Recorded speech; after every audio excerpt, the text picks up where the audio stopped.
Hello, I'm Peter Svidler, and I'm here with a recap of a very lively round 3 of the FIDE candidates here in Cyprus, 2026. And we begin with a game of one of the three. It's a bit of a foreshadowing there. One of the 3 leaders coming into the round. This is Fabiano Caruana's game against Wei Yi. Fabi was on +1 before the round began. And this was an English opening in this very well-known position, in which pretty much everybody used to play 76 here, which is fine, frankly. Wei Yi showed a very interesting new idea, which is a double pawn sacrifice by playing knight b6. You can't really not accept the sacrifice. Your entire previous play immediately stops making any sense if you don't take on c6. And then you end up in a position like this, some moves later, where you did pick up the entirety of the c file, but the bishop on h3 is extremely annoying because it's stopping white from castling. There's also a very annoying threat of bishop h3 g2, creating weaknesses in the white camp. Fabi begins by playing queen b5 check, knight d7, and plays rook g1 here.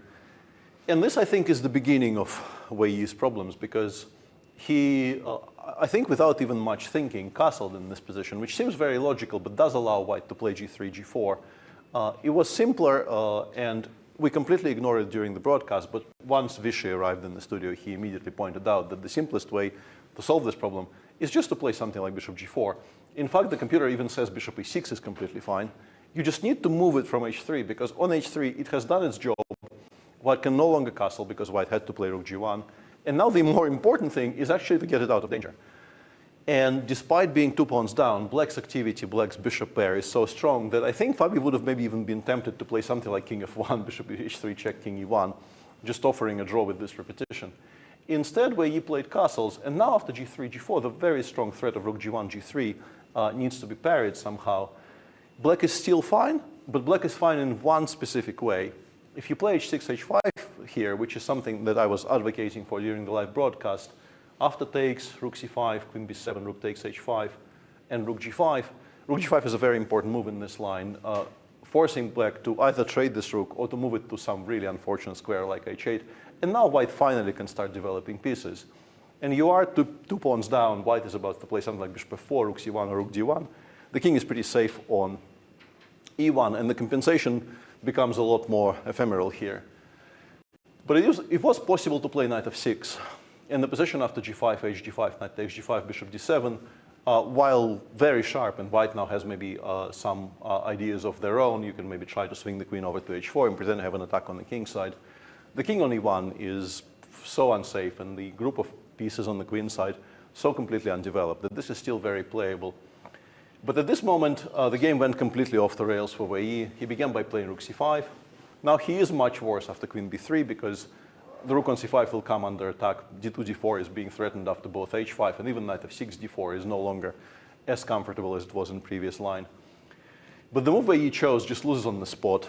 He went knight e5, and after knight takes c5, bishop e5, knight e4 is completely lost, and rook takes e5. I guess he missed knight d1. He must have missed knight d1. But the problem is knight d1 just picks up this bishop. There is no way to protect it. There is no way to create a single threat. Everything is protected. The queen cannot really get to the e2 pawn in time. So he just resigned here, and not too early either, because he is going to just be a full piece down. So 2.5 hours into the round, we already had one decisive result in the open section, and Fabi was going to be leading the tournament after this round on 2.5 out of 3. The big question was, will he be alone or will he be joined by somebody? And that question was decided in a very, very sharp game between Prague playing the white pieces against Javokhir Sindarov. Javokhir was in our studio after the game, and he alluded actually to a very, very poor score he has against Prague. And Prague was one of the only 2 people who beat him in the entirety of 2025. But today went very, very well for him. This position, which is quite a sharp position out of the Queen's Gambit, declined. Prague has various options to play actively sacrificing material. For instance, the engine suggests giving up e3 and then f2, and then playing for initiative in the center. You want to play b2, b4, perhaps take on c5 and play b2, b4. The pawn on f2, of course, will get picked up later in the game, and you have a lot of activity. But Prague instead played the move b4 straight away, against which Black could actually play something like bishop f8. The engine suggests this is not that bad at all. But Sindarov went for a much more ambitious and much more unbalanced position, which results with this piece sacrifice. And the resulting structures, the computer, of course, likes white here. And with precise play, white has some pressure. It's not that bad for black. I think the assessment by the young Uzbek player was correct. It's much easier to play with black and much more enjoyable to play with black because the king on d1 is always unsafe. The coordination of the white pieces is not great. But objectively, after f takes e3, you should prefer white. But the biggest turning point came after bishop d3. Queen g6 is a very good move here, which Sindarov was very proud of, and I think correctly so. F takes e3, f5, knight g3, and bishop c5. And here white has a bunch of decent options. Rook e1 is okay, king e2 is okay, e3, e4 is arguably maybe the best one of the lot. But instead, Pragg played queen c3, which appears to be aimed specifically at stopping e6, e5. The problem is it doesn't. You can still play e6, e5 using the fact that knight takes e5, queen f6 just loses a full piece for nothing. And after e5, bishop c2, e4, the position is still around equal, actually. White is not worse yet properly, but it becomes a lot easier to play for black because black is constantly creating some small threats, and the king is never going to be entirely safe. And another important small turning point was in this position where the queen via the g5 square came to e7, creating this very important threat of bishop c5 before. And if you're choosing between rook e2 and rook d1, I think you're supposed to choose rook d1 every single time because you want to trade pieces. You want to play knight b3 next move, and you want there to be an option of taking on d8 if black does nothing about it. And the rook on e2 basically stood on e2 for the rest of the game, participating in the game not at all, which I think was sort of the beginning of proper problems for Pragg. And then the decisive climax came here where this is move 33 for white. Both players are, I think, below 5 minutes at this point. Pragg has 4 minutes. Sindarov also has about 4.5. The evaluation is still around equal. You can start some kind of counterplay on the king side with moves like g2, g4 being suggested by the computer. You can also continue consolidating on the queen side. But Pragg, who obviously is struggling to find anything to do for his light pieces, kind of flails here with c4, c5, trying to find spaces for his stuff. And after rook takes c5, bishop takes c5 is also strong, but rook takes c5 is fine as well. His position is now much, much worse. It was an important pawn, and now it's gone. And then he played queen b3, king h8, realized that maybe he wanted to play knight c4, but unfortunately after a5, a4, everything collapses. And then he played queen f7, losing immediately to rook takes c2, and if you take on c2, you run into bishop e6 check. A very impressive victory for the young Uzbek player who joins Fabiano Caruana on 2.5 out of 3. And with the other two games in the open section being fairly uneventful draws, this means that there's now actually a gap developing between the two leaders who are on 2.5 out of 3, and their nearest rivals are on 50%. And this brings us to the women's section, which had a lot of very interesting and very dramatic games. And I guess we should begin with the game between Jiner and Bibisara Assaubayeva, where in this position, which is a kind of a normal-looking position out of the Rossolima Sicilian, Bibisara went rook g8. This is not a novelty. It has actually been played by Norbek Abdusatorov, but still quite a striking idea here, saying that once you've played h2, h3, you want to play g4, g5, g4, and create counterplay on the king side, to which the Chinese player reacted in a very interesting manner. She played g3, and then immediately played b2, b4, opening up the situation in the center, giving herself a lot of activity on the other side of the board. And after c takes b4, a3, b3, continuing in the same gambit fashion by not recapturing this pawn at all and playing knight bd2, black played g5. Interesting that Bibisara also is completely uninterested in recapturing on c2. And you would think eventually this pawn on b3 will get off the board. But as you will see, things that you expect to happen in this game might not happen. d4, g4, takes, and bishop b2. Very, very imaginative, interesting play by the Chinese grandmaster. And in this position, if you want to play d6, d5, it actually is a lot wiser to take on c2 and then play d6, d5. You could also go in the completely other direction and play e7, e5 here. But Bibisara chooses a third version, which is actually not that good at all. She plays d5 straight away, which would have been OK if not for the existence of the move c2, c4. And then if we go a few moves further, now we can sort of take stock. Black is still a pawn up. The pawn on b3, as I have alluded to, has survived. But the king on e8 is very difficult to safeguard. If you castle queenside, it's not going to be very safe on c8 either. Black has very few developed pieces. There's a very strong center which is about to march down the board. And after something like queen d2 here, importantly, trying to include the rook on a1 in the game, put it on e1, let's say queen a5, bishop c3, queen h5, d5, long castles, and I mean, some move. Let's say queen e2 is a computer suggestion to unpin the queen and move the knight to either b8 or a7. White has a massive advantage. But at this point, Jiner played queen c1. And from that moment, I think Bibisara played pretty much an exemplary game. White is still better, but it's now tricky. And Bibisara made pretty much a complete sequence of best or second best moves until the rest of the game. She went rook c8, d5, knight a5. It is now a mess. And if we go a little bit further, queen d2 was interesting here, but also already doesn't give white any advantage. Jiner played knight d2, and some moves later, black actually managed to activate the bishop on f8 and trade it for the rook on e3. White correctly gave up a full exchange to get rid of that bishop. Now the exchange is being returned. d6, e6 is correct. And this is, I guess, the final and a very, very beautiful turning point of the game where white still has what I assume is a draw, but it's a kind of a study-like draw you just don't find on, even on 20 minutes, frankly, that the Chinese player had here, because clearly you need to activate your queen on b2. Without the inclusion of the queen on b2 in the game, you will lose. In order to do that, you need to vacate the long diagonal. So the bishop from e5 has to go somewhere along, oops, sorry, that's a little bit too far. The bishop from e5 has to go away along this diagonal. So you compare bishop g3 and bishop h2. You start by calculating bishop g3. You notice the move h5, h4. And I think you basically stop calculating here because why would you do that? Why would you give black this very important extra tempo? And you play bishop h2. And I will first show you what happened in the game. After bishop h2, the correct move queen g5 was played. And white is now completely busted because you would like to play queen h8 check, king d7, queen f8, which pretty much forces black to play bishop g6.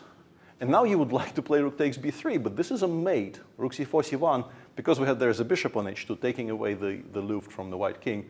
You have no time to take on b3 and you're completely lost. This returns us to the move bishop g3 there, h4. Bishop h2 will lose again. You also cannot play queen h8 check because after king d7, the queen is hanging, the bishop is hanging, there is no counterplay. But there is a move here which actually holds. But as I said, I don't think you find this. I don't think anybody really finds it in a practical game. Rook f3 saves the game for white. Attacking the pawn on f7, prior even to giving a check on h8, black can try something like queen g5, but then we can play bishop e5 back, and this holds. And if black takes on g3, another problem is check, check, king c8. And here you think, OK, rook f8 is very strong, but actually white loses after g takes f2, king takes f2, and rook f4 check. Very beautiful geometrical construction which unpins the queen on d8. And the saving grace here is that white holds after d7, king c7, queen e5 check, king b6, queen takes e6, rook c6, queen e3 check. And black actually with the queen on d8 cannot escape the perpetual. But this is completely unrealistic in a practical game, as I already mentioned a couple of times. And what happened in the game was bishop h2, queen g5. She played bishop e5 back, realizing that queen check doesn't do anything. But now black is just winning. And Bibisara collected a full point from here very, very convincingly. And if you think this is a dramatic turnaround, wait until I show you the next game in the women's section, which is a game between Zhongyi and Kateryna Lagno, in which, in a very sharp Italian game where black kind of gave up the control of the center very early on to have active counterplay, Kateryna found a very important and probably the only thing that equalizes in this position, knight before queen d2, d5. Very interesting motif, fighting for the center straight away. White took on d5 and played king f1. And now the white king is sort of on a very awkward square, but you do have to do something about the threat of a2, a3. The only move is c6, which was played. D takes c6. You can choose to take with the knight, but b takes c6 is fine. White went rook d1. And here, Kateryna made a decision which is kind of difficult to understand. If the choice is between bishop a6 and bishop e6, I think it's pretty normal to choose bishop e6, so as not to sideline your own knight. Instead, she played bishop a6, and 3 moves later, the last move is knight c7, d5, so the knight went all the way around via c7 to get to a good square on d5. g5, knight h5. These are the best moves. Everything else already loses for black. The position is so critical that knight d5, g5, knight h5 was basically the only thing that doesn't lose on the spot. But here, after, let's say, gh7, queen d7, queen g5, white is 2 pawns up and in decent control and should be much better. I don't know if it's winning already, but it's definitely safe and better for white. Instead, somewhat inexplicably, the Chinese player went rook g4, queen d7, h3, queen f5. And within a space of 2 moves, this position is now completely lost for white because there is just no defense against the knight coming to e3, regardless of what white does. Zhongyi thought for a while and actually played queen d3, which is maybe the best practical choice. Check, check.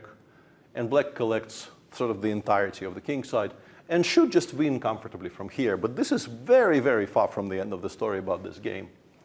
We move on to around move 32, where the one thing sort of working in Tan's favor here is that Kateryna at this point is already playing on increment. She's on 42 seconds, so she is basically using the 30-second increment on every move to stay afloat. The position is completely winning for black, though. Tan goes d5, cd5, knight c6, creating a bit of a tactical mess. The simplest here is just to get rid of that knight, put the bishop on a good square, and eventually we will start creating threats on the king side. Maybe g4, g3, maybe rook e4, rook g4, maybe knight f4, rook e1 check at some point will work. And white is completely busted. Instead, Kateryna played rook f7, knight d4. And now queen h3 is still better for black, but she went queen e4, and suddenly she is completely lost after rook c7, rook takes c7, queen b8 check. And to make things worse for Lagno, it's also move 37, so we are about to reach the time control, meaning that white will have plenty of time to calculate what is now not a particularly difficult puzzle. King h7, queen takes c7, rook b6, b3, queen b1 check, king h2, f5. At this moment, we have reached the end of the time control. This is move 41, which means that Zhongyi has a full half an hour and maybe even slightly more, I guess 37 minutes to figure out what's going on here. There's a bunch of moves which win very, very comfortably here. The easiest, I guess, is just to calculate rook g5, rook h6, knight takes f5. And the fact that the rook is attacked by the knight means that there are no discovered checks that you need to worry about. This is, I think, very, very comfortably winning and not a particularly difficult calculation either. Other things that win are queen d7, knight f3. I guess you can play queen c2 if you want. You don't really want to play this endgame because some pawns survive, but this is also not great for black. Instead, and quite quickly, Tan played queen f7 here, and suddenly, after rook f6, we have a new game starting because here, I guess she realizes that the decisive threat of queen takes h5 is going to cost her a queen. This is actually the best move. White is still better after rook g5, g6, takes. And I think the best move the machine suggests is bishop h4, giving up on a2, but activating the bishop via the g5 and f4 squares. And you still pick the pieces against the queen here because the king is not very safe. The bishop on f4 and knight on d4 will be completely unchallengeable. But this is maybe objectively closer to a draw if black defends really, really well. And this is obviously a marked improvement compared to the position that was on the board 3 moves ago. But even more relevantly, there is now an absolutely devilish trap in the position, which we thought, having blundered rook f6, and I think it was pretty clear that Tan blundered rook f6, we thought she will kind of refocus and avoid actually playing queen takes d5. But she didn't. And after queen takes d5, suddenly white is completely lost because of a stunning combination, which I think is very missable from afar, but we still thought she will not miss it, having arrived at queen f7, rook f6. The point is, after e takes f4, rook h6 check, you think, okay, this is a couple of checks, why are we worried? King g3, queen d3, you cannot play knight f3 because queen takes d5, but have queen f3. And here, g5, g4 is a gorgeous, gorgeous diagram, which I think will be printed in every single chess publication for, I think, the rest of the year, and possibly for the rest of Kateryna's life. Queen takes d3, rook h3, honestly kind of deserved to be played onto the board. Both Jan and I agreed that having gotten here, not allowing Kateryna to give this mate on the board was maybe slightly unfair. Tan preferred to play rook h2, but there's absolutely no hope of saving this position. And this is now a third day in a row where Kateryna Lagno had a completely lost position, at least at some point in the game. She's on 2 out of 3 and leading the tournament. So, well, I guess the importance of running well is very amply illustrated by these 3 games. And there was also, and I'm not going to show you the full game, but there was also intricate rook ending in the game between Aleksandra Goryachkina and Divya, where Divya was holding on in an unpleasant position for quite a long time, quite confidently.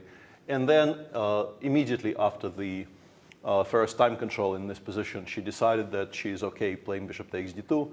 She could still play f6, f5. Stopping knight e4 is important, but f6, f5 is playable and probably actually holds. But she went bishop d2, queen d2, e4, and after queen a5, pretty much by force, we arrive here.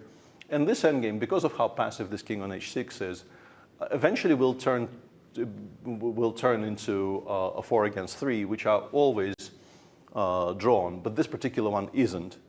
Once again, because of how bad this structure is and how passive this king is. I'm pretty sure with the king on f6, this position is fine, but with the king on h6, it's not. And an important turning point came here, where Goryachkina, we were slightly critical about the idea of playing f2, f3, but it's still completely winning. But now, finally, having traded the a5 pawn for the b3 pawn, White has a choice between, let's say, rook a8, which was played in the game, still winning, but somewhat trickily, and the move rook b5, which I think wins quite confidently, because after rook a3, a5, if you play king g7, you instantly lose to king g5, and if you take on f3 here, White basically queens the pawn. And this is why you want the rook to the side, because it's never in the way of you queening the pawn very, very confidently here. And if you release the king here, rook a3, we thought the simplest is just to do this. a6, rook a3, rook b6, and this position where we can continue pushing the pawn forward, combining it with the idea of giving mate to the king on h6, sometimes by playing king f6. This is winning. Instead, Aleksandra played rook a8, and now, after rook b4 check, king e5, rook b3, king f6, king h7, she had to find a line, which I think is findable move by move. But having found herself suddenly in a situation where all of the normal moves are no longer winning, she just, I guess, did not want to calculate the line where basically the entire king side disappears, because you're trained to preserve something on the king side. You're trained to try to give up 1 on the king side and push the a pawn. This no longer works. What works here is king g5, rook takes f3, rook a7 check, king g8, take. Important to take on f5, rook g4, a5, rook takes h4, and a6.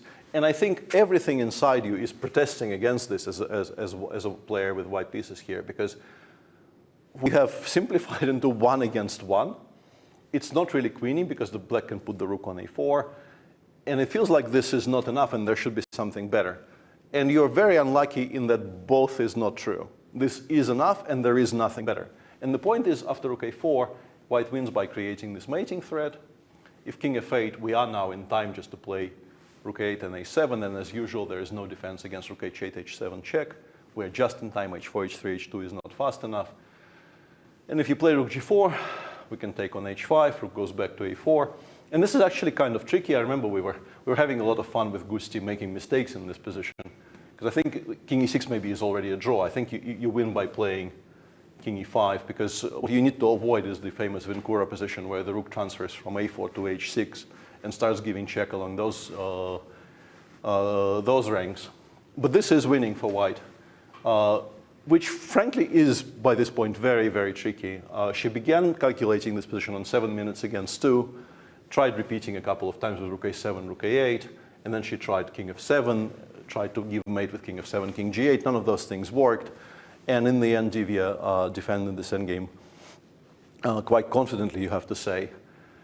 One quiet game in the women's section was a draw between Anna Muzychuk and Vaishali. And with those two results, we have a situation where Bibisara and Kateryna Lagno are now leading in the women's section, and both Chinese players are actually at the bottom of the cross table on -1. A very exciting third day here in Cyprus. I hope you enjoyed this attempt at a short recap, and do tune in for round 4, final round before the rest day, tomorrow at the same time. Thank you for watching. By the mid-1950s, the candidates tournament had become the most unforgiving test in chess. In 1956, the stage was set in Amsterdam. 10 players, 18 rounds, where each played the others twice. The field was smaller than before, but stronger than ever. 6 Soviet players stood at the center of the fight. Among them were Vasily Smyslov, David Bronstein, Paul Keres, Tigran Petrosian, Efim Geller, and the 19-year-old debutant Boris Spassky. Smyslov arrived with unfinished business. 3 years earlier, he had won the candidates only to fall short in his World Championship match against Mikhail Botvinnik. The tournament itself was unstable. The lead changed hands. Geller surged early. Keres stayed close. Bronstein and Petrosian remained within reach. Smyslov sat slightly off pace after losing a promising position and falling to the young Spassky in round 8. But as the middle rounds passed, the picture began to shift. Smyslov started scoring steadily, closing the gap, tightening the race. In a direct clash between contenders, Smyslov defeated Bronstein, breaking the balance at the top of the tournament table. Keres still had chances in the final rounds, but missed opportunities proved costly. Smyslov finished clear first with 11.5 points and only 1 loss in the entire tournament. His second consecutive candidates win showcased his incredible form, and this time he was ready to claim the throne from Botvinnik to become the 7th world champion. Amsterdam 1956 showed that perseverance and consistent performance under pressure is what it takes to forge a champion.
Frequency?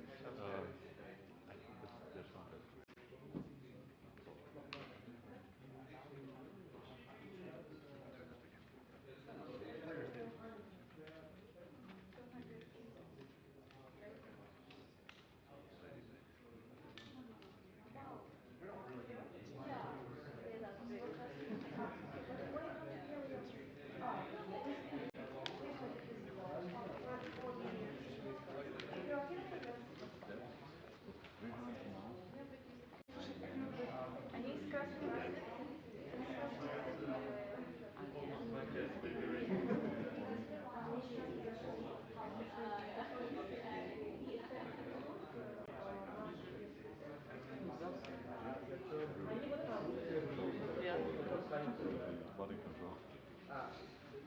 What, you mean the chat? Yeah, it's got to be the kills, right? Well, exactly. This button's coming loose.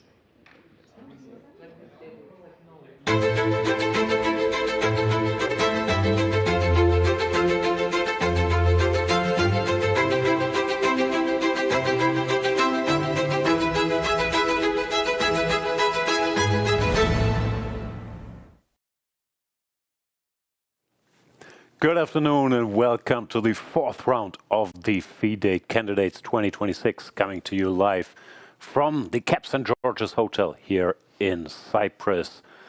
I'm Grandmaster Jan Gustafsson and I am once again joined by former World Cup winner, Grandmaster Peter Svidler.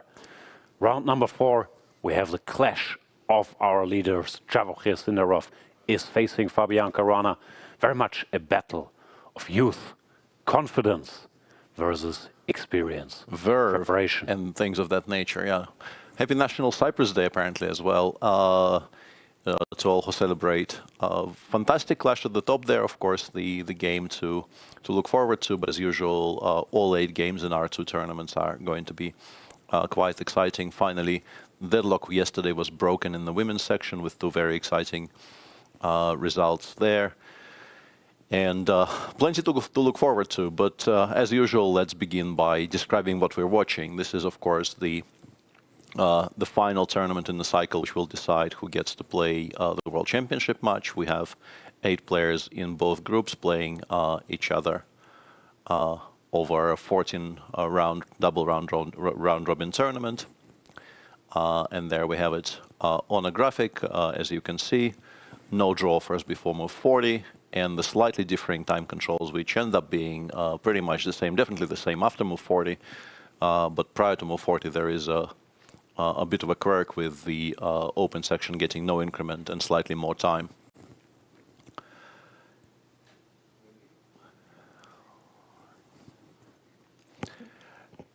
Of course, just to continue giving you the technical info for the event, these are the prize money for the open section. How do we feel about those, Jan? Do we think it's enough? Do we think it should be higher, lower, differently structured? Well, there are the implied odds that if you win, you get to play a World Championship match, where there is also obviously prize money, and it can catapult you to not just a different level, but getting you very closer to everybody's dream, the World Champion title. So I don't even think, even though the money is nice, that the players are too focused on it. They would play for, I think so, yeah. Glory. But the money is nice, and the combined prize fund of €1 million for this tournament is absolutely nothing to be ashamed of. Very, very good pay date for our 16 participants. So what do we have apart from? I guess we will get to the pairings in a moment. Let's talk about yesterday. Let's look at the highlights from yesterday, then talk about them.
There you saw some action, including the big shocker, Fabiano Caruana winning in just 19 moves against Wei Yi. So we've seen it like midway through that game, around move 8. Before we get to today's action, let's check in with Charlize, who's in the playing hall. Welcome back to the playing hall here at Caps and Georges Hotel, where round 4 of the FIDE candidates is about to start. What a roller coaster of events it has been so far. We have 2 leaders in both sections, but everyone today will be talking about this game right here. Caruana versus Sindarov, the 2 leaders in the open section. So, of course, we might see fireworks or we might see a calmer approach since there is a free day tomorrow. It's important in the schedule how players pace themselves, and usually these depend on the results. Now, I also want to mention that we have individual live streams for every board. You can see we've got this cool camera set up so you can see every single movement, every emotion from the players. Don't miss out. For now, back to the studio. Thank you, Charlize. We shall have a look at the table, which is a bit of a gap already, Peter. Yeah. Two players up top there. A very nice victory for Fabiano. We can talk about that in some more detail later in the show. And a massive victory with the black pieces for Javokhir Sindarov, beating one of the leaders prior to round 3 and sending Prague down to the 50% group. So a full point lead for Fabi and Javokhir, who are playing each other today. How do you approach these things? If you're Sindarov, I'm not sure you're too concerned with anything. Okay, let's have a look at the women's standings first before we discuss Sindarov's strategy. Two somewhat surprising leaders, Lagno and Bibisara. I'm saying surprising because Lagno was lost in every single game she played, but now she's on the top of the table. And Bibisara had a rough game yesterday against the highest rated player, Jiner, where she got sort of out-prepared / outplayed in the opening, but then she struck back and frankly just played better and very deservedly won that game. Yeah, I wanted to say she had a rough opening yesterday, and the opening actually was very rough. She was close to loss by move 15, but once she was not punished straight out of there, I think her play from move 17 until the end of the game is pretty much exemplary. She made very few inaccuracies and no mistakes as far as I could see. And yeah, a very nicely played middle game and end game from the Kazakh player. And yeah, those two at the top there, 4 players on 50%, and the 2 Chinese women on -1 there, somewhat unexpectedly rounding out our cross table in the women's section. And these are the pairings. Today we have Esipenko Giri, Wei Yi is playing against Hikaru. The central game of the day is, of course, Javokhir Sindarov against Fabi, and Matthias Bluebaum still going for the sweep. We will continue making this quote-unquote joke until it no longer feels relevant, playing the white pieces against Prague. He has beaten Prague somewhat recently. And on the topic of predictions, a very strong player who has played in pretty much every single candidate starting from 2020, but isn't playing in this one, Grandmaster Jan Nepomniachtchi has been doing predictions for every round on his socials.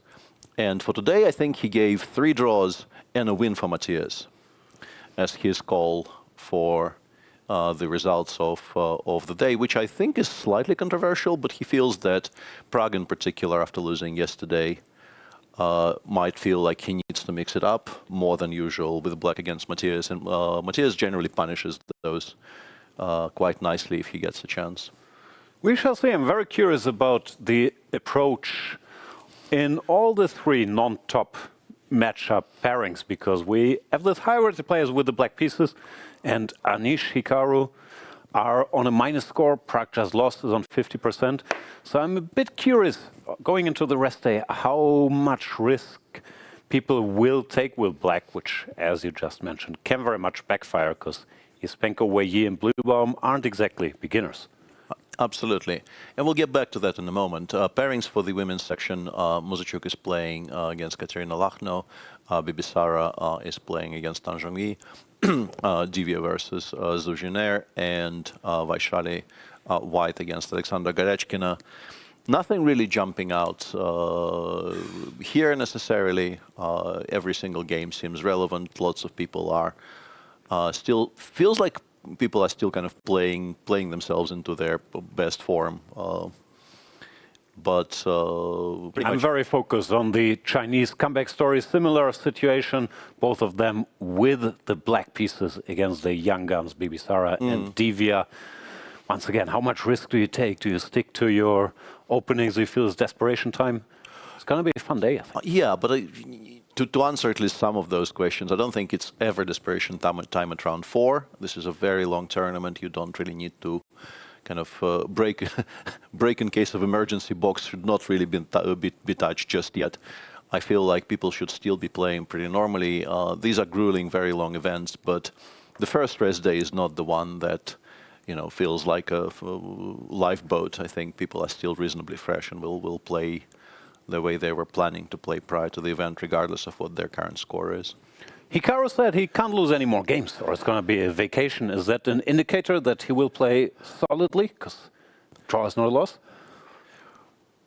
That's an interesting statement, and yeah, it sort of indicates But then, hang on a second. You will need to clarify this for me.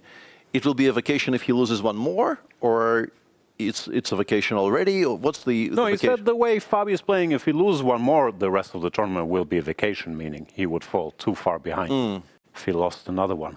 Not sure that applies to today or just to the rest of the tournament, but that is what he said. It looks like he borrowed a shirt from Levon Aronian. Also, those pawns are very deep in the crease. Close to hitting the stumps there, I'm very worried. Anyway, on the one hand, yes, I kind of understand if you fall down to -2 in particular, it's going to be a problem. But you're also sort of on a vacation if you're not trying to win any games, right? So where's the balance there? How do you find the sweet spot between actually trying to get back into the leading group and not running any risks? Yeah, do you only really play the white games and just straight bet at everything with black?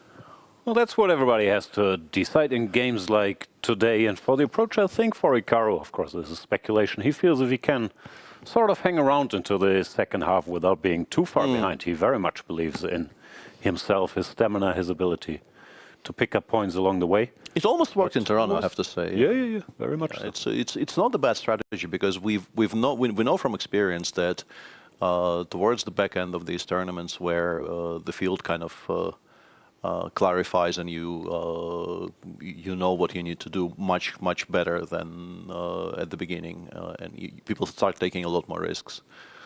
The waiting strategy could actually pay off. Then again, there's of course a flip side to that coin. That flip side is Wei Yi, the world number 7 or whatever he is, playing with the white pieces. You can't decide, I'm going to beat him today or I'm going to make a draw today. You sort of have to play chess. Yeah. As I said, I firmly believe that you don't change anything for round 4. It's way too early to decide the strategy. Whichever strategy you chose coming into the tournament is not working. Maybe if you're Anish, for example, you decide, anyway, I'll play the Sicilian, I'll play every game for a win, and then you stick to that. You might not have to change anything to be aggressive. Yeah, and will be interesting to see what happens in the opening in that game, because if Esipenko plays e4, we could be in for a very sharp game. I think Esipenko himself and his second in particular, David Paravian, has been studying the Sicilian all night. He looks sleepy. Well, he's been studying the Sicilian all his life, arguably. He has a lot of very quirky, very interesting ideas in Najdorf and other places as well. So that's one to look forward to. If e4 happens, of course, Esipenko could play any move on move 1, frankly. Any move? Well, not any. I'll take e4, d4, c4, knight f3 against the field. Against the field. Thank you. You're giving me odds at least? I'll even take e4 and d4 against the field if you want to. Yeah, it's gamble. Hopefully, some of the long-time viewers of this commentary pairing will recognize this dynamic, me being pulled up on sweeping statements which are factually incorrect, and yeah, it's all coming back to me, is what I'm saying. This is a minefield. There we see Tan Zhongyi in a similar spot on -1, but of course, nobody can be written off in either of the tournament, but in particular in the women's field, it still feels wide open. We've seen some swings yesterday, and I still very much expect Tan Zhongyi and Zhu Jiner to join the fight for the top places. Yeah, so do I. I think that's a pretty safe bet, despite them currently sharing the last place on -1. And there you see finally pretty much everybody is at their seats. The round is about to start. momentarily. Anish, unhappy with his hair day. Now everything looks fine. Don't worry. There we see Anish Giri, the Dutch top player. Peter, today is April Fool's Day, April 1st. Will we see any joke openings? I think the problem with that concept is that players generally barely remember which day of the week it is. I don't think they're even aware it's April 1st. So it's on their, I guess maybe their seconds might play a joke on them by suggesting they play something entirely incorrect, but that might be. That is the way for job security as a second. Yes. Make some jokes, suggest some lines that lose instantly. Yeah. It is all fun. Now, I do remember, it wasn't April Fool's, but after Donald Trump won the election in 2016, certain Magnus Carlsen changed his mind the night before the first game of the World Championship match, thinking, you know, it would be funny to play the Trumpovsky in game one, which his seconds did not appreciate that much because it meant a night of studying the Trumpovsky, which first of all is not that good, and also we got the memo a bit late. Yeah, but yeah, Magnus doing things Magnus way, and he even got a little bit of a bite in that game. I remember We did amazing work that night. There we see Roman Dubov, not to be confused with Daniil Dubov. No relation. Making the first move. Sindarov told him d4. Yeah, let's see if he... He has also played in his previous white game. Maybe everybody decided, you know what, Petrov, don't feel like it. Fabi came with one knight f3, Sindarov d4. Against d4, everybody decided, you know, Nims are too big, let's go d5, d6. So every game will be a cow spot. Yeah. Where's Magnus where we need him? When we need him, I guess. Yeah. I think he's in Karlsruhe. That is a good bet. Yeah, there's shockingly there are some chess events. Chess life does not entirely stop just because the candidates is in full swing. And Esipenko went for e4, and Giri indeed played the Sicilian. Instant Sicilian. No Grand Prix from Esipenko either. Not a firm believer in winning more than one game against Anish in the Grand Prix. That is probably a reasonable assumption, but yeah, we have some exciting opening battles ahead. Let's look at the head-to-head in our game of the day between Sindarov and Fabiano Caruana. Yeah. A lot of action. Yeah. One game, one draw, that's it. They must have played a bunch online, though, and they have played in freestyle tournaments recently, but only one classical. And we see some minor opening shenanigans already. Fabi, who also played d5, e6, as I just said, everybody will be doing that against Anish, where we've seen knight to f3, knight to d7. But apparently Fabi told his seconds, you know what, we'll play d5, e6, and then try to surprise on move 3. Just try all the legal moves here.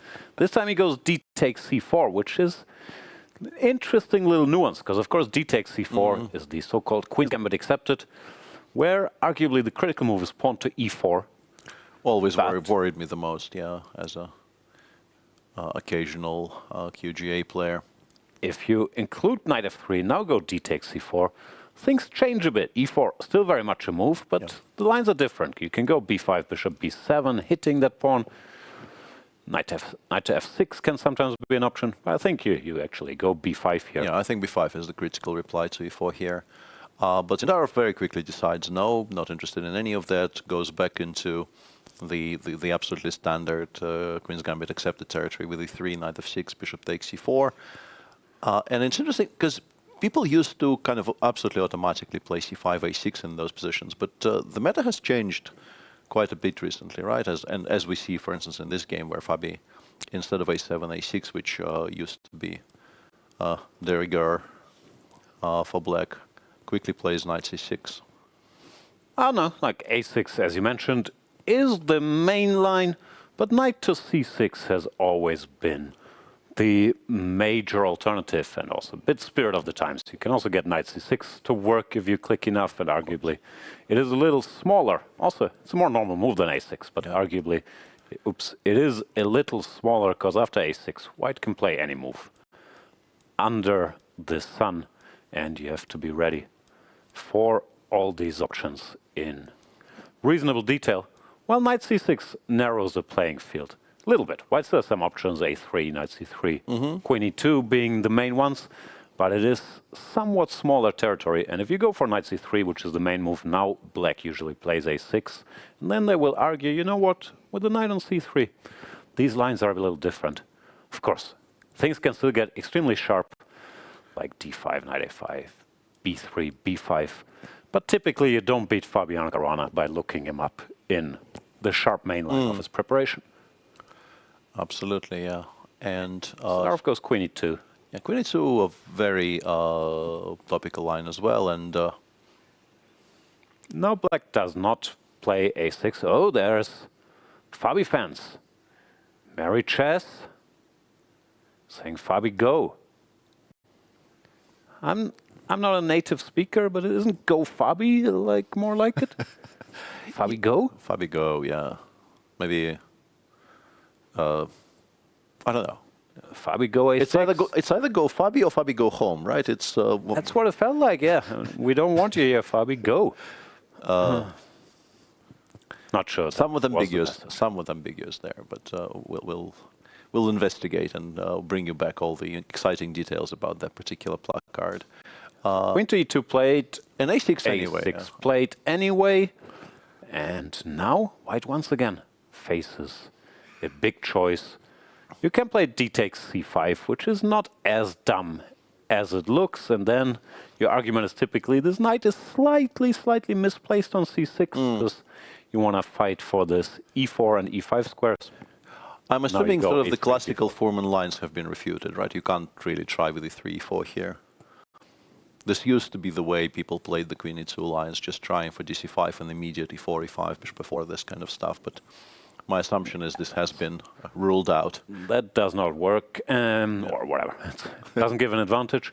And Sindarov does go for knight to c3, which I'm not quite sure. It's a slightly peculiar move order. Because typically, if you want this position, you start with knight c3, a6, queen e2, obviously transposing.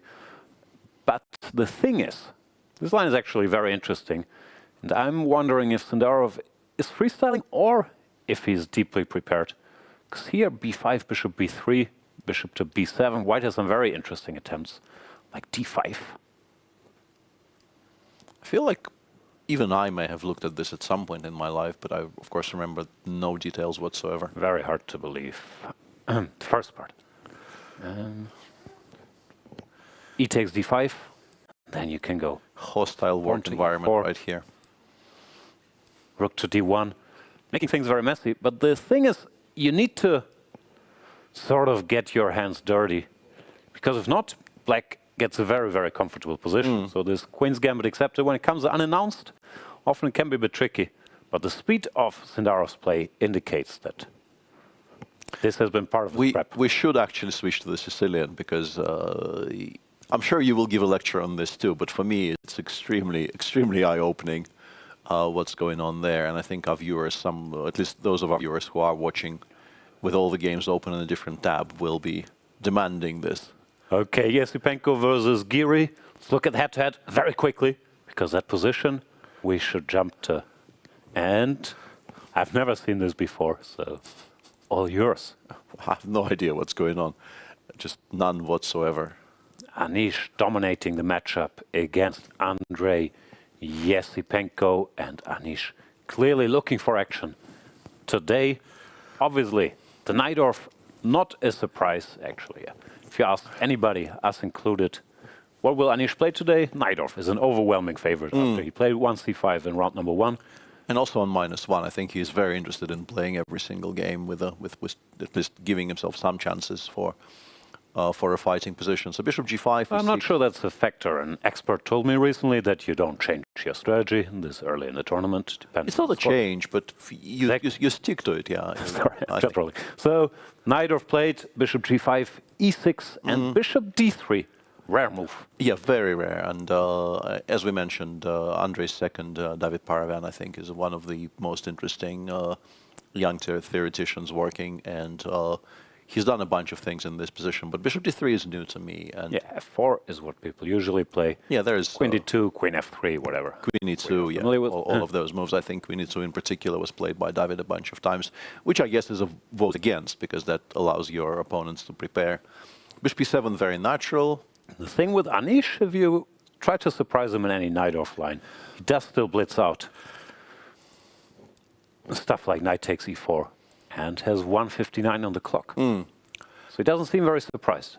By none of this. Yeah, knight takes e4 now, not an absolutely forced move, but the most critical move, I guess, because whenever this is allowed, you absolutely want to try and make it work with black. What is this? We're not losing a piece? How can you just take on e4? Well, your note of incredulity duly noted here. Bishop e7, knight takes e3 seems to be working out. I don't really even see... I thought maybe queen g4, but I guess the problem is black will take with the king, right? Because queen e7, queen takes g7, maybe I would have been somewhat interested. I don't know. I'm just trying to appeal to the non-IM audience, because knight takes e4 is not such an obvious move, but it is a common tactic in the Sicilian. Yeah, and the underlying tactical justification is that bishop takes e7, black has an intermediate capture on c3, and if you continue, that count, yeah, like one a pawn. Black wins a pawn here, and it did not come as a surprise, obviously, to Andrey. He took on e4. Black did win a pawn with bishop takes g5, and was immediately met by very striking move knight e4 f5. Using the geometry of the board to attack a bunch of material. And somewhat interesting to me that e takes f5 is not that great here, because it looks entirely playable, but once again Anish goes, I think, for a more adventurous approach here. Like, I'm pretty sure after queen e7 black isn't doing that poorly, frankly. And maybe the old Anish would have gone for this. But this new exciting build of Anish goes in a whole different direction.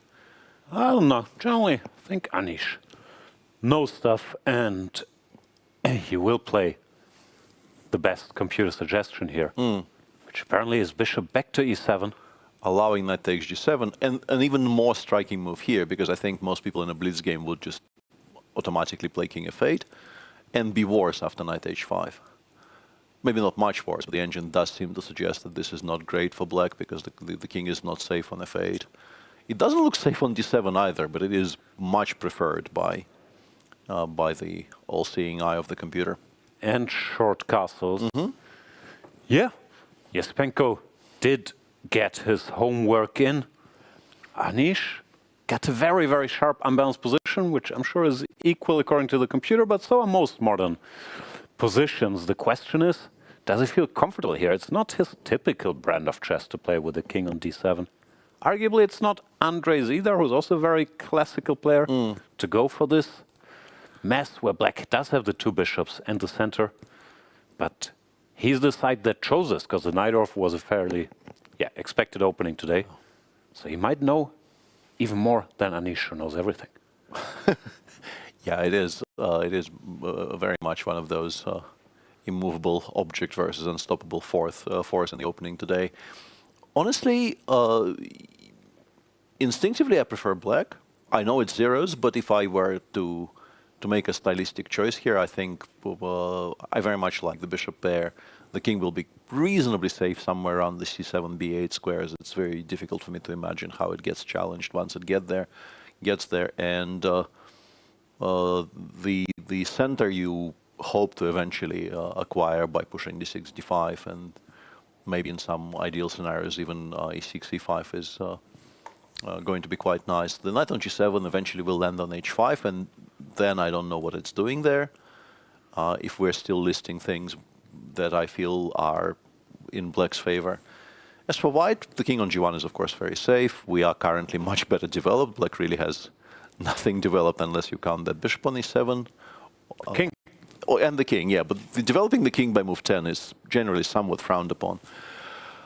So yeah, very double-edged position in which, yeah, my stylistic preferences are perhaps largely irrelevant. Yeah, don't know. White does have some ways to try to blast this position open with the king here. I do like both sides going for it. This should be fun. Yeah, very enjoyable opening, and should be just an all-round fun game to watch. Let's, I guess, let Anish consider, even though my favorite bugbear of complaining that people blitz all the way up to here, and then castles should be one of the most obvious moves in the position, and you start thinking, but it's allowed. It's allowed, and I shouldn't grouch. Also, the usual speech, if you're playing the knight off, you have to expect every single move under the sun. So in a complete sideline like bishop d3, queen e2, it's possible that even Anish knew this is the way to go and it's equal, and then take it from there. Yeah. And not unreasonable at all, yeah. Let's also continue. Just one final point. I guess maybe castling short could be considered slightly unusual here, because it feels logical to castle long when it immediately brings the rook to d1 against the king on d7, but that could also maybe be a slight reason as to why Anish is not continuing to don't know. I guess you want to welcome the king here with pushing your pawns in some form. So maybe you don't want your king standing here. Yeah. And in particular, c4 in itself doesn't do very much, but if black plays d6, d5, then c2, c4 becomes a massive, massive problem potentially for black. Okay, interesting stuff. Anish sticking to his guns, and Esipenko saying, show me. Knight to c6. Natural enough move, develops the horsey. Let's continue our tour and go to, I don't know, Bluebaum versus Praggnanandhaa. Let's, yeah, and does not appear as if Prague is, at least at the moment, running too many risks while we're watching at their head-to-head, looking at their head-to-head. Bluebaum leading there because of the win, I think, in the Grand Swiss, right? That one win came. Yeah, Prague overpushed a little there, which is something people have been doing against Bluebaum, both in the Grand Swiss and in Vaikansee as well. And it looks like, at least here for now, people have said, okay, I'll play solidly. If you want to draw with white, you'll get your draw. But let's see how it unfolded today. Knight f6, e6, f3, d5, some move order flirting, but this is very common at the top level. Knight c3, c6, the semi-Slav. Pawn to e3, this is how Matthias generally plays. He never really enters bishop g5 territory. And so far it looks like he's also very much sticking to his home territory. And Prague plays a6, honoring Vichy, sir, who played this slightly offbeat line. I mean, it's a line, of course, but was a bit of a surprise in his World Championship match against Boris Gelfand, most prominently. Knight bd7 being the main move, but a6 hinting at dc4, b5, c5, but keeping options open, also very common. Yeah, and white has a variety of options here. Of course, Boris won a very nice game against Vichy in that match by playing c4, c5. b2, b3 is a move if you don't want to allow black to switch to some kind of QGA type structures by giving yourself an option of recapturing on c4 with a pawn. And queen c2 is also a useful waiting move because at least you want to take on c4 with a bishop from f1 and not from a developed square. Yeah, black's point is if you move this bishop, then they will take and go b5, and you get another queen's gambit accepted, where white is committed to having the knight on c3, which is not ideal typically. So yeah, you mentioned the two main lines, c5 and b3, but the most solid move, therefore, of course, the move I like as well is queen to c2, and the thing is here, in order not to be worse, black could play a move like knight bd7, but then he's worse after, for example, b3, because there's nothing direct anymore with bishop b4. So in order not to be worse, you have to go pawn to c5, and you get a very similar structure to what Bluebaum had yesterday against Esipenko, where black accepts the isolated pawn on d5, but his argument is, I lost the move, but your queen on c2 is really not well placed for these types of positions on the c file, not controlling the square. Therefore, I have good chances to equalize here. C takes d5, e takes d5. Bunch of theory here, of course. The old line is bishop e2, knight c6, castles. Bishop e6, you go rook d1, knight b4, and endless theory debates. But typically, I actually had that a bunch in my misspent youth on the black side. with mixed results. Brings back memories. But yeah, this game has developed in a slightly different direction. This is the most solid move once again, d takes c5, leading to a very similar situation we had yesterday. White is saying, okay, I'm slightly better. If you ever get to push d5, d4, you will probably equalize and will be a draw. If not, you will be worse. So enjoy trying to beat me. That seems to be Matthias' approach. Yeah, so far Matthias is not straying from that path, and he actually played himself into some difficulty yesterday, somewhat unexpectedly, because yesterday's game began from a position where we felt, okay, if White doesn't get anything, it will be a very comfortable draw where nobody will ever be bothered by anything at all. But there was a brief moment where Andrey Esipenko could actually have pushed him quite a bit, and did end up being a draw by move 40. Yeah, he seemed a bit overeager to exchange all the pieces and make the draw, which can backfire, but he might also learn from that and not push it too hard. So some subtleties here. Praggnanandhaa could have castled, of course, but he starts with bishop e6. Bluebaum goes a3, because very typical idea for White is, let's say you castle to play b4, the bishop goes somewhere. Now you go b5. After a takes b, knight takes b5. You fight for control of that square, annoy black a bit. You have chances to be somewhat better. So Praggnanandhaa says, I know what you want. I'll start with rook c8. Pronounce that your queen is slightly misplaced on c2. And you decide if you still want to dare to go b4. And very interesting and probably smart to do this before castles. Although it doesn't really, I don't see any tactical differences which entirely overrule the idea of before b5 even here. We can't. b4 is still possible. I think you go here actually, and then you have some jumps. Yeah, allowing knight e5 in some unfortunate, like some scenarios here might start becoming a bit risky for White for sure. Matthias trying to figure out if he wants to start with pawn to b4, or you can play a move like rook d1, which is useful. Wait for black castle, and then go about your business. Yeah, he's probably trying to recall details, or maybe he's surprised by Prag's move order, bishop e6, rook c8. We will see. For now, yeah, he sticks to familiar territory, IQP positions, where at least structurally you don't run too much risks. Where you want to go?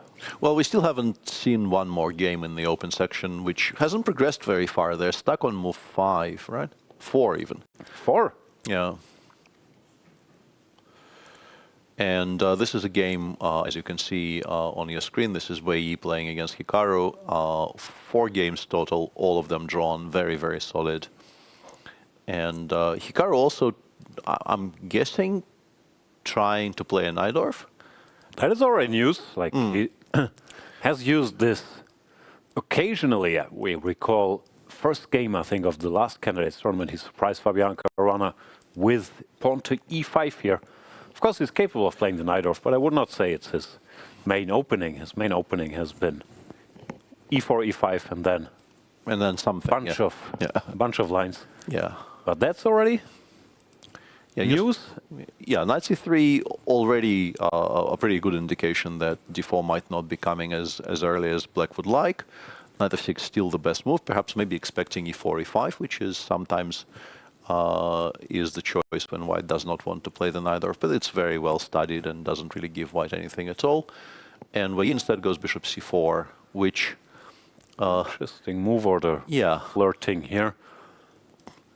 I don't know what he's hinting at. If black plays g6, you can very much make a case for playing without d4 than playing a quiet position with d3, a3, a3, and so on. I'm not sure if you're better. Maybe even e4, e5 there. Could also be. Maybe that's his point. Yeah. Well, let's say knight c6 followed by g6. I'm assuming that after e6 he will still go d4, but I'm a bit curious what he's up to. We switch to the pure Sozin Fischer. Actually, that's not a pure Sozin Fischer, because that would be against the Najdorf, and black might save on the move a7, a6. It's not strictly speaking necessary to play a6 in all of these positions. Yeah, also he hasn't committed to d4, so you can castle, I guess, and ask for a move and then act accordingly. But it's not unheard of, this knight c3, bishop c4, but it's very much sideline, because most Sicilians, you're not too eager to this is a very interesting mix as well, because very strong players, including Magnus, I think, on a number of occasions, have played bishop c4 and move 3. But then the knight generally gets developed to g2, right? And then you're saying, I will play the Italian, I don't care what openings you're playing. Exactly, so d3, c3, castles, knight bd2, bishop b3, or a4, rook e1, and play the standard Italian plans. But to combine it with knight c3 is rare.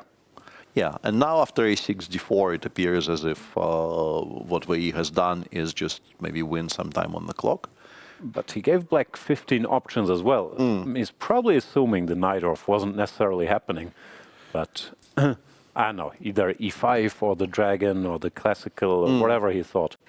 He didn't want, and he seems ready to play the bishop c4 knight off, which is not the most topical, but it is very interesting and sharp. No, so it's enjoying a revival recently because of all the ideas of including a2, a3 and playing those kind of mixes. The a3s and all these random move orders, bishop e3, queen f3, so has been played by very strong players recently, this very old classical line, but obviously with intentions of playing it differently to how, let's say, Fischer himself would have played it in the 1960s and 70s. Question. If black goes b5 without I was going to address it to you. I guess we go to e2. Nah. No? d5, no? Maybe. Go to e2, why didn't we just lose time, cd4? I don't know. I thought maybe we can sort of punish the early b5, because they don't always play b5 this early, and we can start playing, I don't know, a4, knight d5 against all of it, but maybe it's a bit too... Full tempo. A bit too deep, yeah. If you ask black, would you like your pawn on Yeah, b5 or b7 here? You don't think they say b5? Yeah, that makes no sense. e6 is good, e5 might be very good as well, just e5, bishop b7. Yeah. No, I thought it had to be bishop d5, which... quirky, but might just be very good. Takes, pawn takes. Takes, pawn takes. Even knight takes, you could think about. And rook a7, I'm curious, but I'm assuming there's something direct. No, rook a7, I'm not a fan. Although, e6 is a threat. You know, e6. dc5, a6, but you kind of have to. You take here. Yes, he takes e6, e5 looks very threatening. Yeah, you probably don't want that with black, in particular if all of this is coming as a surprise. And Hikaru also doesn't look like he's been preparing the knight off all morning and eager to go c takes d4 and show what he's looked at. So Wei Yi's move order shenanigans might have gotten Hikaru to somewhere he didn't want to go. Yeah, interesting triangulation there by Wei Yi, and kind of a... Still trying to figure out what exactly he was trying to avoid, but... was something. Maybe Hikaru just wanted to repeat his e5 line and thought, okay, this is holding, I can do it once more. Because he's had a rotation of these one-game lines, but if you have 10 of them, you can play them all every 10th game, and they will still be a surprise. Yeah, that does actually work quite fine. So it looks like for now, Wei Yi got what he wanted. Of course, we might just see this line, but... I would assume Wei Yi would be happier with this position than Hikaru, since Hikaru is thinking.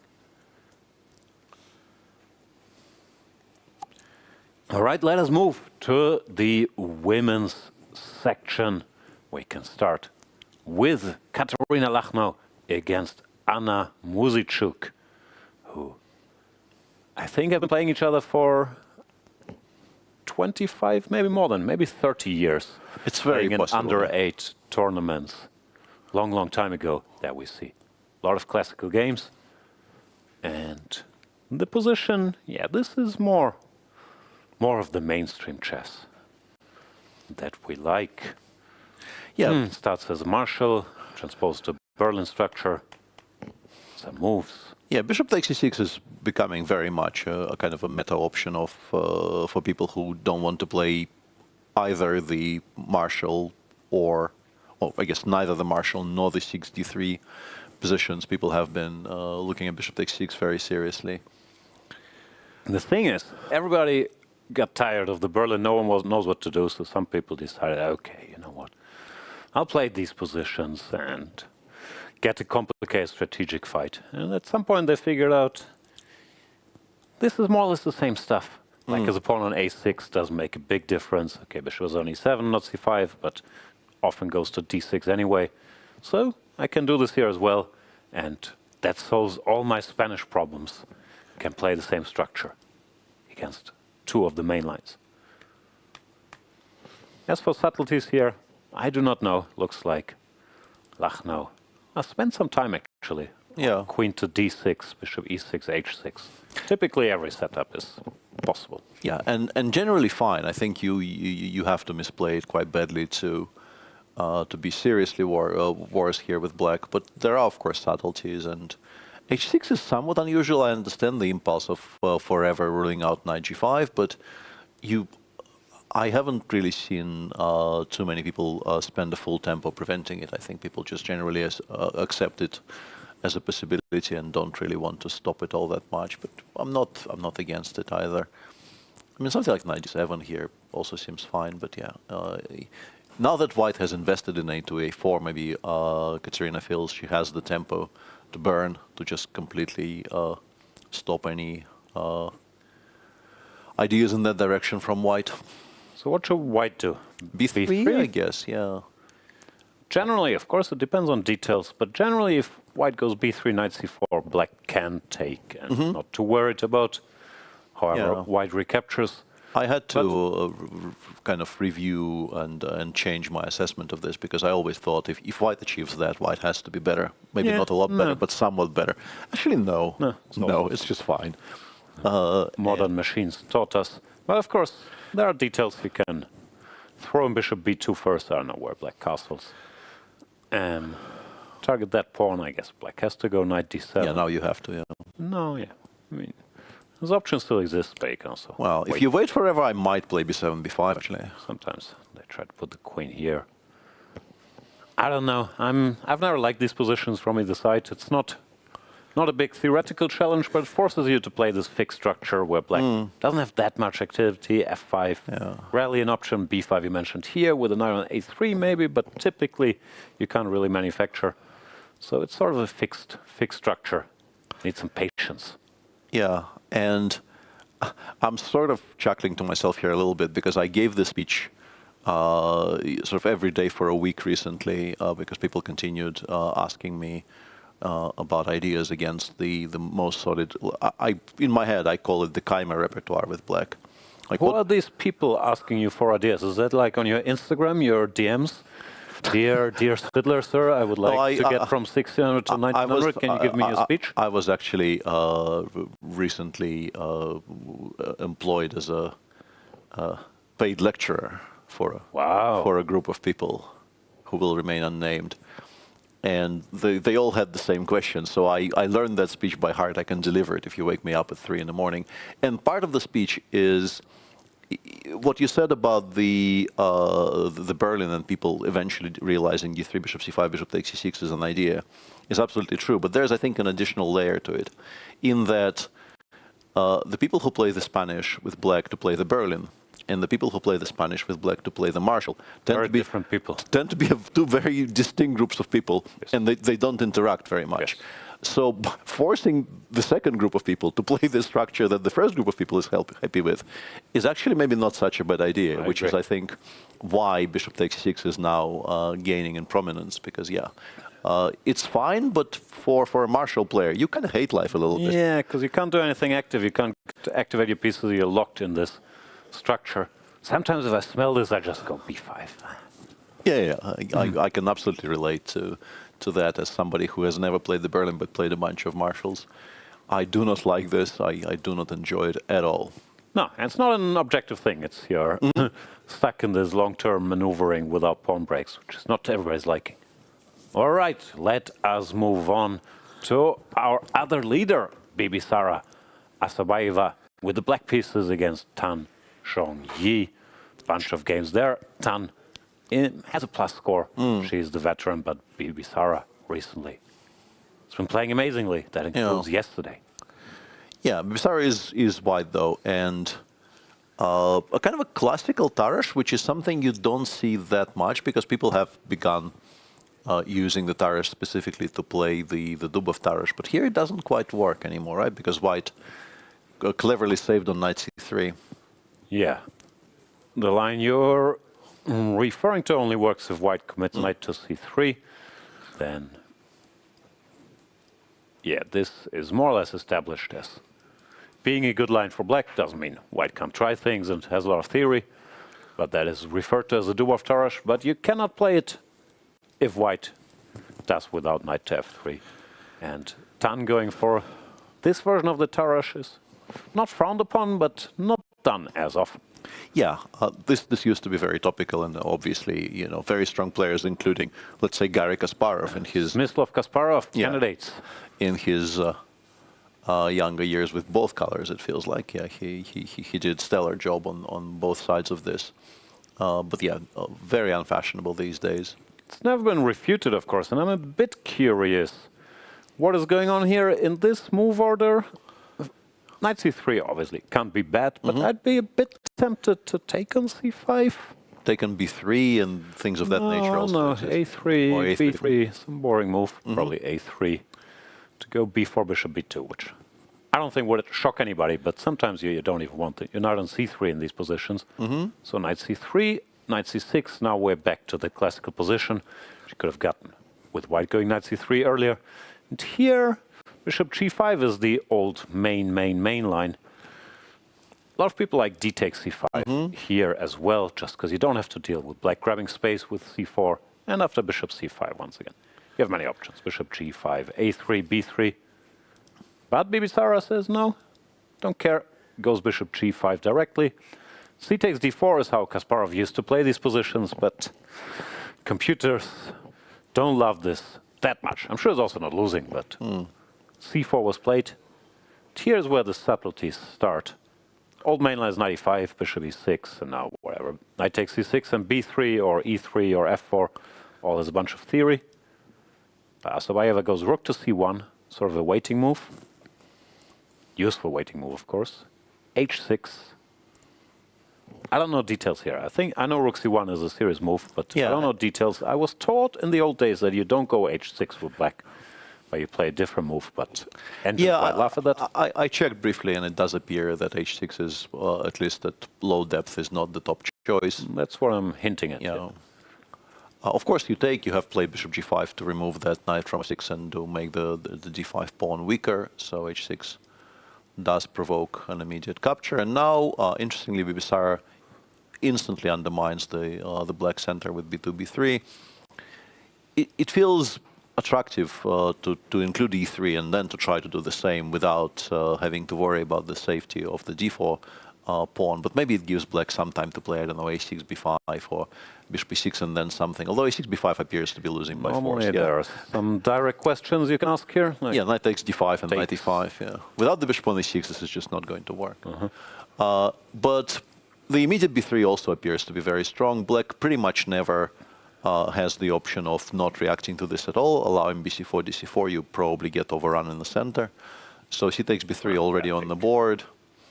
Yeah, and you take on b3, and this is the position I was kind of referring to. With the pawn on e3 already, white is kind of winning. As things stand, black will take on d4, which means that the pawn on d5 will get traded for its counterpart on d4. But white has such a large advantage in development and so much more active pieces that even this is, I think, nowhere near equal. What is Tan Zhongyi doing? She chose this opening. Yeah, it's a little bit mystifying, frankly. The position appears to be incredibly unpleasant. I guess you can maybe make an argument for bishop e6, but first of all, queen takes b7 seems playable. And secondly, if I play 3, I think I am structurally significantly better. No? That, I think, can be debated. Yeah, maybe knight These a5, positions, knight a5, a6, rook c8, these aren't so simple, but can't I take the pawn? Yeah, well, queen b7 seems to be working, yeah. Queen b7, I take on d4, and you can take on d5. Take and grab, no? And rook b8, we will find something. Knight e7, c6, even if we want. I guess we want more. Maybe it can be argued if white is winning enough here. Yeah. But you don't do this to yourself on purpose with black. And now knight g8, rook b2, maybe you actually make a draw by groveling for the rest of the game. Or maybe you don't. Very good Not the question. position I would like out of the opening, No. I remember. Actually, if you move the Arthur h6 pawn, Yusupov lectures about Yeah. positions like that. yeah, if you move the h6 pawn to f7, maybe those you save. But with the weakness on e6, if white manages to somehow solve the problem of the f2 pawn being weak and the rooks being somewhat restricted, you just lose. So yeah, very, very unpleasant. And of course, just to show what happens after knight takes d4 here, we of course recapture. Lure the bishop to d4, go, I guess, knight takes d5. So it might be the same position if black. Rook f d1 might be even stronger, Yeah, frankly. that's another question. Yeah. Yeah, I think best case scenario in all of these positions for black is you give up d5 and b7, but end up with an endgame you can defend. And yeah, that description doesn't appear to be particularly attractive to me. It is a bit mystifying. Maybe this rook c1 caught her off guard, but generally the type of position you really don't want is ones where you have 0 winning chances and fair losing chances, and Yeah. that is the case here. Yeah, Bibisara with a very pleasant free roll by move 13 here, and straight out of the opening. I think she should be very, very happy with how the opening battle is shaping up. Also, it does not look like Tan will blitz out the next 15 moves and say, yeah, I know this is No. ugly, but a draw. So, Bibisara winning the opening battle. Let's move on to Vaishali versus Goryachkina. Absolutely. This one is a lot quieter, I want to say, as we watch them approach us on the screen. Vaishali on +1 after 5 games. A very good score against one of the stalwarts of the women chess scene of the past, let's say, 5 to 7 years. Pawn on a6 already. Another Italian, knight f6, d3, h6. People used to do this to play g5 or g6, but now they also do it because, you know what, I want to play normal, I want to go bishop c5. All these bishop g5 lines, such a headache. So I'll just commit to having played h6, which is typically not the end of the world. Yeah. a4, one of the many options, bishop c5 and bishop e3. This is sort of instructive, because typically white doesn't go bishop e3 if there's a pawn on h7. Like, you don't want these positions, because black can just take if they want to, and then play d6, knight e7, knight g6 down the stretch.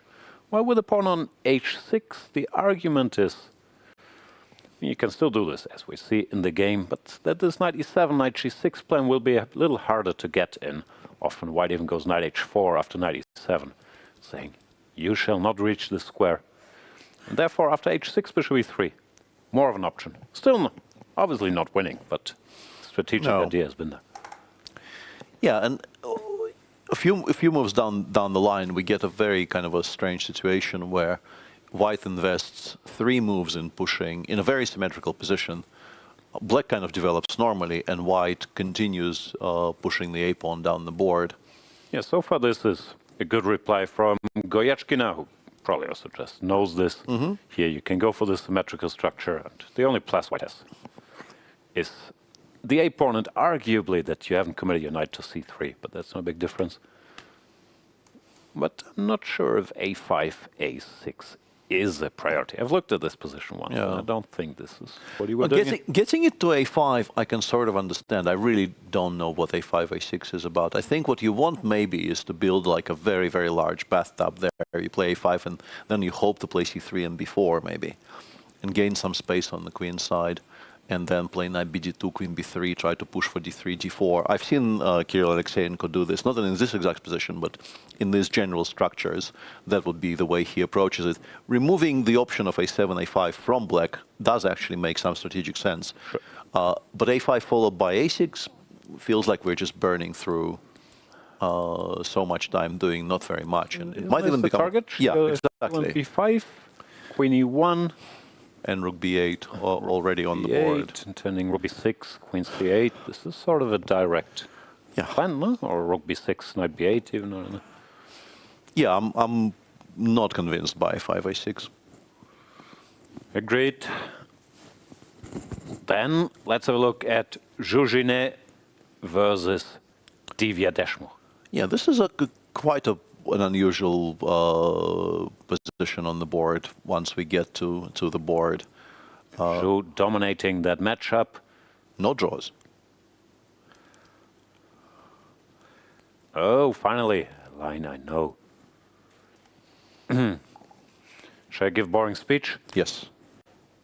The English, played by Divya, c4, e5, knight to c3, and bishop b4. Strange-looking move, but has become very topical, especially in top-level chess. The point is the main line here is knight f6, knight f3, knight to c6. But now white has a choice, e3, e4, g3, d3 we've seen from Hikaru. So bishop b4 is trying to level the playing field that black wants to sort of choose a line, because the critical move here is knight to d5. If white allows bishop takes c3, there's not much there. So knight to d5, and now it's black who decides which move you play. Bishop e7 is legal, a5 has also recently become a topic.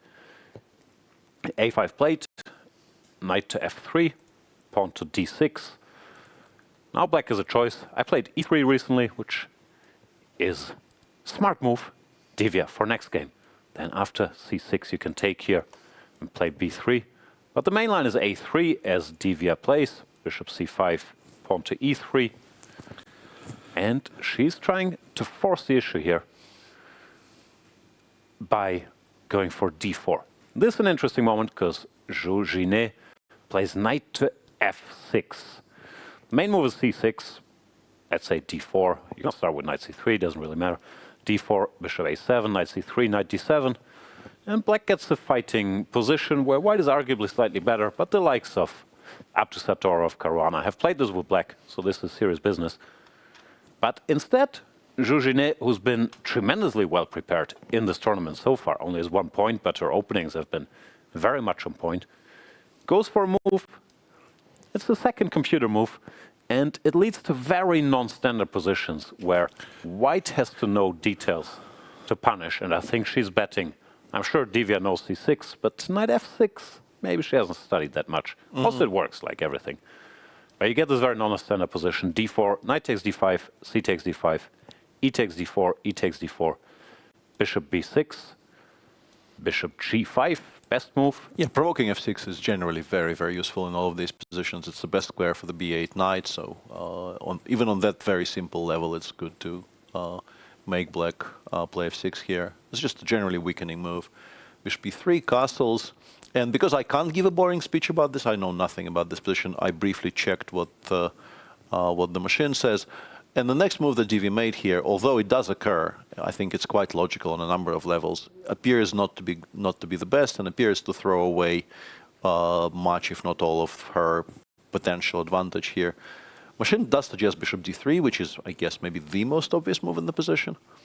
Well, I still notice you interrupted my boring speech. Bishop d3 is the critical move here, played among others by Ding Liren against Yi, but that leads to very, very sharp positions after f5, castle to queen c2.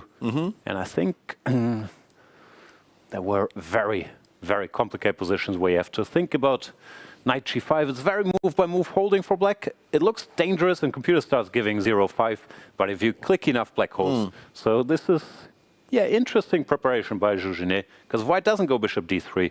He even risks being worse, I would argue. Yeah. After h4, it already starts giving a slight edge to black after f6, f5. f6, f5 is the move you're making pretty much every single time here because you can't really keep it on f6. It's restricting too many things in your camp. Divya replied with g3, I guess, deciding that stopping f5, f4 is priority number 1 now. And I quite like queen e8. I don't know if it's machine's best choice, but I like this idea of moving the queen to the e file for now. Once again, re-establishing some ideas of f5, f4 because we're pinning the bishop on e3, and also further preparing for knight d7, f6. Why not knight d7 directly? What's the? I don't know. The point? I think maybe she just thinks this is cleaner. I think she's getting knight d7 anyway, and if we provoke something like bishop e2, maybe we gain something. But why is queen a priority? I want to go knight d7, knight f6, and then think about what to do with my queen, if anything. Let's try to figure this out. The only explanation I can think of, she was annoyed by knight g5. Knight g5, bishop c4 or something, I don't know. But I'm not sure if that is something to be too concerned about. Because actually we can even force white to play knight e6 here, or at least try to force it. Yeah, we can play h6 maybe. H6. wait for you to play knight e6, take, play d6, d5, and then the pawn on e6 will fall. Gimme. Yeah, that's not... that's a goner there on e6. No, I'm not saying queen e8 is terrible. I'm just curious what the thought process was, because normally this is what you want. Yeah, but nevertheless, queen e8 chosen, and Divya very quickly goes bishop d3. Says, I do not believe in your f5 f4 insinuations. Play that if you. I guess. I mean. GF. Yeah, GF. Rook takes, and I guess the argument goes: you've opened lines for me on the king side, and I will be the one using them to great effect. Sounds correct, actually. Yeah, even king d2. King d2, rook g1. Yeah. King. Start hitting here. Yeah, I think maybe a 5 f4 was a bit of an empty gesture, and I'm very much getting on board your why not knight d7 immediately train. Okay, now you could argue. You can still do it. Bishop went to d3, which doesn't always have to be ideal, and go knight d7, knight f6. But yeah, I keep being impressed by Jiner's preparation. I know this line in detail actually because I was recently working on some English course for white, and I reached this position and I saw c6, nothing special. I started looking at knight f6, can I kill that at least? And I thought, this also works. Then I decided, not worth the trouble. So instead of a3, let's go e3, which I actually like better, but a3 is by far the main move.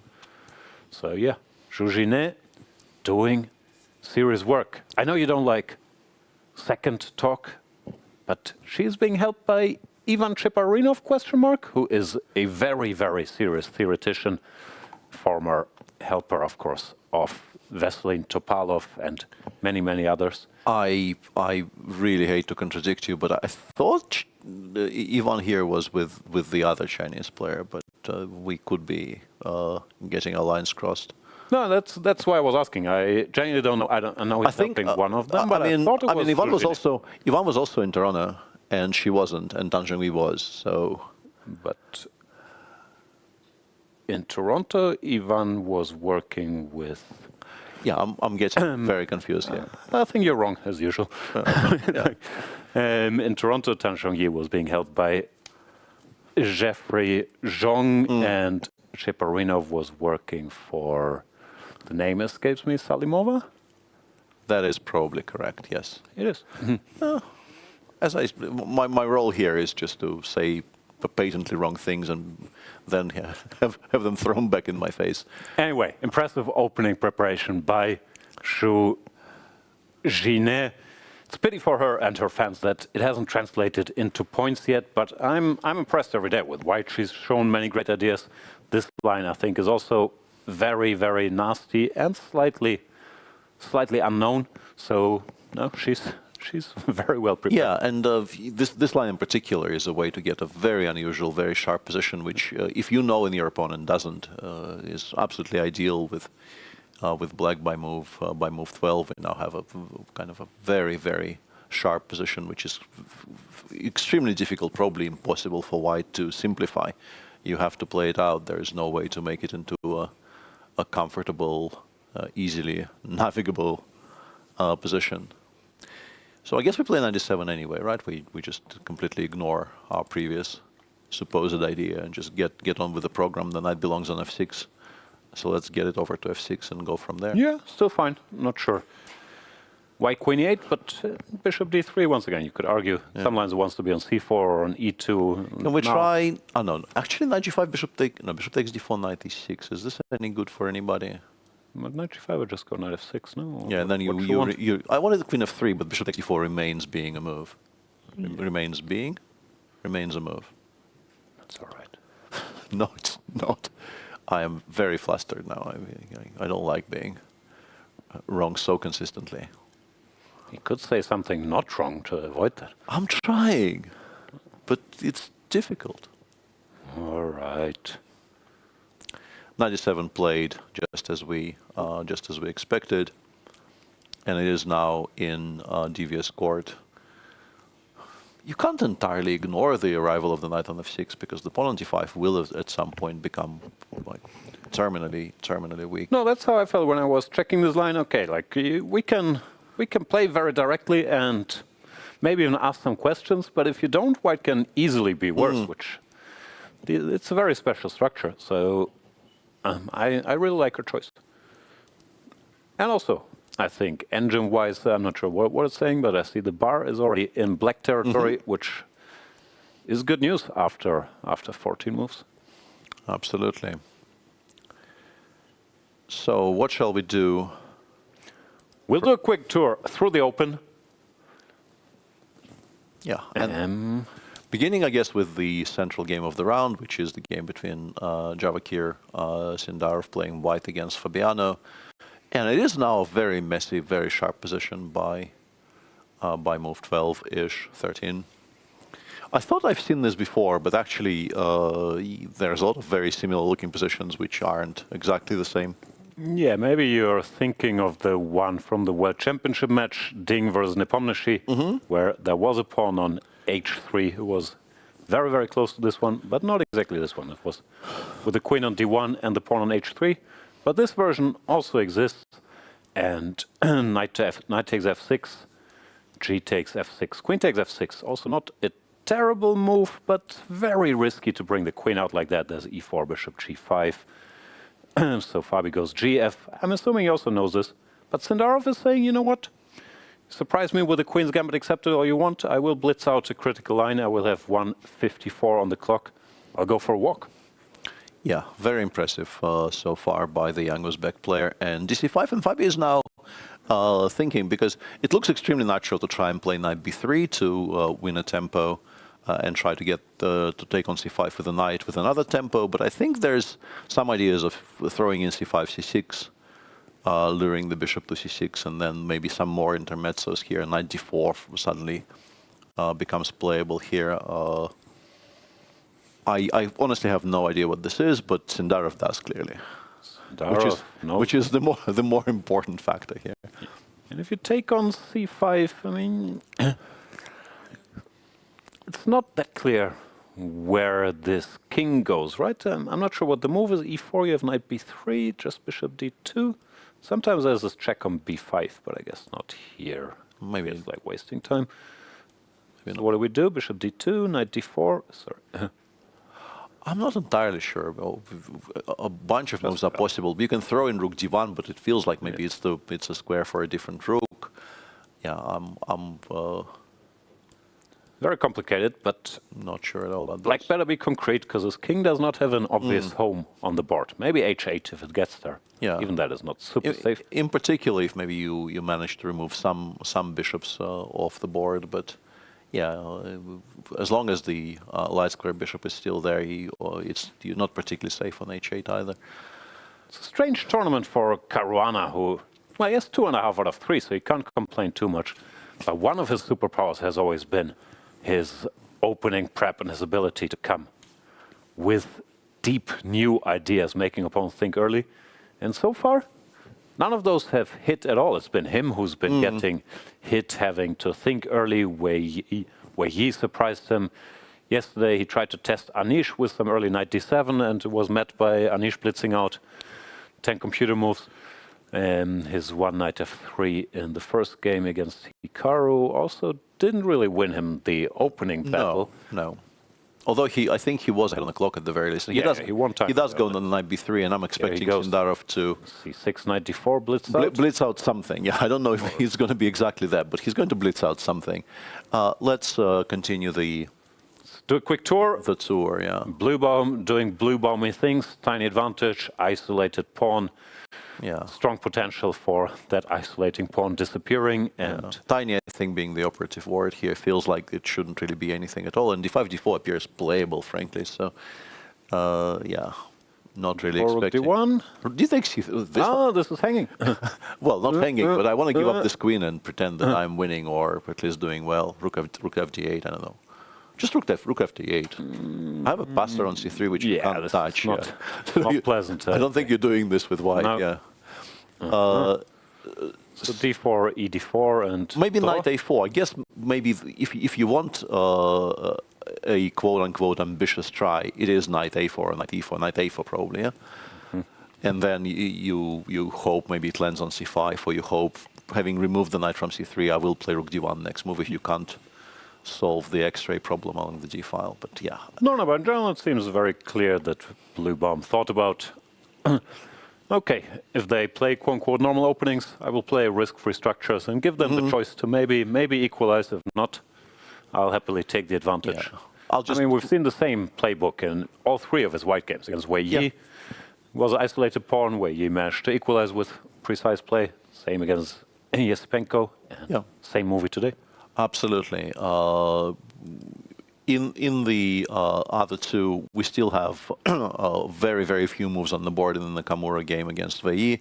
Nakamura did attempt to switch to the Dragon. We get to that in a second, because this is on screen already. The Esipenko Giri mess. C4 was played, king c7, knight h5, bishop d7. Anish doing sensible things. Bring his king to relative safety. As is Andrey. Yeah, people are just finishing development. White needs rooks on the more active squares, so he goes rook fd1, the other one probably going to c1. Yeah, rook c8, king b8 appears to be very logical, but Anish for now is still thinking, because he does have other options. The king already is not really being pushed, so maybe you can keep it on c7 for a while. But still, it feels incomplete, right? You do feel you do want it on b8, and then you start. Eventually, but yeah, details. No idea. Here we go f5. You go rook g8 first. Yeah, so definitely things to consider. And after blitzing out everything up to king d7, Anish is now burning time a little bit. He is down to 120 on the clock, and Andrey playing faster. So, but also not instantly. So no, there's a fair chance they're both on their own by now. Yeah. Very interesting position, though. Very unbalanced and very unusual. Well, not structure exactly, but the king situation. You don't see very many Sicilians with the king on c7 by move 15. Yep. All right. Oh, it's this nonsense. Yeah, and we have a Dragendorf. Dragendorf and f3, and they're saying, okay, I know bishop c4 is strange, but Dragendorf is so bad, I can switch to bishop e3 and queen d2 things. No, this will be fun. Yeah. And you have to wonder just how much Hikaru actually knows here, because it appears as if he was kind of dragged here, slight pun. Also, he didn't play e6, probably rightly smelling that Wei Yi will be ready for this, given Wei Yi's move order, and Hikaru didn't feel.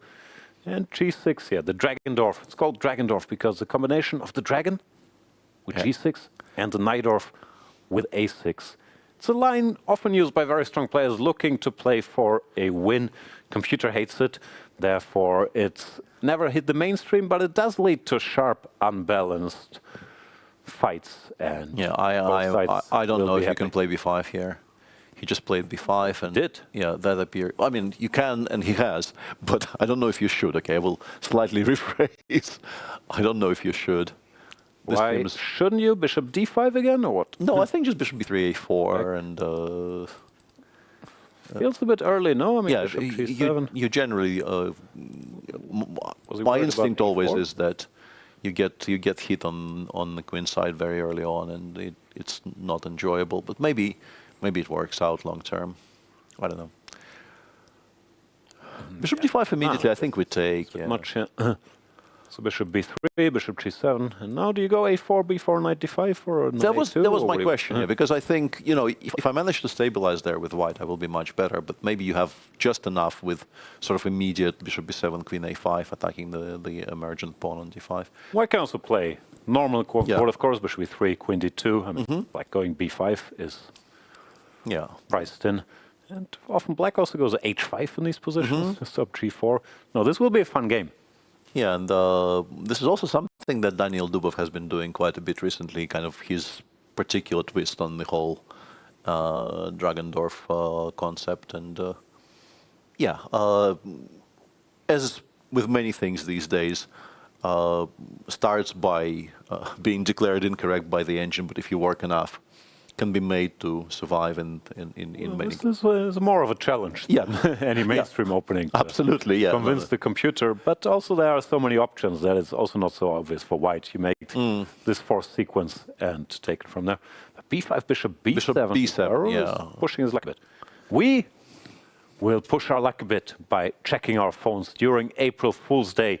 Go on a quick break. See you in a couple minutes. In 1959, FIDE pushed the candidates tournament to an extreme. There were only 8 players, but they played a quadruple round robin. This meant that each player faced the others 4 times. In total, there were 28 rounds. Played across 3 Yugoslav cities, Bled, Zagreb, and Belgrade, the tournament stretched over nearly 2 months. By the end, fatigue had become part of the competition.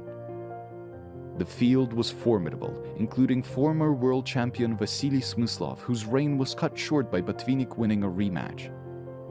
Veteran challenger Paul Keres, local star Svetozar Gligoric, future FIDE president Fridrik Olofsson, strategic masters like Tigran Petrosian and Paul Benko, a teenage Bobby Fischer, already dangerous, and a 23-year-old from Riga with a fearless style, Mikhail Tal. Tal welcomed complications and sacrifices. Where others sought safety, he applied pressure, scoring key results against the bottom half of the table. Notably, he beat Fischer 4-0.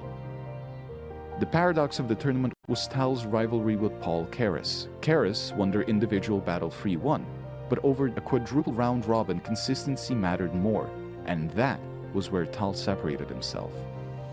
He won the tournament by 1.5 points over Keres and earned the right to challenge Botvinnik a year later. Many consider Tal an underdog, but he won the match by a huge margin of 4 points and became the 8th world champion.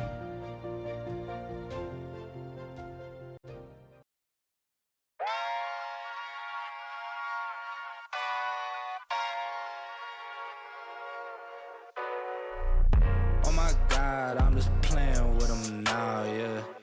Oh my God, what she saying, say it loud, yeah. I can't respect it, I'm in the gym, but I am not flexing. Came from The woodpecker method, because practice makes perfect.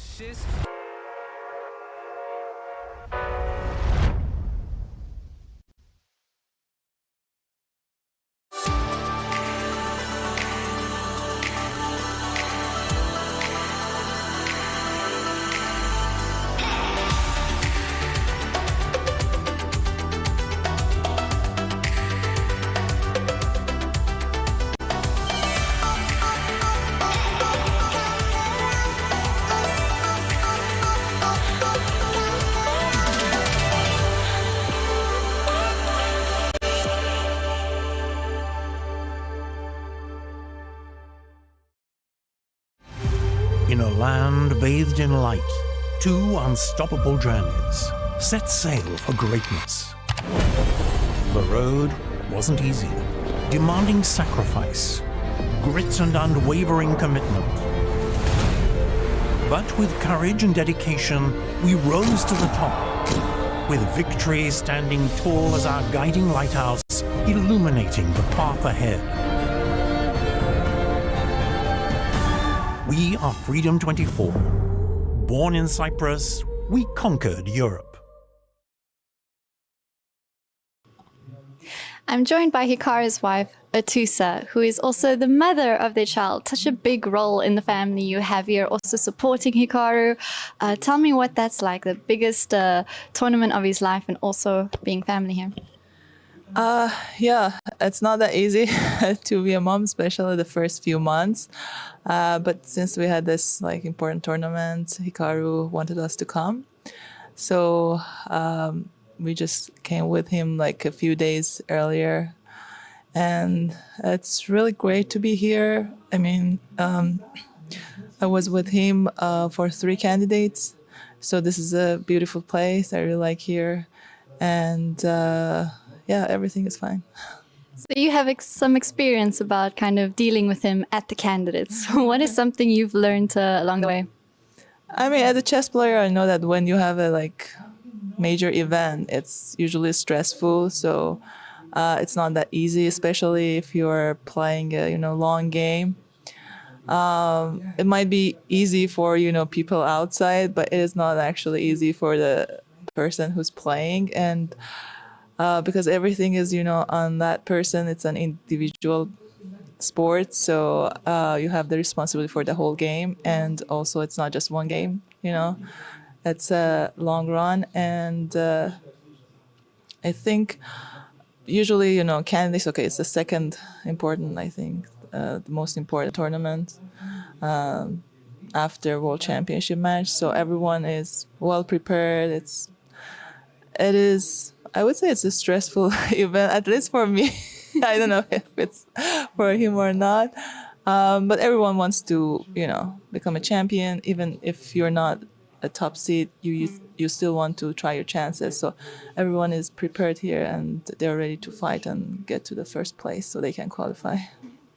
As a strong player yourself, of course, you know how it feels to be in those moments in chess and the tough results as well. Especially, you know, Hikaru didn't start off too well. So how do you personally handle him in those moments when it really hasn't gone his way? What is it like behind the scenes? I mean, it's just the first 2 rounds and he had also black pieces. And, you know, I'm sure that he's going to get his opportunities in coming rounds, and I think in such tournaments you usually need to just, you know, take advantage of your opportunities when they arrive. So it's not just one game, and he was so close like last time 2 years ago, and I'm sure that he will get his chances back. And yeah. Feeling a lot more emotion and stress from you about the event than him. Yeah, I think it was the same for me, because I remember when I was playing chess and I was, you know, if I get into time trouble, my coach would say, okay, I got a heart attack. I think it's more stressful for people who are around you than when you're playing. So I don't think he's, you know, feeling the stress that much. But when you're outside, you want the best, you know, for him. And I think probably... And final question too. So, you know, we're talking to the families of the players here, the accompanying people, but it's special with you because of your relationship to chess as well. Do you look at Hikaru's prep? Does he share that with you before the games? Do you talk about how the game's going to go at all? Does he share the chess side of things with you? Actually, not that much. I might just look at, for example, some of his prep while he's like working, but we are not sharing that much information. But if, for example, there are some similarities in his games and my games, or if, for example, we have some memories, yes, we are talking about them. And yeah, but generally he's just doing his work with his coaches, yeah. And I know I said final question, but I almost forgot to ask about Baby, of course, who has traveled here with you. Tell me about that, and being here as parents. You've been to so many candidates, but you guys are here as parents.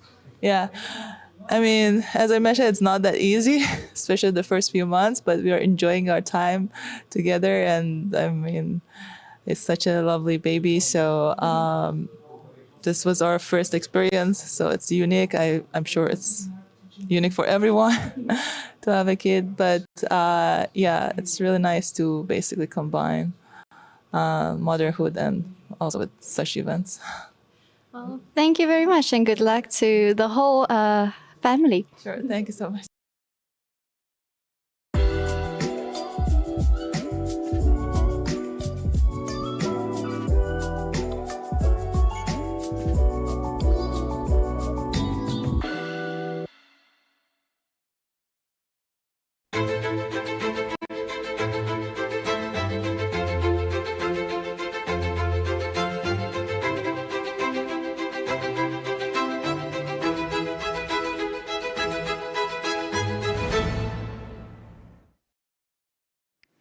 Welcome back to the FIDE candidates round number 4. And we're now being joined by my 4th favorite, Zach, the chess nerd. Zach Thane is with us. Zach, what's going on? Thank you so much, Jan. Yesterday we had a shock 19-move game between grandmasters Fabiano Caruana and Wei Yi. And a quick question came up on the internet. Let's take a look. Grandmaster Eugene Perelstein tweeted, I believe Caruana's miniature versus Wei Yi in 19 moves set a new record for the shortest win in the candidates since at least 2013. And so we checked the history books, and we found the earliest decisive win since yesterday's 19-move shock, and we had to go all the way back to 1985, Montpellier, France. Shout out to everyone watching from France, in which Vasily Smyslov with the black pieces defeated my compatriot Grandmaster Kevin Spraggett with a sprawling bishop takes pawn h3 here in this position, which forced resignation in 14 moves only. Wow. First of all, do you have to resign? I don't see anybody resigning after this takes h3. Just a pawn. Honestly, maybe even I wouldn't have resigned there. You just play f3, and yes, you're lost, but I mean, who cares? You continue. Worse, you lost a pawn. That is shocking. So Eugene was technically correct. It wasn't since 2013. And so from that blunder, I have to ask you guys, what is the biggest blunder can you think? This is a trivia segment. If you guys know in chat, let us know. Spam your answer. What is the biggest blunder in candidate history? Does anything come to mind? There is a famous position where I will, of course, not remember who the players were, but in Zurich, somebody did not give mate in 2. First, black blundered mate in 2, and white did not give mate in 2 in response, which is generally at this level not an expected outcome of a blunder of that magnitude. Is there something even more famous?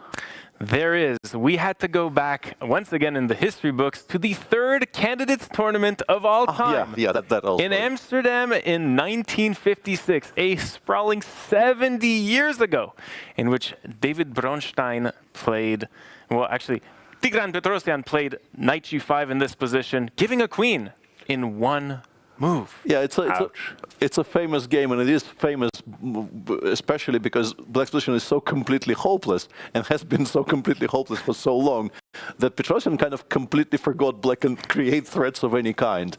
And he just thought, okay, we're shuffling, we're continuing to shuffle, I'm making moves, and he just left it unpraised. Yeah.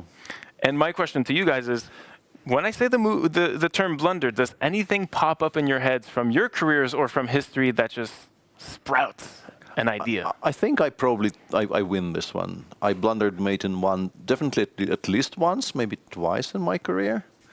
I'm guessing you haven't, because you're a sane person. I've tried to limit blunders by making mainly 12-move draws through my illustrious chess career.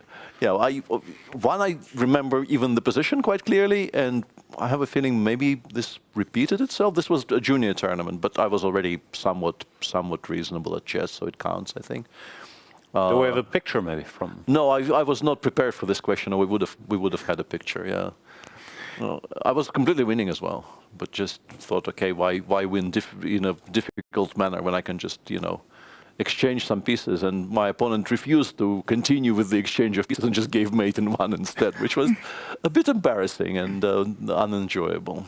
What was that game in which I think Ivanchuk blundered mate in 1 in this blitz game, in some playoff match? Why do I? It's a very, very famous.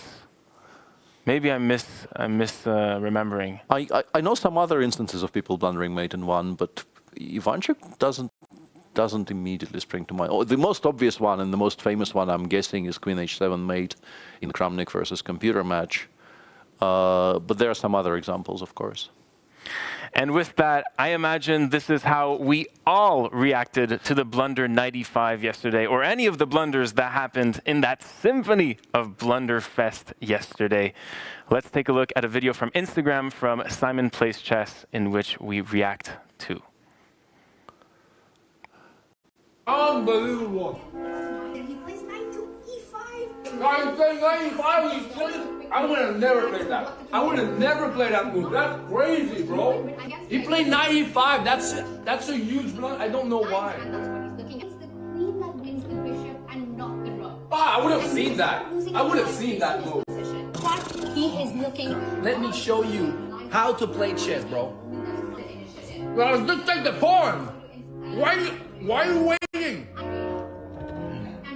I can beat Hikaru. I can really beat Hikaru. Let me show you. Look, I just won. Like, look at this. Like, why am I not at the candidates? Hi, my name is Simon, and I'd like to be considered for the Candidates 2026. content right there. Could only have been improved by presence of a pet somewhere in the shot, but yeah, ideas for the future for that particular excellent creator. Yeah, good stuff from Simon Plays Chess. He's also doing Magnus impersonations. He looks a bit like Magnus, doesn't he? Anybody could, I guess, with enough work and hot take. Yeah, disagree. Let's have a look at the action where Javokhir, Sindarov, is out preparing Fabi. What's going on there, Fabi? C6, as you mentioned, played. Bishop takes C6, 94. Yeah. Blitzed out. Caruana burning a lot of time here. Javokhir still blitzing, maybe only now beginning to think, and knight a1, knight c6 feels incredibly unattractive, so understandably Fabi chooses not to enter those positions, trades on d4, and a very logical move, rook g8 here. We're probably not castling kingside in this game anyway, we're probably resigning ourselves as black to playing with the king in the center and bringing the rook out and putting it on an open file seems very, very logical. How do we respond to this with white, though? There's two very different positions you can aim for. You can play bishop b4, which is kind of solid, but allows, if black wants, maybe even an immediate endgame by taking and playing queen d5, which probably is a bit of a relief considering that black is far behind in development, and getting a lot of stuff off the board might be something that Fabi is looking forward to. But the other options are a pawn sacrifice. If you play either g3 or f3, g3 I will force you to play f3 anyway, I guess, you will have to give up the pawn on d4. So do we like it, or how do we approach this? Feels like a big moment for the tournament, actually, because bishop e4, which, of course, I would prefer, but this looks like black is not much worse, and the draw is very, very likely. While the other moves come with risk, and Javokhir will have to do some soul searching here, how much risk he's willing to take in the situation. Let's play f3. Yeah, f3, queen takes d4, check, bishop e3. Feels very playable to me, but it does become quite double-edged. Let's say queen e5 here, or whichever square, or queen h4 with the idea of bishop d6 actually might be more to the point. And yeah, this is, of course, black is also not out of danger. a6 is constantly hanging, which might be relevant later. The king on e8 is not safe. You have to calculate rook c1 on every move and look for a safe haven for that bishop on c6. But you are a pawn up. You have some counterplay against the white king. It's a mess. Yeah, this is a game for 3 results, while bishop e4, so I don't know, 1.5 results maybe? Yeah, at best. Black has a somewhat ruined structure on the king side, but white does not have the pieces to attack those. d7, bishop d6. Yeah, I think shouldn't be much. I think we hold this quite comfortably with black. Although bishop f4, rook c1, maybe if we are fast enough to force some trades that we like. Rook c1, you have bishop d6, and I don't get the double on the c file, right? Even if you do, like, how much well, do I care? if you don't have rook c8 here, maybe I am better. Yeah, no, I guess that's fair. Yeah, but you do have rook c8, and I no longer. Yeah, I don't believe in this at all. You're still equal. Yeah, you have rook g4 in the end there. Yeah, I don't know if I even equalize with white. Yeah, good point. Yeah, so yeah, very important turning point, and I think Sindarov naturally will be leaning towards not playing bishop b4 because he did catch Fabi somewhat unawares in the opening. He's an hour ahead on the clock. He would very much like a full-blooded game, but you have to assess f3 very carefully before you go for it. Yeah.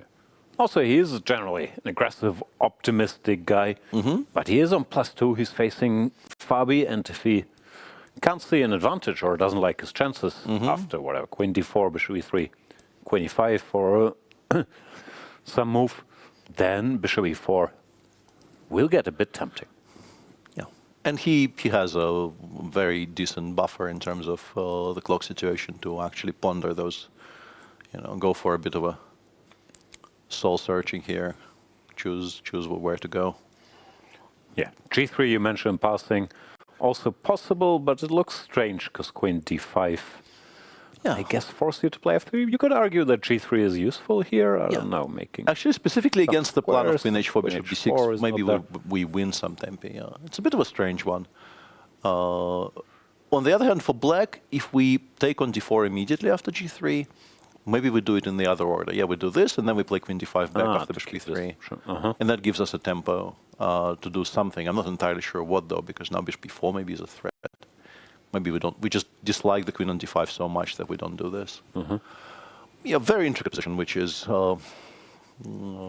in order to assess properly, you do need to delve quite deeply into all of this tactical detail. All these three moves seem legit. All the other moves would probably get him a list on Zach's biggest blunder list, because this would be quite painful. All right, let's check in with the weird Sicilians that are happening.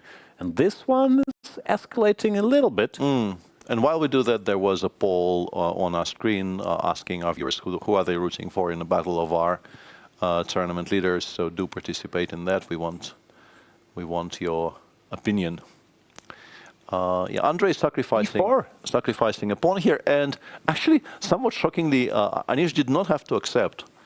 Just completely ignoring it and playing king b8 may have been safer actually, but Anish not shirking from the fight here. After rook b1, he has to play quite precisely. I checked it briefly because I couldn't quite understand why this is supposed to be so dangerous. But so what do? You go back.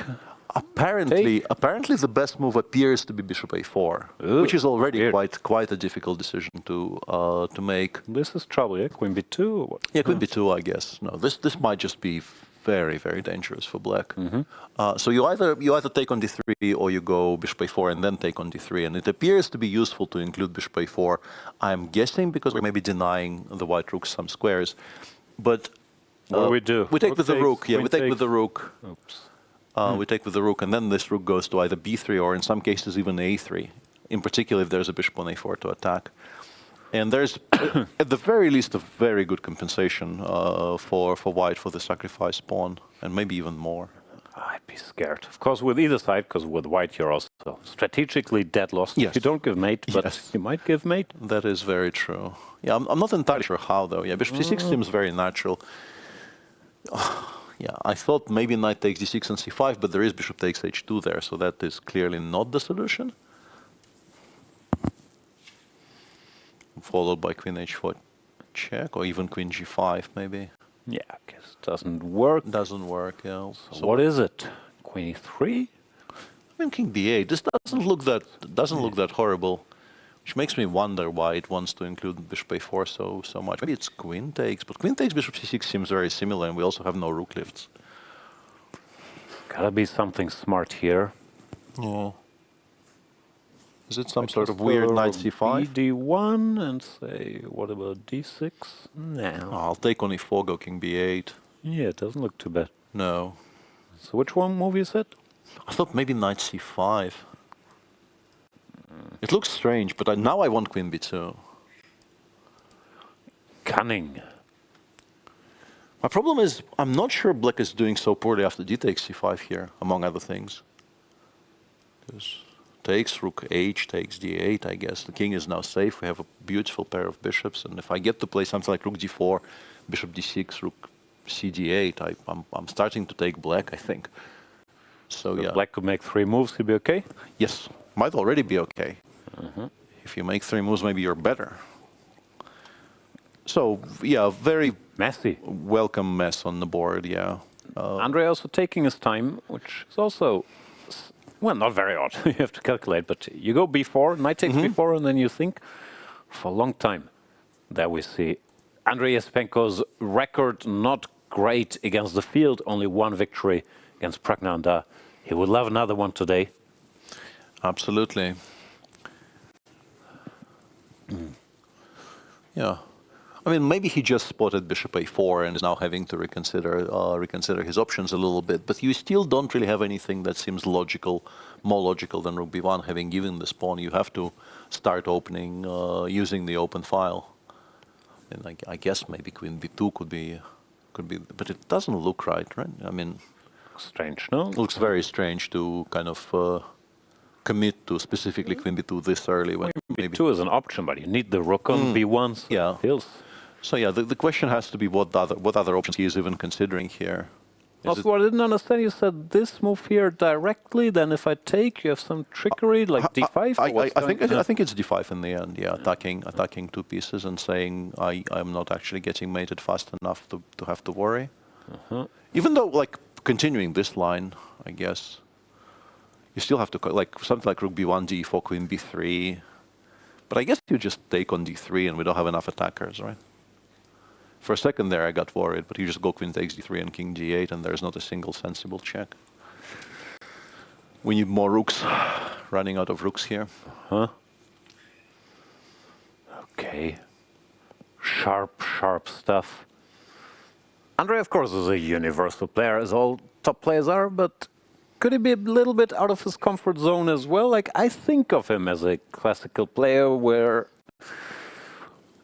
I think it's not true. I've seen him sacrifice pawns against Magnus and winning nice games, but somehow, to my mind, he's not looking for chaos. He will embrace it if the position demands it. Yeah. I'm not sure he's seeking it out. Yeah, it might not be his most, his comfort zone necessarily, but he knows enough to play before. He knows that strategically he needs to start opening files, and I guess something surprised him in the calculations he had to do, and he had to double check or triple check something. But rook b1 is now on the board.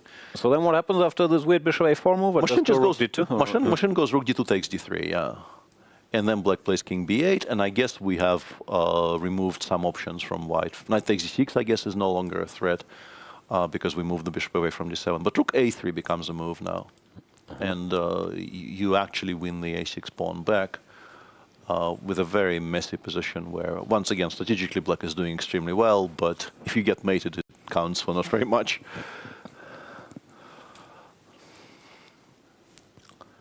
Yeah, so knight c6 bad, knight takes d3. We couldn't fully figure out we couldn't. What the big problem is after takes and bishop c6, which looks like the most common sense way to play.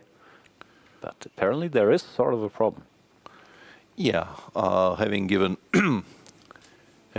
my screen some time to think, it goes bishop c6, knight c5, queen g8, some incredibly messy line which currently stands at zeros. So it doesn't like d takes c5? No, or at least prefers queen g8 to it, yeah. At least we did manage to find knight c5. Good job. All right, Anish. Right after his nap, we'll get back to calculating this very complicated position. Yeah. How are they still sort of taking their time? Yeah. And is it wise for Wei Yi to think here for an hour?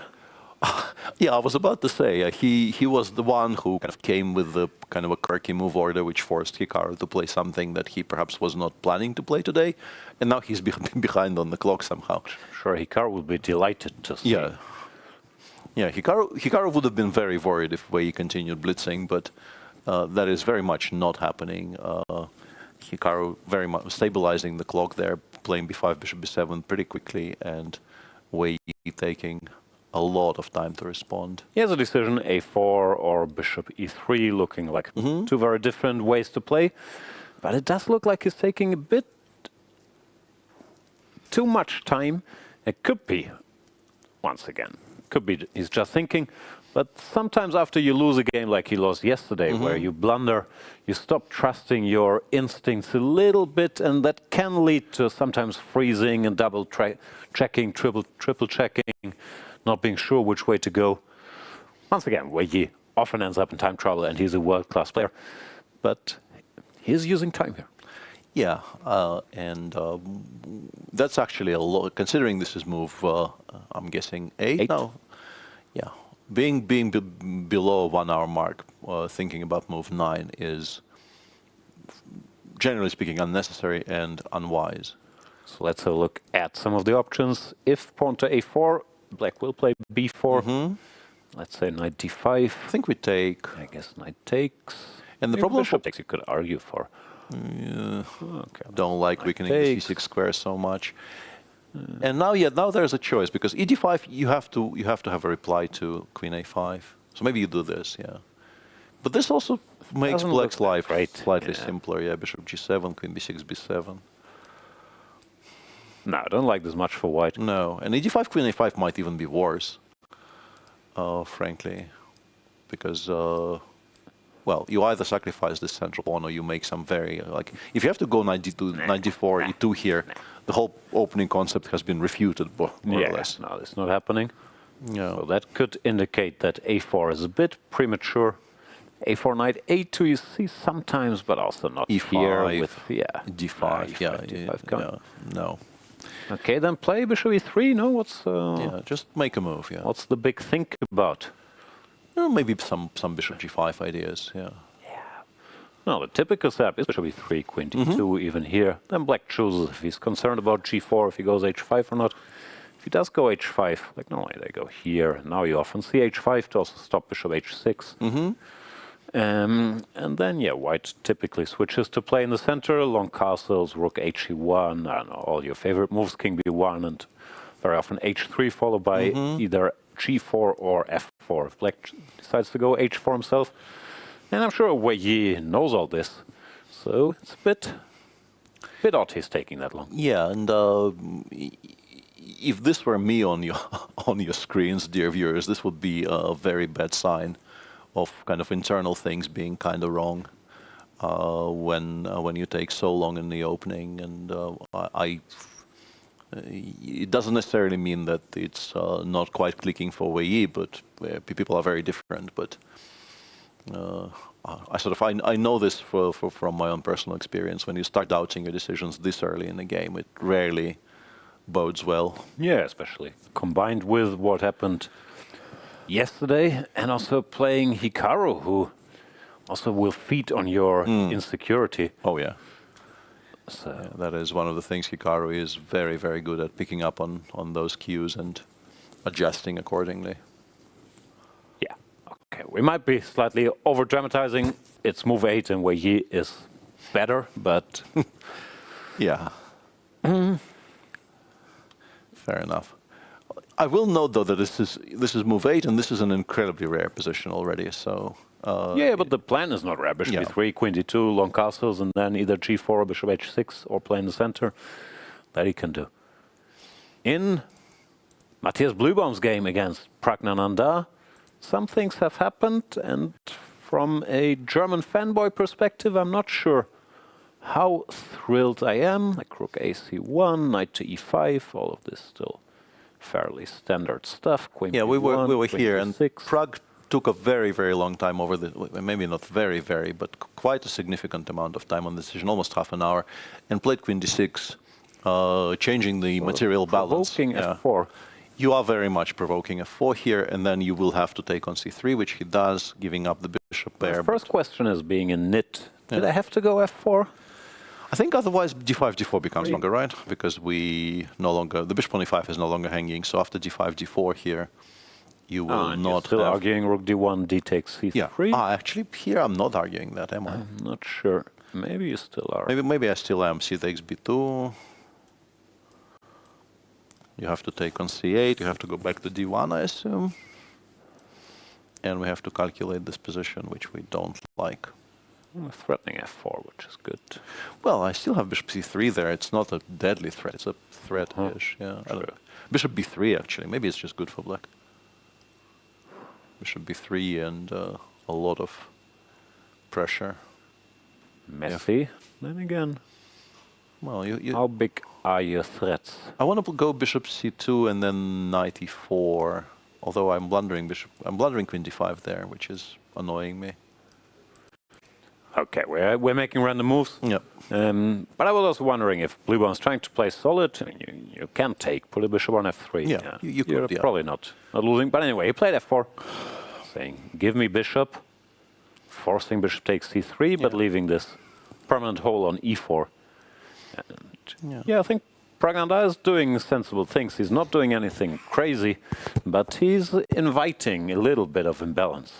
Yeah, having said all that, I think white will have bailouts aplenty, as is often the case with positions with two bishops, because you can generally try to return one of them for the knight and get an opposite color bishop position. And you can also probably swap down along the c-file. Queen d7, I go queen b2 here. I'm assuming you play f6. b2, f6. Yeah, I play bishop d4, and then I start swapping down. You do have bishop g4, which, if it forced the trade, would be very good, but I have bishop d3 as a reply. I'm not allowing that trade, if I can help it. And if horsey jumps, you can also say, please give me horsey. Yeah, or I can start along my very ambitious plan of trading every single rook. And if so no, I think Matthias is still perfectly safe. It's maybe, I mean, it's definitely livelier than the positions which occur like yesterday when black pushes d5, d4, and everything comes off the board in the center. But it's still, I think, very, very safe. Yeah. Strategic danger for white would be light square bishops disappear and you end up fighting against this knight or this knight here. Well, your dark square bishop looks nice, but against the pawn on f6, it's not doing very much. If you can get rid of this. Yeah, but we not are that much happening. Yeah, we are going to be avoiding that with black with white whenever possible. Yeah, seems fine still. Seems very. This entire line seems very logical. You could maybe try to be even more forceful, but I'm looking at something like bishop d3 straight away right now, allowing knight d2 and trying to make some kind of bishop takes h7 work. But first of all, why? And also, I guess, second and third of all, just why do that? Yeah. Knight d2, bishop. It might actually not be that bad. I don't know. Queen d3, rook takes f1.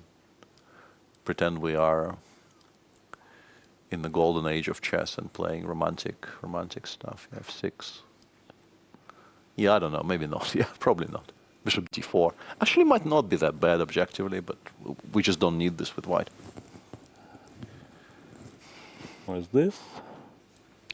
I couldn't understand how I'm king takes h7 and our attack has... queen f6. You have queen f6. Ooh.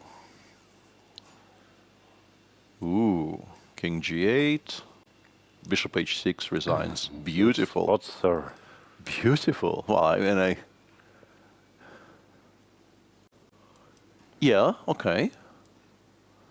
Makes me a lot more excited about the whole thing.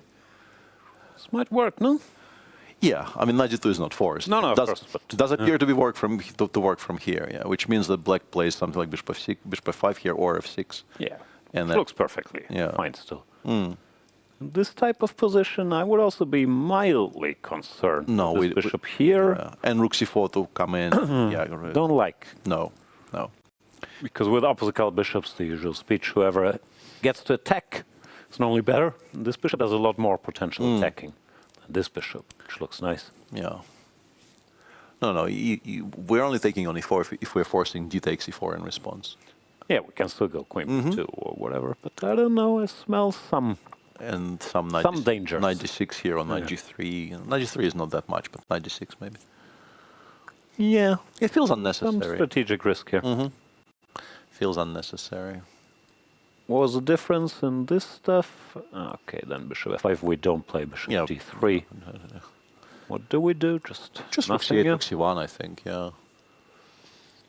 No, Bluebaum's games with white, they look a little dry, but I think his strategy is actually sort of sensible. And maybe he was also expecting after the Grand Swiss and Weig that people would jump a little more, maybe play more, whatever.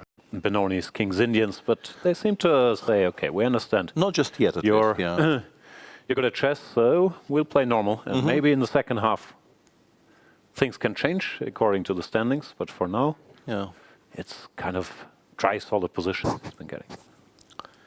Yep. Let's, I guess... Fabi? Fabi, no move yet. Sindarov is still thinking, and in the Esipenko Giri game, he's finally decided. He's gone g3, yeah. G3 played, he's come to play. As expected, yeah. It's an important decision. He takes time on it, which is good and proper, but he does not go bishop b4, which is also the most ambitious move. Yeah, something I very much expected here. Also, ain't afraid of no ghost, because g3, of course, does weaken the long diagonal, but modern generation is just thinking about stuff, and he's noticing it's nice to have g3 here for these positions, covering some dark squares. And now it's back in Fabi's court, because he has to choose between queen d4 and queen d5. Those are the two most obvious options. I'm sure there are some others, but those two appear to be the most natural. You also don't want to wait for if white is threatening to take, but potentially he is. And bishop b5. I am very interested, yeah. Because that is an important pawn. That is not an h7 I'm not looking at all, but a6 I would like to take, yeah. Even h7, if I can take and go bishop e4 next move, why not? Actually, and immediately return to e4. Yeah. And all the endgames will now be completely winning, yeah. Good point, actually. Yeah, I don't think black can wait. I think you have to play something forcing. And there aren't very many forcing options outside of queen takes d4 and queen d5. No, Sindarov continues to impress. Let's check in with the women's section. Yeah, black is doing really well on two boards. This is one of them. This is the game between Divya and Jiner, where you can just take on d5. You don't have to, but you can if you want to. It's just a healthy pawn. Why wouldn't you? Yeah, no, this went horribly for Divya. It feels like she didn't sense the moment here. Also h4, I don't fully understand what's about. Are we stopping g5 and why h4? Yeah, we're establishing some kind of a wave breaker, but black is not launching a pawn assault on the king side here. Yeah. I don't know what we're doing here. Actually, having played h4, if we go back a little bit, I checked because I was wondering sort of where we turn the corner. f5, g3, queen e8, it's still sort of okay, but after queen e8, machine actually now goes h5 in pretty much every single position. Having played h4, it feels like you have to continue asking this question. It might be useful in terms of denying the h5 square for the black pieces. Might be useful to maybe knight h4 will become useful in some later positions, trying to put pressure on the f5 pawn. But it goes h5 pretty much everywhere. And instead, the sequence that Divya chose just doesn't really do anything. Castles h6. Here, knight e1, knight yeah, this is already bad. And you don't arrive in time, no? Yeah, this is just not fast enough. And the pawn on d5 is just... the Chinese grandmaster is now thinking whether, she wants to cash in immediately or you have other options as well. Take it. Yeah, just a very, very good bit of prep, as Jan already stressed in the previous segment. Going for a very interesting fighting line, which I'm guessing came as a surprise and better by move 15 with black today. Yeah. And speaking of better with black by move 15, this as well, yeah, where Vaishali was briefly given a bit of a reprieve. Yeah, we didn't love this a6 queen e1 combo. No. b4, no. And before either. And here in this position specifically, 65 was incredibly strong immediately. Because very often combining d5 with the idea of knight f6, g4 in many positions as well, and also queen d6, white is kind of crumbling. It really is very, very unpleasant. After queen e7, the engine was suggesting immediately playing h2, h3. It felt that including h3 to deny the g4 square to the black knight was crucial here. And now we're back to, after some perhaps opportunities missed, we're back in a position where black is clearly running the show. Still a bit mysterious why she will go queen e7 and then queen d6, not d5, queen d6 in one go, but white has more weaknesses. Yeah, and now you can continue shuffling, or perhaps there are maybe even some concrete options. I should mention after d5, of course. We have to think about knight takes. Yeah, d5. but this is the point. Knight takes, queen knight g4 is why this isn't good. Yeah. No, and this is exactly why the engine was suggesting h3 at the first opportune moment, because you do need to stop this from happening. Got it. So yeah, this is a bit of a strange one by Vaishali, because she appeared to be the one sort of slightly dictating the terms. You don't play for bishop e3 without this being a plan, because you absolutely have dozens of other options. And she is now struggling. Yeah, I understand to some extent, just because after a5 you often see black just going a6 on autopilot, and you could come to the conclusion, okay, they haven't stopped me from going a6, so I should do it. But yeah, this strategically here, where there's also no bishops, so black has access to the b6 square, looks somewhat risky. Yeah. This wasn't that bad yet, but the following it up with queen e1, c3, and then b2, b4, that you no longer have this much time to do unnecessary things. Yeah, and in the current position, even some very direct plays possible. You can maybe go d5, d4, takes, and then natural move appears to be queen b3, and I'm guessing we go knight d7, knight e5. And white is just completely tied down to the protection of her many weaknesses. a6 is constantly under pressure, b4 is under pressure. You have fewer pieces on the king side as a result. You might actually end up being under attack on the king side very soon. Not a pleasant position at all. All right, quick check-in with Lagno and Anna Muzychuk. This at least structurally looks like good news for Anna. Yeah. I mean, this bishop was exchanged without having to take double pawns. Then, at least with white, you've normally achieved your aim, which you could argue is not that much to begin with, but you have the better structure. Yeah. And also, can we attack a bit? Yeah, and Kateryna actually castles queenside, which, considering we don't currently have any counterplay on the king side, it's very, very far in the future if it's going to happen at all. And white's play with b4, b5 is happening right now. Feels a bit optimistic, but she is reasonably well prepared for the pawn breaks, at least for the time being. She's gone king b7, rook a8. And also importantly, and this is something that I'm sure our viewers are aware of, but when white has two potential battering rams on the side, such as here on a4 and b4, when you put your own two pawns in front of it, you always meet a5 with b5 and b5 with, I guess you can take and play a5. So there's no immediate way for white to open files in front of the black king.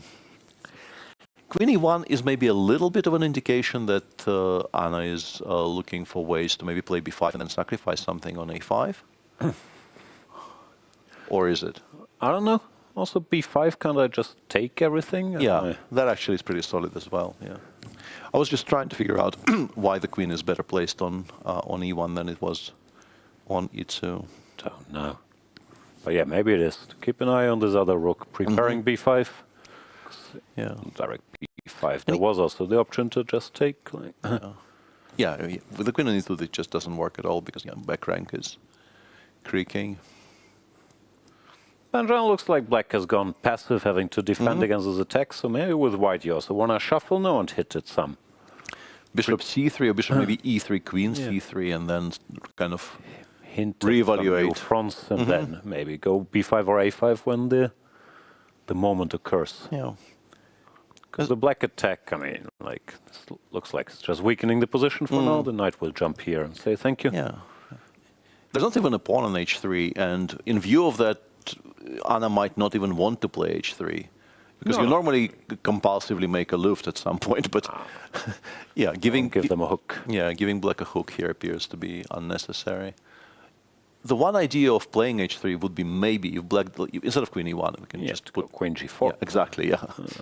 Claim that we have a better endgame, but black is going to not allow it. Yeah. Anyway, small advantage for Anna, but still all to play for.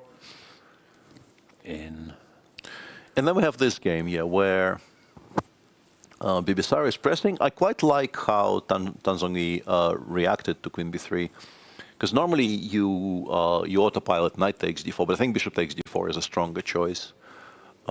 Despite this giving up the bishop pair, you retain the knight on c6, which does a job of somewhat neutralizing the bishop on g2 and rook on c1. White is still, of course... White should still be better. Yes, this is normally a good scenario out of all these positions. Absolutely. But if there's nothing direct, black can potentially hold. I don't know if you need e3 here. Queen b5 could also be a move, maybe. Not sure. I'm interested even in simply playing knight f4 in many of these positions and just claiming that that bishop on g2 is very much stronger than the knight on c6, and it's quite an unpleasant type of a position for black to hold. But e3 was played. So e3, just on general grounds, I'd be mildly worried to weaken the square. Maybe white is way too active for this to ever happen. Queen e8, sidestepping knight f4. Queen b5 now hits the pawn. And bishop g4. Yeah, looking for a bit of counterplay. Looks like black made some progress if there's nothing. nothing directly crushing here. Can we take anyway? Take would be my first question, because knight of 3 check is no longer playable. 97. Yeah, that is no longer playable because of both knight e7 and knight f6 check. Followed by queen takes f3. So what's the reply to queen b7? Ah, hang on. Question. Knight d... No, knight d3, knight e7 check, right? I got briefly excited by knight e3, rook c8, bishop c8, and I thought I solved it, but there is the immediate knight e7 check, which I think doesn't work. Resolves those issues, yeah. So what is the big trick? Is it rook b8 and then knight d3 if you take on a7? Takes. Now we can reconsider our options, even knight f3. Let me try or knight this. d3, which, takes. Yeah, we're 2 down, but this bishop on f3 often compensates for quite a lot, yeah. Not sure if it's enough, but it's a bit scary. Yeah, e3, 4, I guess, immediately with queen e3 to follow, and maybe we're still okay with that. Oh yeah, we have knight f4 as an emergency. Emergency break with that as well. And I want the queen on e3 as fast as possible. So let's do your thing, knight d3. Yeah. Is this picking up? I mean, it's very boring and materialistic, but if I do win the exchange, maybe it's my best option. Yeah. I don't know what this position is. Let's make some move. Oh, white is always fine, but you probably want more, right? Yeah, it doesn't feel like white should win this. So I guess queen b7, rook b8. I have queen a6, which stops knight d3. But then of course we give a check from f3. Yeah, we're now not 2 down, but only 1 down. I guess white still goes e3, e4, but now we play some sensible move of. Oh no, white's still better. Like, yeah, e4 somehow I'm not as scared anymore of getting mated. Like, e4 is an important resource here. Yeah, it shortens the diagonal, immediately prepares to attack the bishop on d3 on f3. So yeah, good move. Still quite messy. Assaubayeva thinking about it, but you also sort of have to take if you want anything. No, like here, why is white better? Yeah, I mean, you force bishop takes c8, but it's not a huge concession. Yeah, like takes, rook c1, you can pretend you're a little bit better, but black just holds those positions, I think, in most cases. It's very hard for me to believe this is an actual problem. Yeah, no, this looks fine. So yeah, I think you have to close your eyes and take on b7. Do it. Do we have any announcements to make, Peter? The poll is still open? It's way too early for the poll. Let the people form their opinions. I'm sure we have a lot of undecided voters who are only now finding out who's on the ballot and are choosing between. The independents aren't happy with the poll. Bibisara, age 22, one of the rising stars, one of our co-leaders here. And her calling card is at age 22, she's the 3 times Women World Blitz champion. Yeah, that is quite something. A lot of titles at that age. That is quite something. And was even crushing that tournament before she hit the top 10, or I would think even top 20, top 30 in the classical rating list. It's a Blitz specialist. Yeah, she is extremely good at the shorter time controls and Blitz in particular. And yeah, getting 3 titles by the age of 22 is a stunning achievement. There's been a massive turnaround, by the way, in our very unusual Najdorf in Esipenko Giri. So maybe let's have a look. We should go there, yeah, because Anish did take on d3, and Andrey quite quickly actually recaptured with the queen, which is something the engine hates, really hates, yeah, just dislikes massively. Yeah, we were hinting at maybe this is not Andrey's home turf. Just bishop c6 here, I assume, and like, what's the follow-up? Engine also hates bishop c6. Really? Yeah. Oh, okay. Interesting. Okay, let's try and figure out why queen takes d3 is so wrong then. Do we throw in bishop a4 somewhere?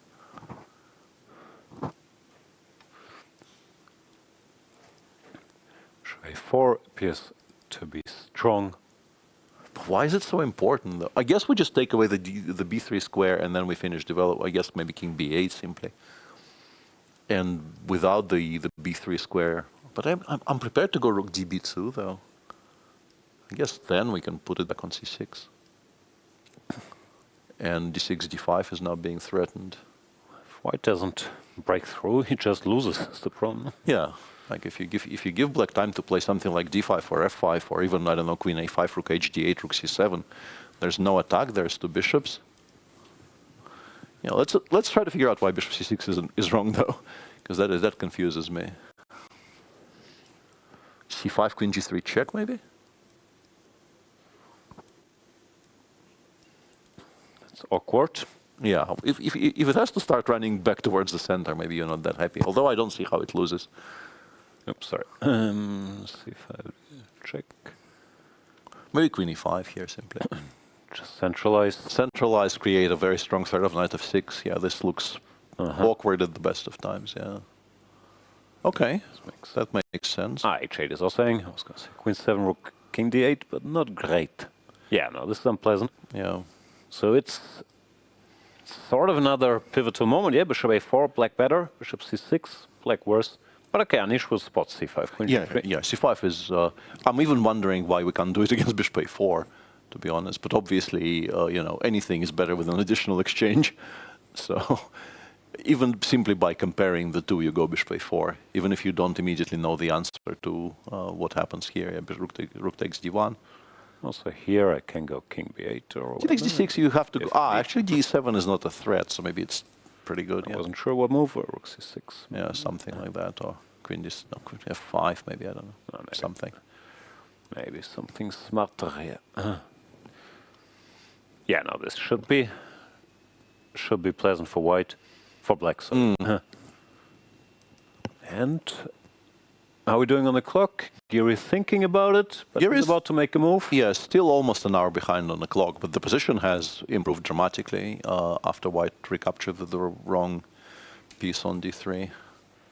Yeah, and there we have Anish adjusting the glasses and...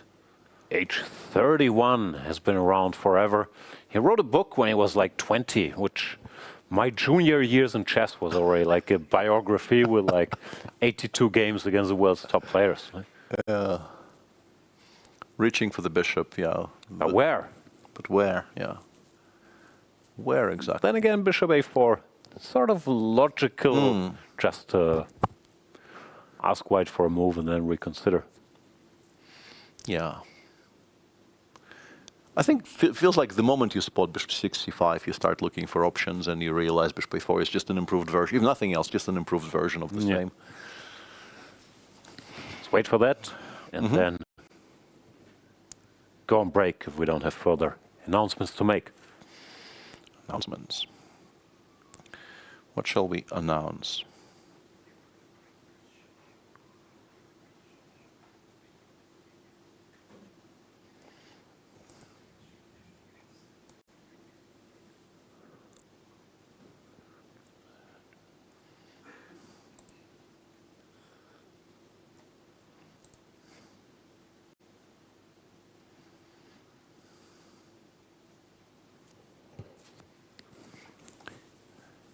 Anish still deep in thought, choosing between those two major options, one good, one less good.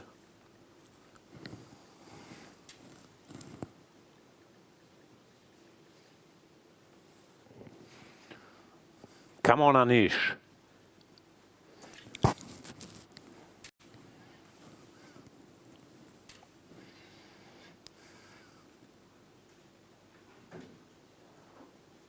And the bishop goes to bishop moves a4. a4. He has found the best move. And now, apparently, black is better. He gets up for a quick walk. Okay. Speed round. Wei Yi finally made some moves. Bishop e3, knight bd7.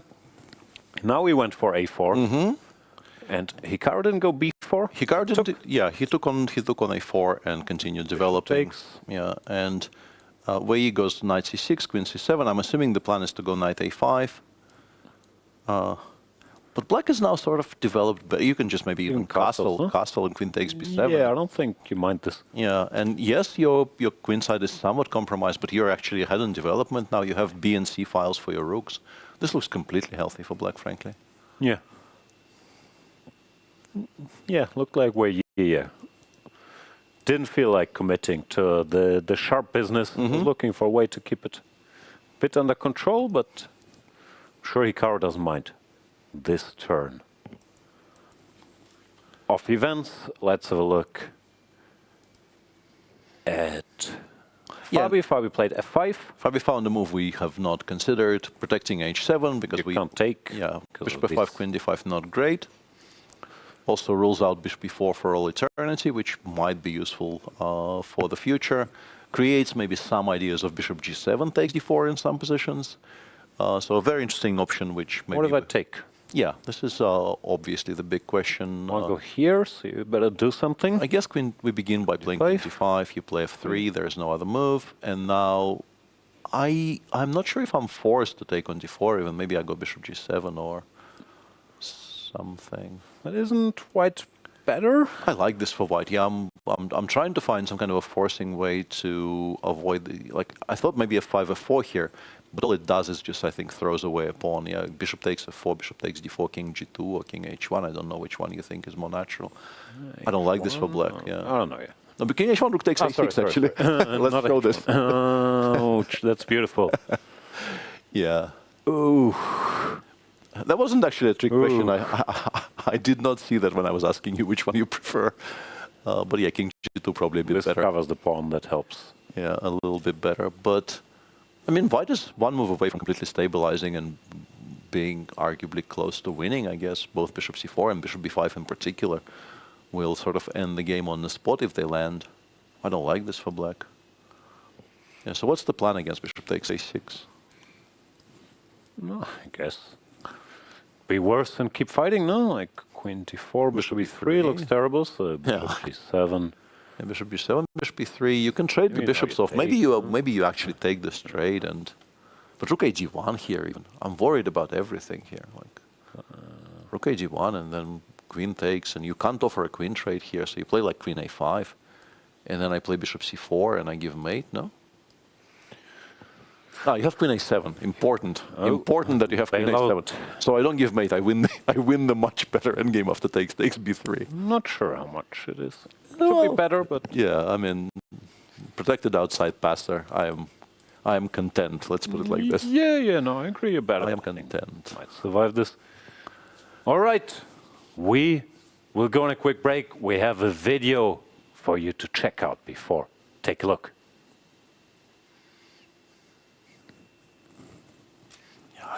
Also couldn't hear what the most prestigious tournament. I said twice that I could not understand. This year they are taking place here at the beautiful Cap St. George's Hotel in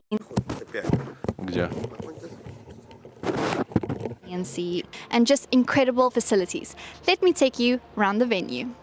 First impressions of the hotel sets the tone immediately. We are in the Chroma lounge and lobby, fit with a beautiful chandelier, high raised piano, and just elegant touches all over, like our Easter eggs fitting for Easter, all saying elegance exactly, which is fitting for the FIDE candidates. For fans, guests, and of course the players, Cap St. George's has so much more to offer than chess. There are 3 pools, 2 outdoor pools, 1 indoor heated pool, and as you can see, it's a wonderful way to soak up the sun here in this lovely April in Cyprus. Breakfast, lunch, and dinner are all served here in Ioannissos restaurant, buffet style on gold marble, comprising of both Mediterranean and international cuisine. Ingredients come straight from the hotel's own farm, Perivoli, which supplies citrus fruits, fresh herbs, and organic vegetables. The candidates are fought hard at the board, but they are fueled right here. Here is the playing hall where all the magic happens, what everyone has come for. 8 boards, FIDE candidates, FIDE women's candidates, everyone playing here together. Of course, branding everywhere with the green theme. Very, very luxurious, if you ask me. comfortable chairs for the players here at their boards, where of course they are sitting for hours at a time, and proper lighting ensured that the focus is just the chessboard. In the hall, there is seating for the fans, for those who have traveled all the way here to watch their favorite players live. Back here, we have the Players' Lounge. Of course, every elite tournament needs this. This is a place for the players to come back, sit down during their games, have a few snacks, get a coffee, get some water, and of course, keep an eye on what is happening on the boards. Here we have the fan zone, which is the place to be if you are in Cyprus. You can come here to watch your favorite players live in action at the FIDE candidates, but there are also so many activities to enjoy, like simultaneous exhibitions with top grandmasters, Q&As, lectures, all sorts of fun activities to keep you entertained during this high-class event. Also, as with every top FIDE event, we have our FIDE shop here at the fan zone. You can get all sorts of chess items and merchandise exclusive to the FIDE candidates. But what's even more special is we have signed items by the candidates themselves and notation papers where you can take home a bit of history for yourself. And here we have the media center, where around me you can see a lot of hardworking journalists. You know, we've got my FIDE colleagues, Lee Chess, Chess.com, Chess Space, St. Louis, journalists from around the world here to report on the most prestigious event of the year. Press conferences take place here, as well as interviews, so players come here after their games to tell us a little bit about their games. Running a high-class broadcast for such an elite event is no easy feat, but we have a hard-working, dedicated broadcast team in the broadcast studio right next to the media center. Behind me you can see all these cables, all these computers, really all the work that goes in to bring you the best production possible. On this side you also see our actual studio with our dynamic duo, Jan Gustafsson and Peter Fiddler, bringing you every move from the FIDE candidates live with expert commentary. And finally, we have a VIP room where special guests come to relax, enjoy the games, look at the beautiful views, and of course, see the trophies on display. Step outside and this is your view. The beautiful Mediterranean Sea, which the hotel and every single room looks out onto. Our players are fighting hard indoors, but it's such a breath of fresh air to come outside. There you have it, the incredible venue for the 2026 FIDE candidates.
I'm here with Aleksandra Goryachkina at the FIDE Women's Candidates 2026.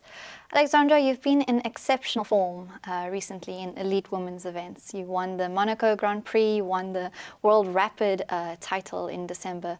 Tell me about what you think your chances are here at the FIDE Candidates. Чувствую себя хорошо. По форме будем смотреть уже, когда турнир начнется. You recently said that you play for pleasure. Is that still something that you do at a tournament as elite as this? Do you find time to really enjoy playing chess outside of the pressure of it? К сожалению, я еще не научилась играть в удовольствие на важных турнирах, поэтому скорее нет. And you've handled the pressure at this stage really well before, you know, winning the candidates facing Wenjun. And that was an incredibly close match. If you had to get to that stage again, what did you learn from there that you would replicate, or what have you improved? Этот матч был так давно, что уже кажется, что даже неправда. Ну, шахматы с того времени сильно изменились, и мир сильно изменился, поэтому не думаю, что то, что мы там играли, прям настолько важно сейчас. You're here in Cyprus, you've played here before. Do you enjoy the island? Tell me about your experience of this venue, your thoughts. Я играла 2 этапа Гран-при на Кипре. В целом, мне все нравится, но сейчас я еще не успела осмотреться, поскольку 3 часа назад я только приехала. And who have you traveled with? Usually I see your father with you. Here I saw your mother. Who has come here in your support team? Ну, вы все верно заметили, со мной мама. Ну, каждый раз по-разному. And when you're here outside of the chess, how do you plan on enjoying your days? Каждый раз по-разному, в зависимости от настроения, от предыдущих партий. Бывает, что готовлюсь, бывает, что отдыхаю, бывает, что вообще нет настроения делать ничего, поэтому ничего не делаю. And final question, Aleksandra, you're the highest rated Russian woman of all time. How do you see this legacy and the impact on the next generation? Мне приятно, что на меня равняются, но мы довольно близко с Екатериной Лагно стоим в рейтинге и по достижениям, так что рада, что нам удалось выиграть командный чемпионат мира в прошлом году. Так что мы остаемся одной из сильнейших сборных в мире. Well, thank you very much, Spasiba, for joining us here today. We'll catch up with you later, and good luck for your candidates. Спасибо.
Welcome back to the FIDE candidates round number 4. And welcome back, Zachary Sane. Zach, what are the people saying? Well, yesterday we had Hans Niemann, who tweeted something pretty interesting that fueled a discussion around the candidates. Hans, Let's discussion? The first 3 games of the candidates have clearly shown that some people are very overrated and others are underrated. Those who actively compete against top-level competition obviously have a clear edge. Let's see how the chess continues to speak for itself. Have you seen some players reveal themselves as underrated in this field so far, in both fields? Yeah, name names. What is this? What is this random shade that you're throwing there? Like, come on, be more constructive with your feedback. No, it sounds like a thinly veiled shot at Hikaru because he hasn't been that active and doesn't have a great score after 3 rounds. But I could be wrong. Like Hikaru, when he has played, has consistently played at a 2800 level. So also in the previews, it sounded like players were a bit mystified what to expect from Hikaru. As for underrated, Sindarov keeps climbing the rating ladder, but he has already entered the top 10, and that's probably not the end for him, but I'm not sure he's no longer so underrated. Yeah, you would assume he probably means Sindarov, but yeah, 27-50 and climbing, I don't think anybody really has any kind of doubts about how good he is. So not a clear example of somebody kind of flying under the radar of people. I don't know. How about that Javokhir Sindarov, who has proven to be extremely dangerous in the beginning 3 rounds of this candidate? Here's my second social media tidbit for you. Let's take a look. This time my own tweet, believe it or not. Would you prefer a scenario in which we had a lot of draws, but we don't know who wins until the final rounds, or we have many, many decisive games as we've had so far in this tournament, but only a few candidates are within reach of that first place? What do you guys think? I didn't see the tweet. Also not familiar with the tweeter. Can we put it up again? I'm pretty sure we can, yeah, and we should. That's a very prominent person in the community. Do you prefer lots of draws, but anyone can win until the final rounds, or many, many decisive games? No question mark either. Like, what's going on there? Anyway, I think everybody prefers many, many decisive games. No, also it sounds unlikely that everybody can still win going into the final rounds, no? Well, if every single game is drawn until round 13, then you have eight runners for the final round. So you can definitely paint some scenarios. What are you trying to say, Zach? I'm saying that in Toronto in 2024, we didn't know who was going to win until the final rounds. Maybe because we didn't have lots of draws. True. I feel like the more wins there are, the more of a gap it creates between the last and the first place. But maybe it can be different if a lot of people win over each other and against each other, and then everyone rises to the top together. So what do you prefer? It's a question for you guys. I had not thought of it myself, but if I had to say, I love these very crazy games, and I love decisions, I love these wins, I love giving press conferences to the winners of the games. So I love decisions. I love decisive results myself. Yeah, and I feel like this gives me a unique opportunity to, as usual, straddle the fence properly and say that, can we have something in the middle? Can we have like a little bit of decisive games every round, but a very, very open contest until the very end of the tournament? And yeah, non-committal. Great take, Peter. Great take. Centrist dad right here. Centrist dadding with the best of them. Thank you, Zach. And of course, follow Zach on Twitter. I think @TheChessNerd is his handle for more such non-committal crowd engagement farming. He's gone. I didn't mean it, Zach. Anyway, moving swiftly on. Where do we move on to? Is now the big question. The game on the screen is the game between Wei Yi and Hikaru. Wei Yi, perhaps somewhat unexpectedly choosing to part with one of his bishops before even taking on b7, but I guess he is just trying to sort of unload as much material as possible off the board. No longer feels knight takes, what do you do? Bishop d4, yeah? I'm guessing bishop d4, yeah. I'm guessing bishop d4. Knight b7, queen b7 feels like black is already better, frankly. Yeah. So you have to do something about the bishop on g7 first. Honestly, feels quite safe for white. It's just that we were briefly titillated by the idea of something with opposite color, opposite side castling, and some kind of a sharp fight with mating attacks in prospect. Doesn't seem to be materializing, frankly. But having been surprised by his own idea, I guess you can't really blame Wei Yi for pulling the brake here a little bit. Should black exchange bishops, or should you put the knight somewhere? What do you want to do?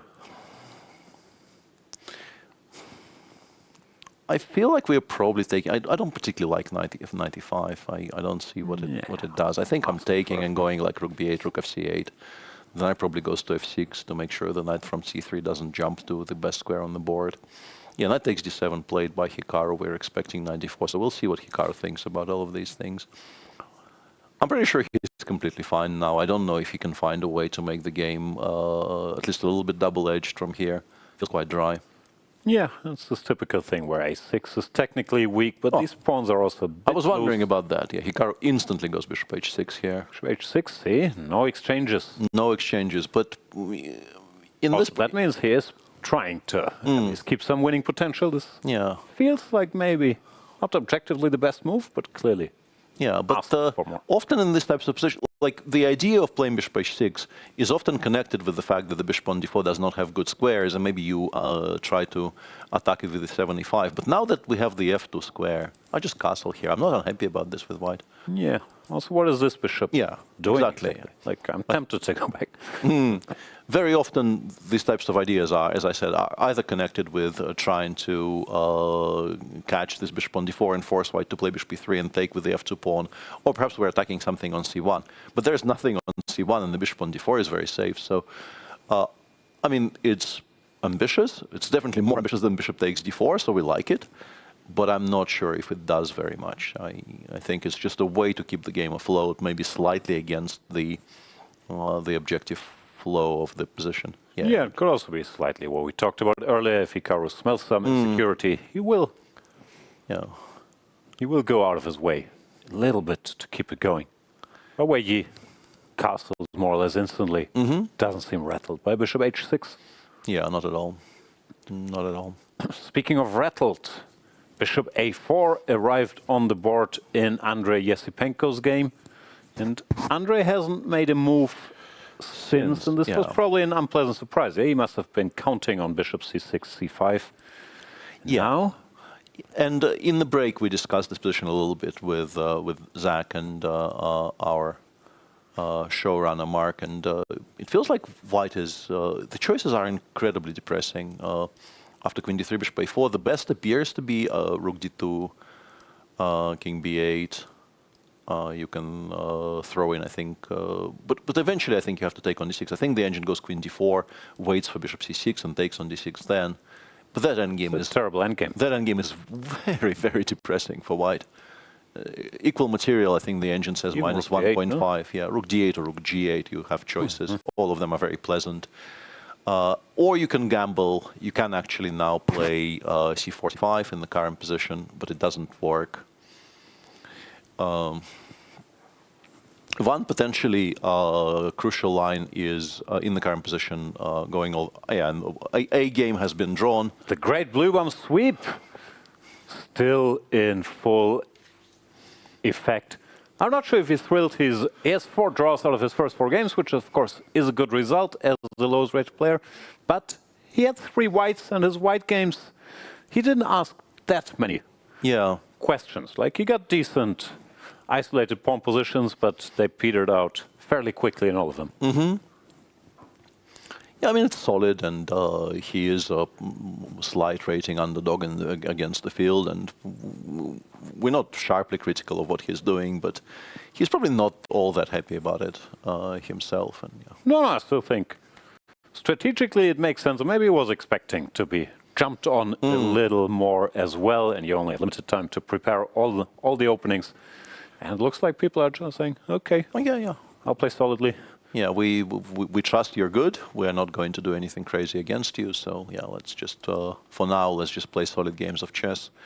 But yeah, that's not true everywhere today. There's definitely some positions which you can't describe as a solid, correct game of chess. One of those we just had on the screen between Esipenko and Giri, and there's also been a lot of developments elsewhere. In particular, as has been sort of the norm in the women's section, there is a lot of swings there. Where's the drama?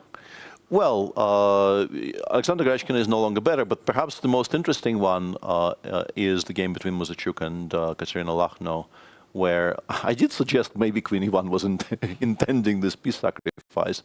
And the piece sacrifice is now on the board. H5, B5? Yeah, Anna immediately goes in with B5. Did go A5. Yeah.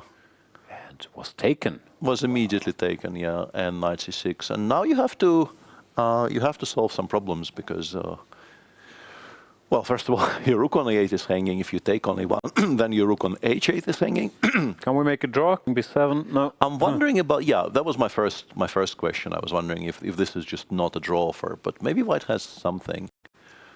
Queen c3, but Queen c3 we are allowing black to maybe stabilize a little bit with something like Bishop c5, or because yeah, it looks beautiful, but it doesn't look like we have enough attackers to really scare black here.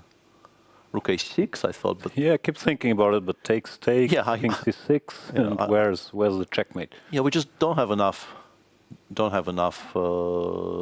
Attackers in play. But Kateryna just take on a1. Quite confidently takes on a1, and I'm guessing she's planning to go knight b6, because Rook a8 is a very big threat, and you don't really have anything else that makes any sense in response. Yeah. And now, what does White do? Because c4, c5 would be nice, but c4, bishop c5, we're not getting anywhere. Do we have time for some slow move? Queen e3, Queen c3, yeah. Queen c3 seems logical. I don't know what the threat is. Black can play bishop d6 and then start slowly marching towards the center. Feels like it looks okay, but maybe it's way too slow actually. Start just preparing c4, c5, like here. This knight controls a bunch of squares, so I'm not that sure what you do. Yeah. I found a draw, but I don't know if it's logical or not. I just like finding really strange draws. Bishop d6, c4, queen h6. Queen h3, queen e6. And fairly logical. And on we go. Threatening c5, so you have to do something. Yeah, I'm not even sure it's absurd. Maybe this is the best play. Yeah. Makes a lot of sense to me. Because if not, what is black doing? Like, yeah, queen e3 did scare me there for a second, because we are upon a piece up, but our pieces are incredibly passive, and white has this very strong telegraph threat of c4, c5. I guess we have to check king d7, c4, rook a8, but I am not sure this is playing for a win. Yeah, throw in rook a7. Rook a7 would be very strong. Yeah, what's the reply to queen takes b6? I guess knight c8, but this is now entering very dangerous territory. Rook a6 here. a8, rook a6. Yeah, all of these moves. Yeah, I don't like this. I don't like this one bit. We're not that much ahead. I mean, white does have 2 pawns for the piece and very knight. Yeah, very strong compensation positionally. So yeah, I would like to, if possible, make a concrete draw somewhere. And bishop d6, queen h6 does appear to be fitting. White do that bill. Else, I mean, I want to play c4, so yeah, you can throw in rook a7, I guess, but I don't know what that does. I mean, it stops king d7, but apart from that, I don't know if it's a useful thing to do for a full move. Yeah, looks reasonably enough. Let's see if they find another way to play. Not sure if queen e3 is forced, but I couldn't think of other active plan. Yeah. I know you can make some random move, rook a7, but what are we doing now? Yeah, if you play rook a7, you actually give black time to maybe even establish some sort of bishop c5, queen d6 perimeter. I don't like it, yeah. Feels like you have to be more to the point here with white. All right. Yeah, but there's this position is quite this position is quite dry, but the way they got here is quite exciting actually. Queen b7, rook b8 did happen, and Bibisara chose queen takes a7 and then queen d4. Bishop a5 is very strong, because if you take on e1 or probably c1 as well, you are in a lot of trouble after queen takes g4 with the threat of knight f6 check, and this does not work out for black, so Bibisara correctly goes bishop f5, but tactics don't stop. White goes rook b1, unforking the rooks. And now rook b8 and knight e7 takes f5, seemingly attacking the g7 pawn and creating a very strong threat of, let's say, bishop b4, and the knight on e1 might get stuck.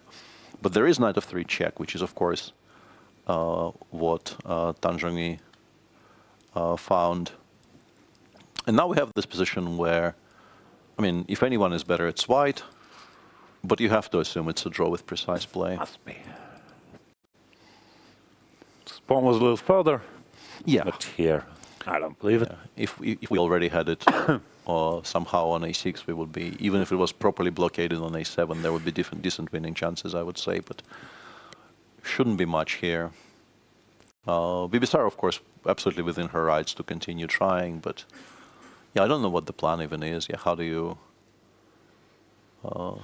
How do you try? Looks equal to me. You go h4. And Yeah.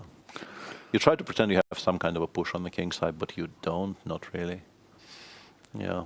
But in the women's section, there actually have been huge turnarounds on every single board.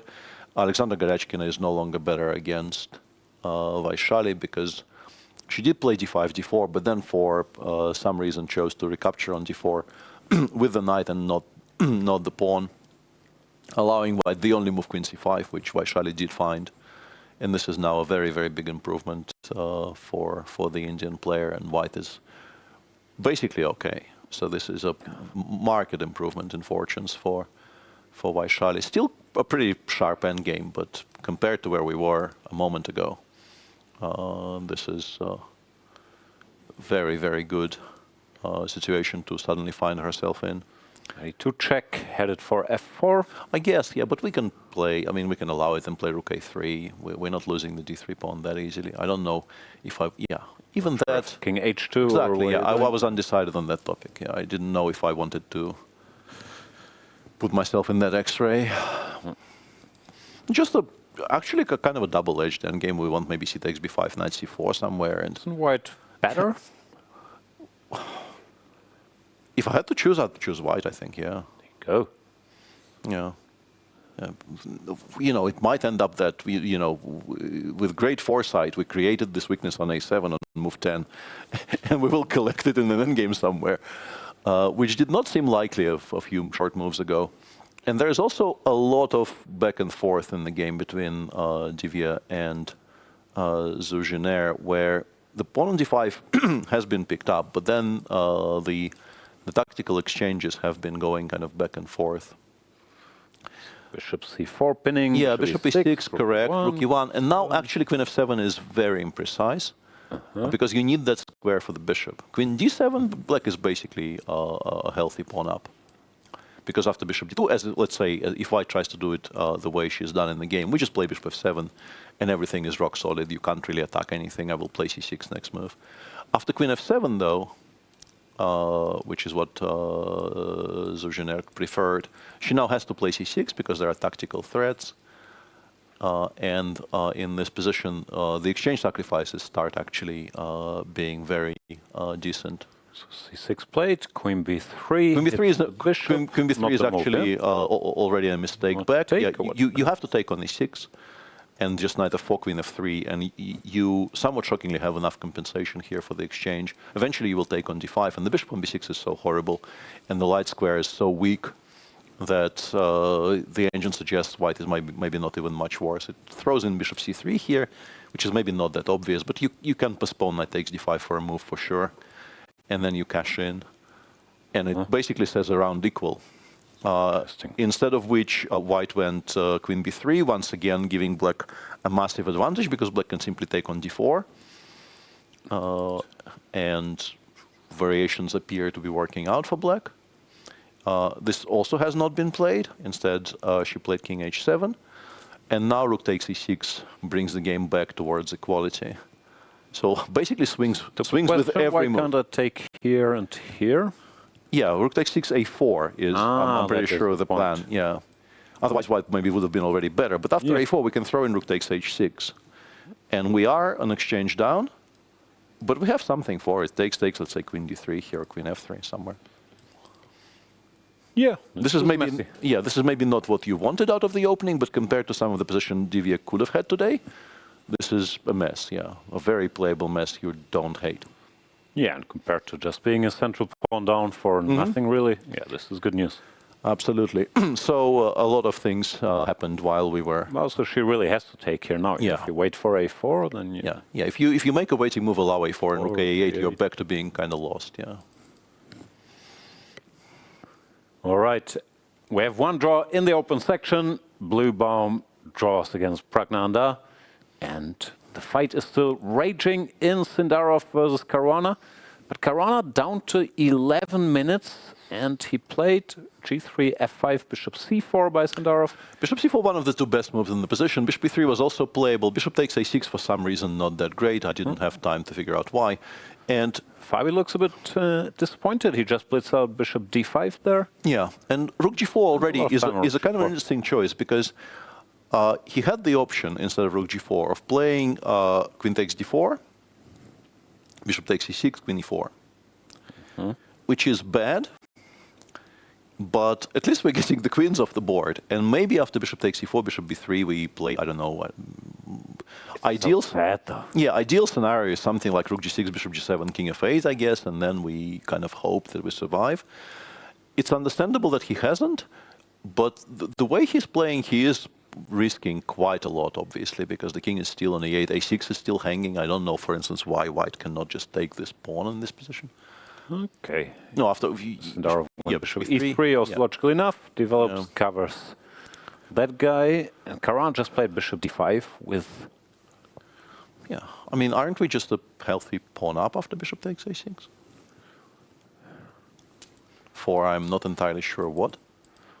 Threatening sort of a big check here. Yeah, I guess the plan is just to go bishop g7, king f8, or bishop d6, king f8. Yeah. Choose a square for d6. Actually, I like better. I like your idea much better than mine. Yeah. Bishop d6. If you give this check, I put the king on f8. I pretend that the king is now much safer, and I want to try to organize some kind of a 5f4 or h5 h4 or some kind of counterattack on the king side. But feels very speculative, shall we say? Do you have to take on a6? No. A bit tempted. I'm not sure if we have a threat, but just I don't know. Are we including a 3 rook g6 or just doing it this way? Okay, yeah. Fair. Because I'm not sure what black is doing. Like, I think I'm taking on c4. Having played bishop g5, I think I'm kind of obliged to take, and maybe bishop d6 here. And try to run towards the... But are you happy? No, I am... Even without, entering the dog walks into the equation here, I am very unhappy. This is not a good position. This looks very, very shaky now. I'm not sure how we do it, but rook d1. Yeah, queen f3, rook c6, rook f1. Yeah, all of those things. Yeah, this is your king is not safe. Your structure is very shaky. Also, sort of feels it's like it plays itself. No, there's never going to be attack on this king with black pink king over here. Yeah, no, this looks very nice. Yeah, so it feels like there might even be kind of choices according to taste here. I still don't think bishop takes a6 is bad, but maybe rook ac1 is just stronger and more practical because you don't want to give your opponent hopes of at least black is sort of easy play here. I'm assuming he's worse, but at least bishop d6, king of 8, h5, whatever. Yeah, absolutely. Yeah. Why give him hope? And Caruana down to 11 minutes, while Sindarov is still sitting pretty with 1 hour, almost 10 minutes. Is Javokhir just going to crush the field? Is that what's happening?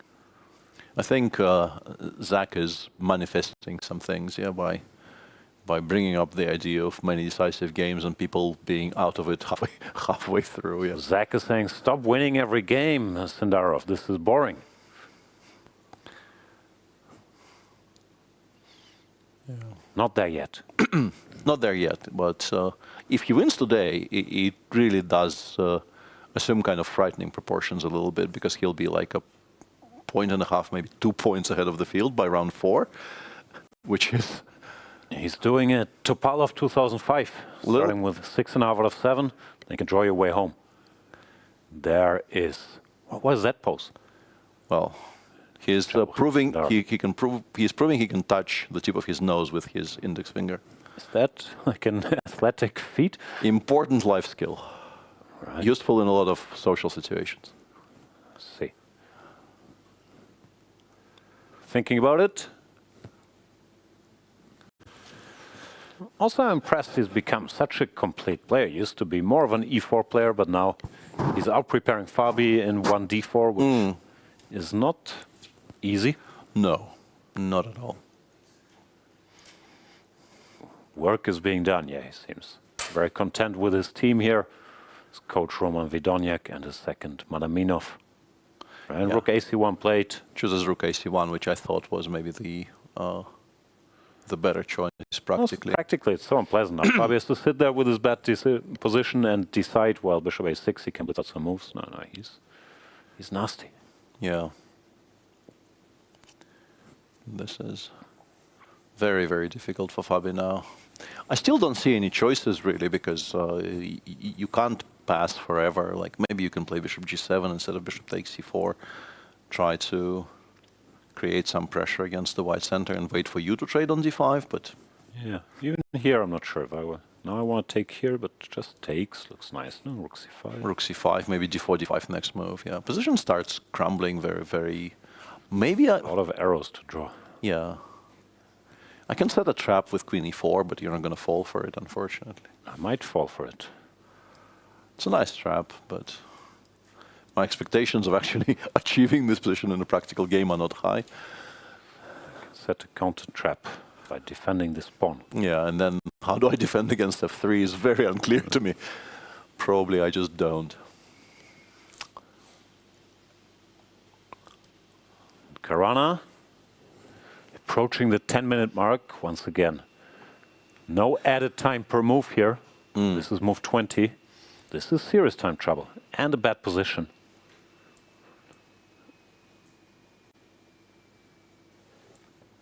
Okay, let's let Fabiano think for a little bit. Check in with Wei Yi and Hikaru Nakamura.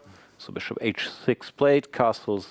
Hikaru chooses E6, covering the D5 square. Queen E1. Don't know what that's about. Maybe hinting at Queen H4. Yeah. Nakamura says, all right, rook A B8. Okay, B8 and... H4, I'm assuming now he goes back and is saying, okay. Yeah, I was just kidding. The queen on H4 is not great. Far away now. Yeah, I guess we play something, I mean, there are options you can go. Another way to justify queen E1 would be to play something like queen F2, rook FD1 and just chill. But black also has a bunch of very decent chill adjacent moves. Yeah, like bishop, yeah. B3, E5 might be painful. B3, yeah, B5. B3, E5 might be painful. Don't need it yet. Keep blundering something, yeah, still E5, huh? I'm not sure here it might be playable for white, but yeah, B2 might be an important pawn not to blunder. Maybe we just go knight B3 and wait for you to play bishop B7, and then we put it back on A5 and kind of wink, wink, nudge, nudge. Don't think Hikaru's in the mood for... Probably not, no. For that, but yeah. Roughly equal is fair? Yeah, I think so. I think so. Andrey Esipenko went rook D2 after some deliberation, but he's not roughly equal. No. Anish, of course, played king to B8. Anish opening, not even gamble, he just played the principal line, but opening sharpness seems to be paying off. Yeah, absolutely. Although he was running significant risks in this game, but so far we can say that he was by far the more precise of the two when calculations became required, and he is very much in the driver's seat here. I'm not a body language expert, but happy he does not look. No, no. This is not a good start for Andrey. Began the tournament by losing a very promising position against Javokhir with a half an hour advantage on the clock as well, and is likely to actually go down to -2 today, losing with white. Yeah, that would be a bit of a disaster start. Also helped to unleash the kraken that Sindarov has become so far, because very much a different world where Esipenko wins this very good position here in round 1. Everything looks very different. Yeah, that was actually one of my very first reactions when I saw the ending of that game between Esipenko and Sindarov. I thought, yeah, do not feed that man. He will win some games on his own. Do not after midnight. Yeah, do not give him 3 points. It's not good for the field. Yeah, now it's just sad, as we've discussed. Apparently there's nothing better than going for the sad end game, which is not what you want against anybody, but particularly after choosing such a sharp opening to have to sit and defend, whatever. Yeah, rook G8, G5 looks very strong, or rook D8. Yeah, well, pretty much anything here seems to be close to winning. Yeah, and of course, Andrey perfectly understands that. Yeah, but choices are limited. If you continue, chasing the dream of some kind of an attack on the king, on the queen side, you will lose faster, I think. Yeah. Black will add, I don't know, king a8, bishop c6, and you will not maybe even recover that pawn on d6 anymore. Yeah, that's just not an option. I guess he just missed his bishop a4 move, but he must also be kicking himself for not playing rook takes d3. Good or bad, but clearly this wasn't it. Yeah. And in his defense, like if you don't see bishop a4, you are actually massively better there. Bishop c6, c5 is bad for black. Yeah. Not even dubious, just straight up bad. c5, d5, queen g3 check, as we were showing, is borderline unplayable for black. So he was doing logical things, they were just miscalculated. All right, Esipenko in trouble, Caruana in trouble, Bluebaum in bed, Wei Yi, Nakamura roughly equal. Yeah, Wei actually very serious about getting the bishops off the board. Can we avoid it? Okay, e65, bishop a7, I guess. Yeah, I was wondering about... No, but e5 is just such a horrible move. Let's not discuss it, yeah. Don't like... No, we're not happening. Not happening. So he'll play bishop g7, Wei Yi, I guess, will take and bring the queen back to f2. Because it's not really doing very much. So Wei Yi is sort of forcing Hikaru to play correctly, not like putting his bishop on a strange square. He's saying, no, I will force this exchange. I will lose some time doing it. Well, yeah, I'm assuming roughly equal, still fair. Yeah. Honestly, if white stabilizes, I'm probably now somewhat picking white, because e7, e6 maybe wasn't, strictly speaking, necessary. Yeah, bishop a8, I don't know, something like rook a2, rook d1, queen d4, or knight b3 even. Just put it back on b3. It's done its job on a5, then rook f d1, and pretend that there's a weakness on d6 we can play against. Yeah, bishop g7 played by Nakamura.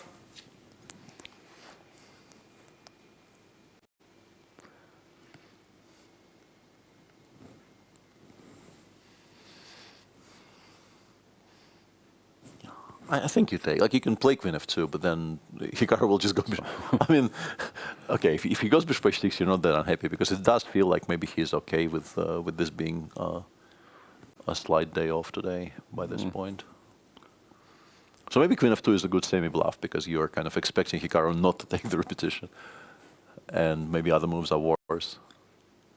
How much does it change things if I play whatever neutral move, bishop a8? Yeah, I don't know if it does anything. I'm just wondering why he hasn't taken on g7 yet. Yeah. Mostly. Looks a bit indecisive.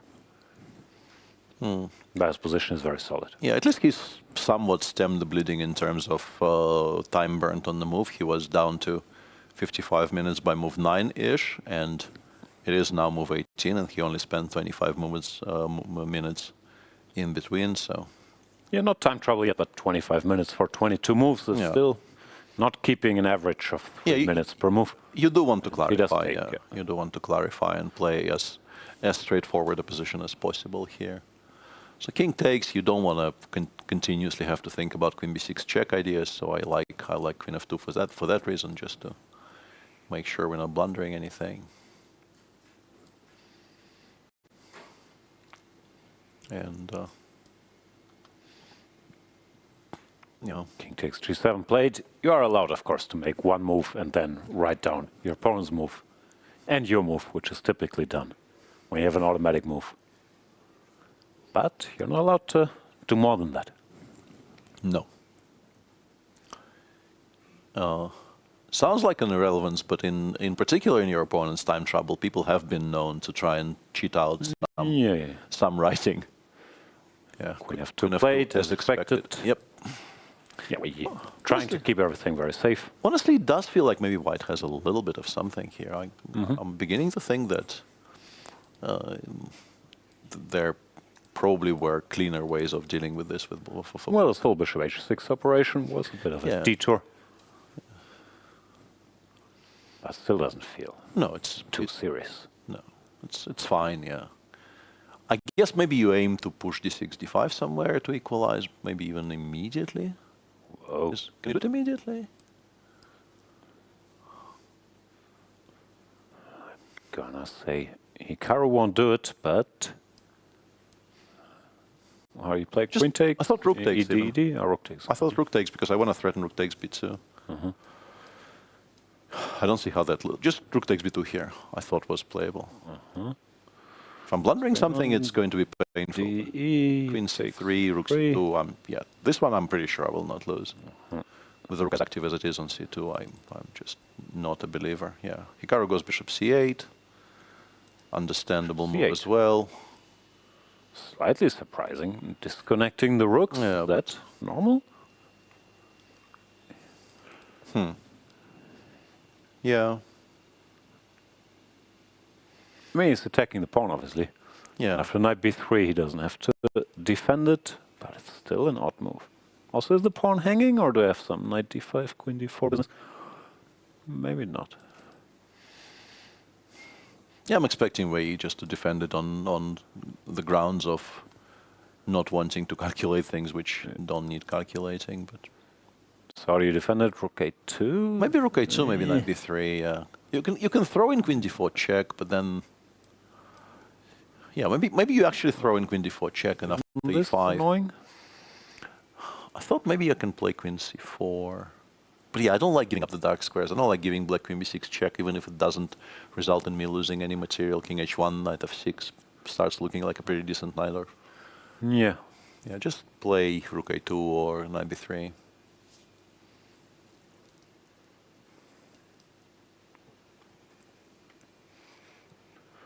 Yeah, this looks, I guess, normal. Of course, slightly strange to disconnect the rooks, but this rook, even as I on this. I don't know. I feel like if you give me rook d1, queen d4, I'm not saying this will win any material, but if I get there and black has to switch to accurately defending those, you might have a bite with white. It might not be nothing. No, especially after bishop c8, you're giving up the dream of d5. I kind of agree. Yeah, might be a little bit of something. Nakamura leaving. Any moves from Caruana? Yeah, he's bishop to e7. He got a version of what we were discussing earlier, but a worse version because white won at least a tempo because. Yeah, okay, bishop e7 is understandable. He couldn't play bishop d6, and he didn't want this rook c5 with the tempo. Yeah. So he thought, okay, I'll live with and now giving up that pawn. Picked up the pawn. Black played king f8 and put the bishop now on f6 and not d6. Yeah. But this feels like it's kind of busted, right? Because what's your compensation even? You have some currently somewhat active pieces, but there has to be a way to stabilize. I don't know. I might want to throw in f2, f3, although it softens up the king side a little bit. h5, h4 becomes more relevant. Yeah. Maybe we prefer don't like it if I don't have to. Yeah. Are you threatening anything if I go here? No. I'm mildly annoyed by the fact that bishop b3 exists, because I would like to keep the pawn on a4. I didn't even see that, but that also doesn't bother me that much. Yeah. Maybe we don't have to worry, like rook g2 or takes, d5 maybe or something. Should be some way to punish. No, this looks lost after d5. Looks good. Yeah. I don't know why, but it just looks lost. No, great. e5, rook g5 we can probably show, yeah. Did not see, but I can show. Yeah, and if you take bishop h6 and rook c8 is very efficient. Ah, you have bishop d8 there in the end. No, I was, but I'm no longer am. Rook g7, rook c8, bishop d8. Feels very unfair that this isn't winning. Why are you hanging all our pieces? We were just winning without doing anything. Yeah, queen f3, I guess. Yeah. Queen f3. Queen f3. Yeah, I don't know why. I don't know. I thought it was a brilliancy, and there's not enough of those in my life currently. But this isn't one of them. Do you want to talk about it? Maybe. Do you? Always curious. What's going on in your life?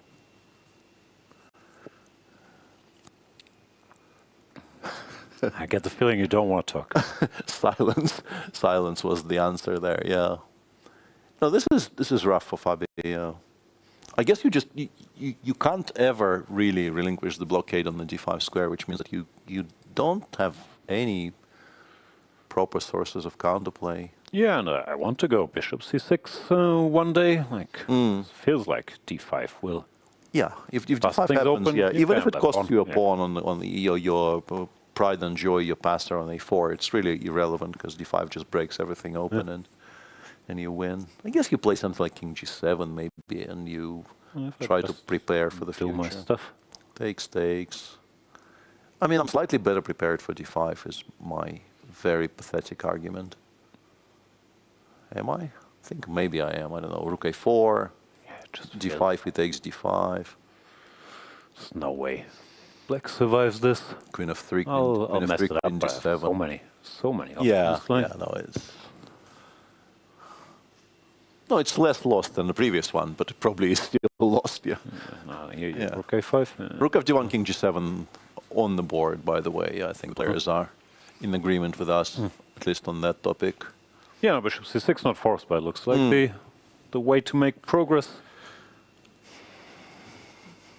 Caruana down to a little below 6 minutes. Yeah.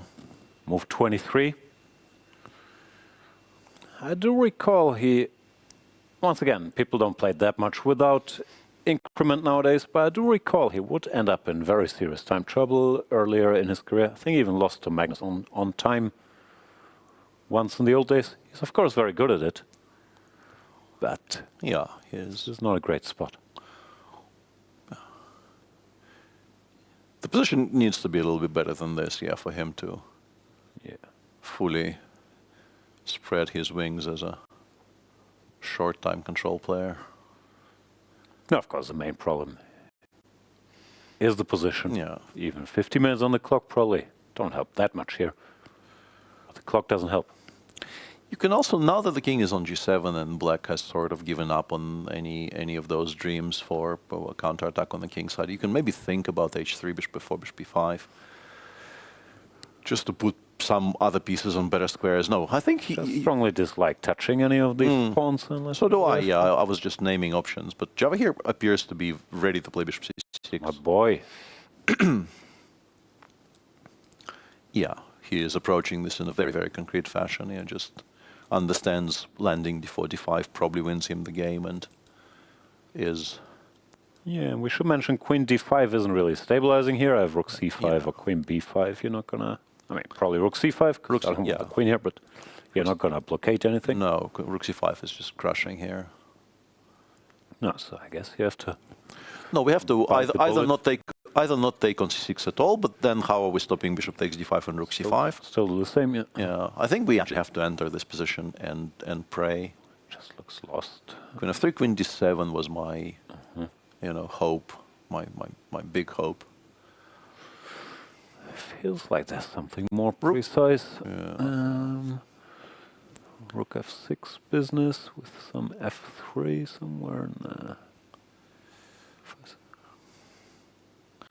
Actually quite promising, but I don't know. I don't think it works move by move, but I just got intrigued. Yeah, f3. Because rook c4, I have rook c4, b3.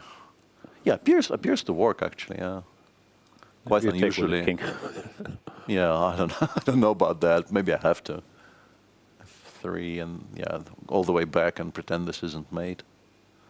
I need to give myself the g6 square for the king, so actually all the way back, I think. Bishop d4, king g6, and... Yeah, maybe getting a little carried away, but I just thought it was b3 and I thought it was my win, but no. Okay, so how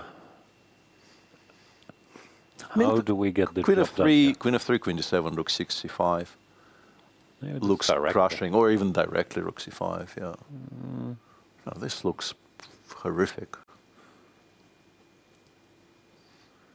Yeah, Fabi goes rook a4. Yeah, that is actually quite clever by Fabi, because he is trying to get the rook to d5 and not the queen, so that white can't really shift it as easily. Probably doesn't change the evaluation, but I like the choice. Can I go rook c5? Bishop takes c6, I guess, and then rook d5 anyway. And yeah, this is how you want it? Yeah, and I'm pretending I'm threatening bishop takes d4. Yeah, still looks bad, but more stable at least. No, a little bit more stable. I mean, rook 6, c4, and then b3. This is probably also lost, frankly. Yeah, now we still have the a-pawn. Yeah, if the a-pawn survives, we don't have to hurry as much. But yeah, rook c5 maybe wasn't needed. Can also just take. Yeah, if we're getting that position anyway, yeah, we might as well just start by doing this and then play rook c4. c4 or whatever.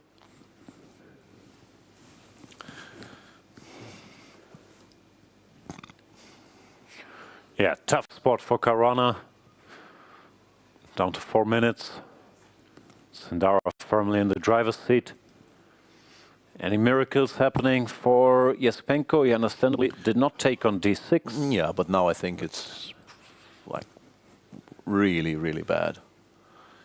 Black probably needs to invest into one more tempo to play king a8 to be absolutely certain that we're not blundering anything, and then you just... We start doing stuff. Yeah, and then we start making active moves, and the moment we start making active moves here with black... Especially with such a monster defending, attacking. Yeah, you can't even challenge it. The knight on h5 is so far... If you could play knight h5 d4 here, as usual, my dream scenarios, like, if knight h5 d4 here was a move you could make, the position would assume very different proportions, but we are 3 squares away. So Esipenko in trouble, Caruana in trouble. I don't like knight d1. Knight d1. I really don't like knight d1. Really begging Hikaru to equalize with whatever. Yeah, I don't know what that is. Really, really kind of forcing Hikaru to go knight f6, e5, bishop e6 even, or something like that. Yeah. Like, I don't know why we're doing this to our pieces. No, this yesterday's game is still stuck in his bones. He's just trying to be super solid. She might still achieve it's not. Yeah. There's any trouble, but yeah, agree. So I guess we can briefly show you some positions from the women's section. There was already a draw in the game between Goryachkina and Vaishali. They found some, I didn't even notice that happening. Guess they found some repetition somewhere. Vaishali actually had a promising position, seemingly. But yeah, here... Before we get to that, why did not take a draw here? Played. Yeah. Queen e3, bishop d6, c4, queen h6, and the move repetition. She played pawn to d4. Yeah. What best move? Fresh hell is this? The threat of c5 is so strong, we can actually afford to do this. This is good. E takes d, queen takes, yeah? I'm assuming, yeah. With additional threats of e5 maybe in some positions. So you take on e3 and you find a way to give the piece back here, I think, and you probably make a draw, but d4 is strong. And I'm an amazing resource. Yeah, very impressed she found it in 8 minutes, yeah. Because she has a draw, and she is, instead of taking an immediate draw, playing a position where she is allowing an endgame a piece down. I guess the threats are very immediate. Back by force, but yeah, still, think of it. Yeah, still, it's not something that occurs to you immediately. Definitely didn't occur to me immediately. So let's say e takes d, e takes d. Yeah, I think maybe king d7, c5, knight c4. And regrettably, it might still end up being fairly level. Although there are some like rook c1 or rook a4 tries. c6, yeah, c6, knight d6 we probably hold, right? But throwing in rook c1, yeah. Yeah, I'm not even so sure. Yeah. There. I'm not even so sure. How do we solve this?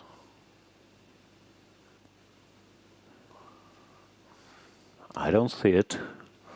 Maybe we go rook e8 on the previous move? Because here I'm worried about e5. I want to do it before we trade on d4. Why is e5 troubling you? I may just bishop f8 here, yeah, because after all, yeah, we're not actually getting mated by the 2 pieces that white have left, yeah. Okay. This is the way, so c5. Just rook takes e4, I thought. Take and survive. And probably. Yeah, so d6, take I guess, and then rook a7, but material is very limited, so normally you do actually manage not to like rook f4 maybe. g3, rook f6. It's sad though. It's still pretty sad. I don't see any way in for white, but black also doesn't have very many moves. Yeah, I mean, that exists for sure. Yeah, if the king can't enter, we can't really improve, no? We have a million move repetitions, but no more. Yeah, it's important close, though. Yeah, important that the king is cut off along the f file, because otherwise, yeah, I'd be quite worried. So yeah, very exciting game in process, which might still end up being drawn. Elsewhere, Bibisara is down to 2 minutes. But okay, it's more 40. So yeah, she not actually breaking news. kind of, by mutual agreement, they somehow traded the outside passer on a4 for the f-pawn. Still draw. Yeah, but White is now is never going to be allowed to actually build that battery with bishop b4 and queen g6. Even though I'm not sure you beat the queen on g8 in those positions, but why give White that? You just constantly harass the queen wherever it goes. We chase the queen, and 4 against 2 never wins. Like you feel like your position is very beautiful if you take the queens off and get like the pawns to f4 and e5, but you never make any further progress. I have the wrong bishops, so if I manage to give my rook. Yeah, and we should probably switch to the Divya game because I think it's about to finish, so we might actually catch a handshake if we switch to... mention Goryachkina, Vaishali did end peacefully somehow. They found a move repetition. Yeah. Looked like Vaishali could have played on, but chose not to. Yeah, there's actually the handshake. Mr. Arbiter, sir? There is Divya's game. Yeah, ending. That was a bit of a blowout, frankly, even though Divya was a couple allowed back in a little bit at some point, but she declined those opportunities, and then the position was a3, a4, this can't be it. No, she just takes another pawn and you resign? I don't know. I don't know not why. Not Divya's day. Yeah. f4 is nice, but not complicated. Okay, just got crushed. Yeah, this is just... You know, I keep being impressed with Zhongyi's opening, not just knowledge, but the ideas and the direction she came, where she also gets people out of book while setting up very non-standard positions. Some very serious work has been done there. Yeah. She's only quote-unquote on 2 out of 4, but I'm impressed with she's been playing really well in patches, but yeah, the loss yesterday is going to be quite painful because that was a game she was not really supposed to lose. Even not winning it would have been quite unpleasant, but losing it really is a blow. Yeah. No, Divya also just paid the price for not knowing this line. Okay, back to the open, I guess. Yeah. Fabi? Fabi, sir.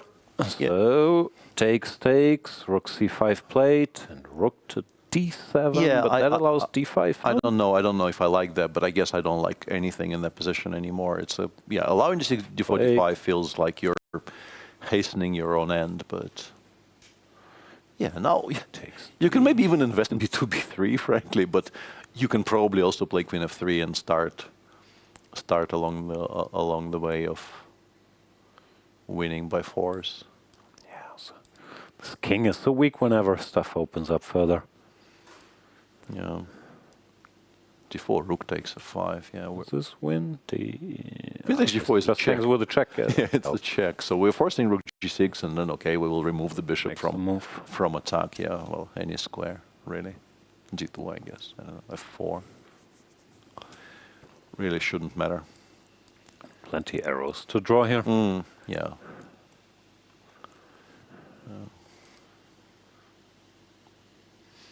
And Anish also appears to be completely winning now, although Andrey did find a way to at least create a direct threat. I went c5. He went c5, d5, queen takes a6, which is, well, the threat is very, very respectable, but what's the cleanest? The move you kind of want to make on style grounds is queen d5.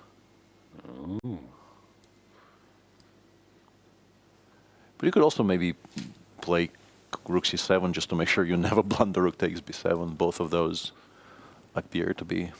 But isn't this good? Why does it go back? I guess knight g3 or f3 maybe, because you maybe have to defend against f5. That's what I meant, yeah. Like f5 rook d2 though. Ah, you have rook d2. Ah, sorry. Yeah, I don't know. Rook d1. Oh, okay. I thought this was winning, but then I spotted rook d2. But just rook hd8, I guess, for now. Rook d2, queen e5. Like, once you remove one rook from the b file, I'm no longer worried about anything. Yeah, and this is the problem, that like you just don't have enough attackers. Black is a pawn up, every single endgame is lost.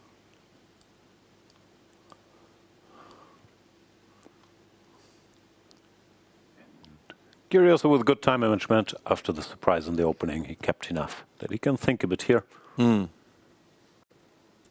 No, this, yeah. I mean, it's a long tournament, but it's not starting well for Andrey Esipenko. Also, once you have a target on your back and people see you can miscalculate in sharp positions, they will make you work every single game. Yeah. And the San Luis 05 is very much in full swing because, yeah, Sindarov is now completely winning against Fabi. Fabi did not even play d5, d4. I mean, I don't think he had good choices. It's very difficult to criticize bishop takes b2. I don't think it matters what you do. But the position is completely lost. Rook takes d5. The trade already happened. You will now lose the f5 pawn. And you will either get mated or the a pawn will queen or both. It's just not great. I guess you play queen a8. Although that might lose to bishop h6 check. Yeah, this is why he wanted queen a8, but now he realizes bishop h6 check ends the game on the spot. Yeah, which is kind of regrettable. Goes queen e8. Yeah, it's a sad situation. Yeah, rook f5. f5. Yeah, or as usual, not hesitating. Yeah, rook g6 back, and now you guess. I guess you invest in a45 at some point. The guy, no? Or h4, h5, h6, and just give mate. Frankly, I can't even take. Yeah, h4. Sindarov. Also, like he blitzes out the rest with 45 minutes on the clock. Like, yeah, not might bothering. be excitement because Fabi is in time trouble, but also. Yeah, not bothering. He knows he's winning. Like, why mess around? b3, I guess, to at least pretend that something is going somewhere, but white probably can play something like rook b5 and win it if we want. That's just utterly lost. Yeah.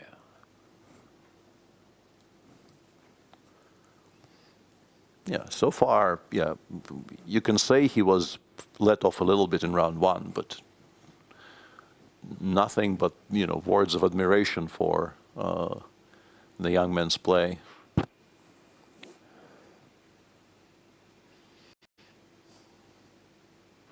Bishop c3. But then after h5, you can't go rook f6 because the simplest is to take on f6, go queen g4 takes b4, and your opponent resigns, I assume. h6 is also mate. So. Assuming there's also some checkmating ideas. Yeah, like h6. I guess he goes to e6. h5. Yeah. Plate. Yeah, with the bishop on the long diagonal, you are not getting mated as quickly. Yeah, here h6 is actually made. Yeah, he's gone all the way to a6. He wants that a pawn. Yeah. Yeah, there has to be an actual move-by-move solution here. Rook g5, king h8, queen d5 or something. Queen g4 also doesn't look bad. Yeah, queen g4 and then bishop d4 actually. Yeah, that probably ends the game. Yeah. Bishop d4 check and collect everything.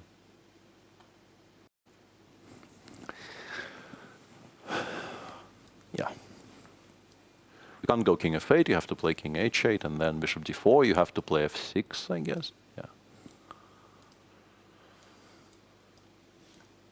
And in this position... we think... Rook c5, I don't know. We don't think, we just collect. It's of course completely hopeless with the king and everything else. No, there's not too much thinking involved by this point. Sindarov taking a moment now to find the cleanest. Drink some water.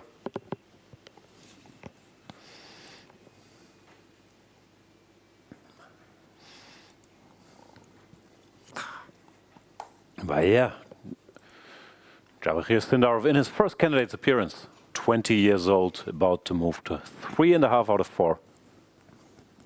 Which is pretty serious. Meanwhile, Bibisara against Tan Zhongyi ends peacefully. Yeah, that's nothing to do in the end game. Since we're not really expecting any sensational developments in the Sindarov game, Kateryna Lagno weirdly actually chose not to trade queens in that position and is now completely lost to pretty much anything. This is such a strange decision. You lose to e5, you lose to c5 here. What is your hope exactly? Why would you not play that endgame? Even if you dislike that endgame, you just, like, this is sort of the same, but with queens on and you're also getting mated. I am very, very mystified by this. What's her point after c5? I don't know. And I'll switch it off, but your position is so bad, you also lost after h3. Just why keep the queens on? You know, I can understand the end game, especially if d4 sort of surprises you. This, I mean, it was barely holding move by move, no? Yeah. With this rook e8, Sure. e5, rook e4, Sure. which didn't look that tempting, so I can understand it doesn't look appealing. But this one looks lost. The alternative is resigning. Yeah, you take your chances there. This one looks lost, and yeah, I don't quite understand how you end up choosing this over that. Very, very confusing. This, you go here. Now you'll just get mated. Yeah, Lagno's adventures continue, but it doesn't look like she will save this one. Yeah, I mean, if she does, you really have to. Maybe she wants e5, bishop a3 or something. And yeah, Javokhir, Sindarov, keep saying it wrong, does win. Yeah, he played this queen g4, king h8, bishop d4, f6, rook c5. Forcing resignation, too many threats. Just crashes Fabiano Caruana, really. From the get-go, out-prepared. FIDE was forced to spend time, and then Javokhir, relentlessly precise, found this most ambitious and also best move, g3 here, instead of bailing out with bishop e4. Yeah, really didn't give Caruana a chance.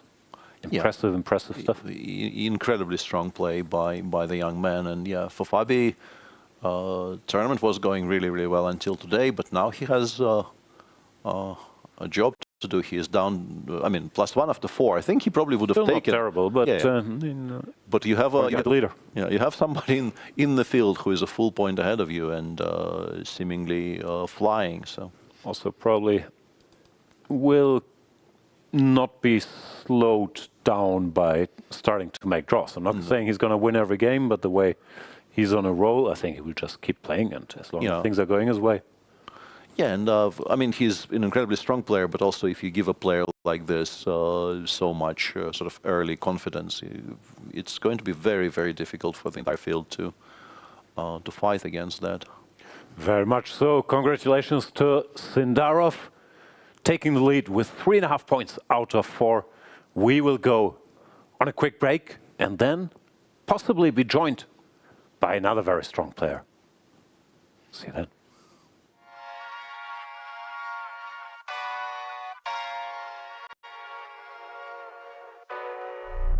Oh my God, I'm just playing with them now, yeah. Oh my God, what she saying, say it loud, yeah. I can't respect it, I'm in the gym, but I am not flexing. Came from The woodpecker method, because practice makes perfect.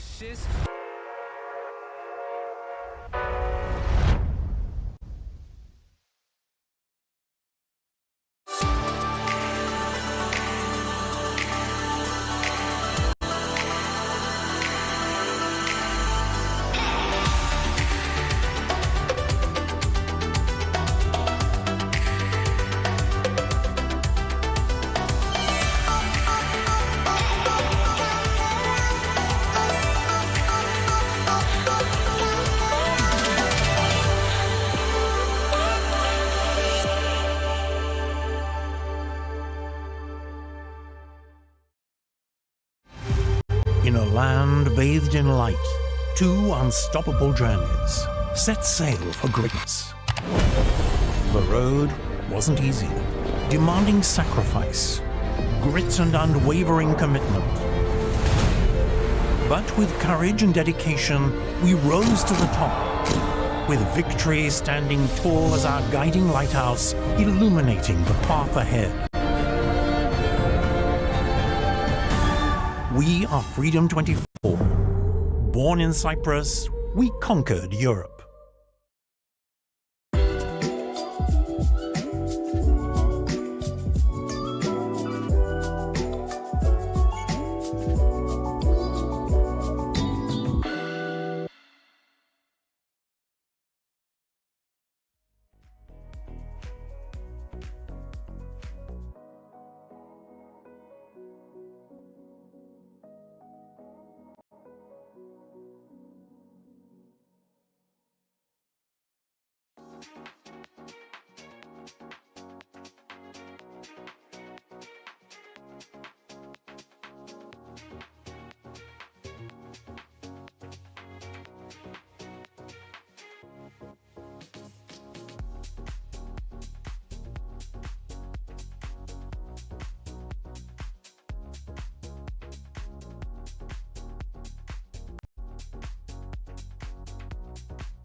Okay. And we are back with the FIDE candidates, and five-time world champion Anand is here. Vishy, you missed some of the action. Did you see what happened in the Sindarov game? Yes, very much. I mean, I was pretty much following it from the beginning, and the only thing is, of course, I travel into the future here. We're 50 minutes in the future. Right, yes. Right. Maybe the audience won't see it, but anyway, long story short. Yeah, it was a dramatic game and reminded me so much of Ding Nepo. But I thought it was really funny that it happens with the queen on e2. But I also am surprised that Fabi chose this setup, because I always thought against bishop d3 you can toss in knight b4 somewhere and it should be fine. Or cd and then knight b4 or something like that.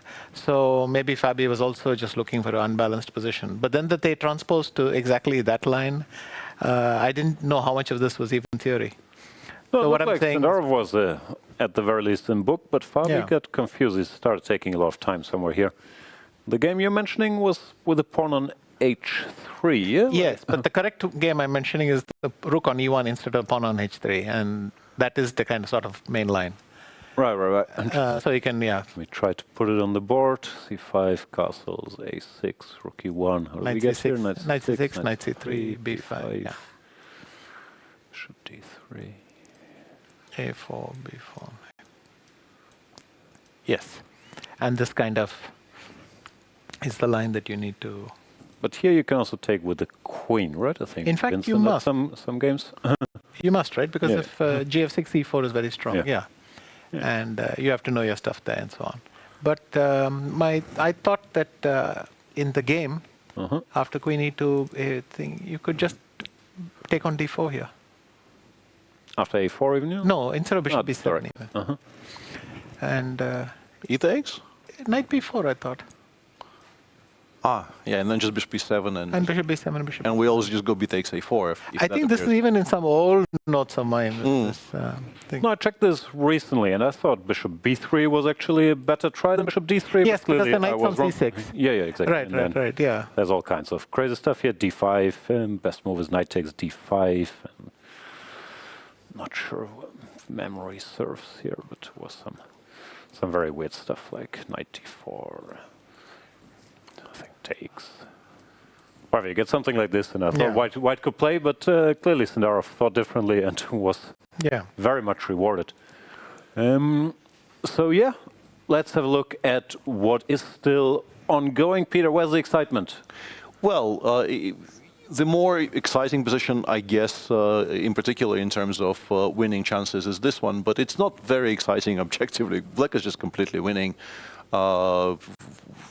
Anish is very stable on the queen side there. I mean, these rooks look threatening, but they don't actually create a single actionable threat. So f5 is completely winning. Bishop c5 is also being indicated. But the simplest, I think, is just to continue chasing these knights around. Yeah.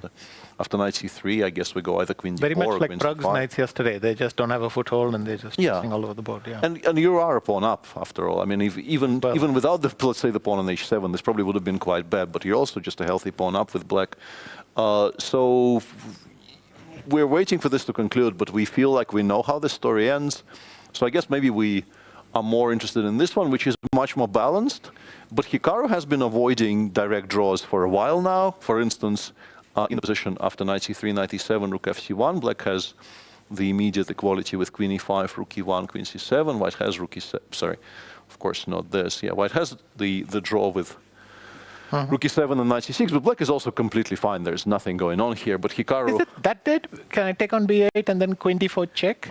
Or f6 is just fine? I will tell you that I know this is zeros. And okay, that's fine. Okay, I want this is my claim here. But Hikaru instantly goes queen d8 here, saying, no forced draws. I don't care if this is better or worse. I want to continue playing this game.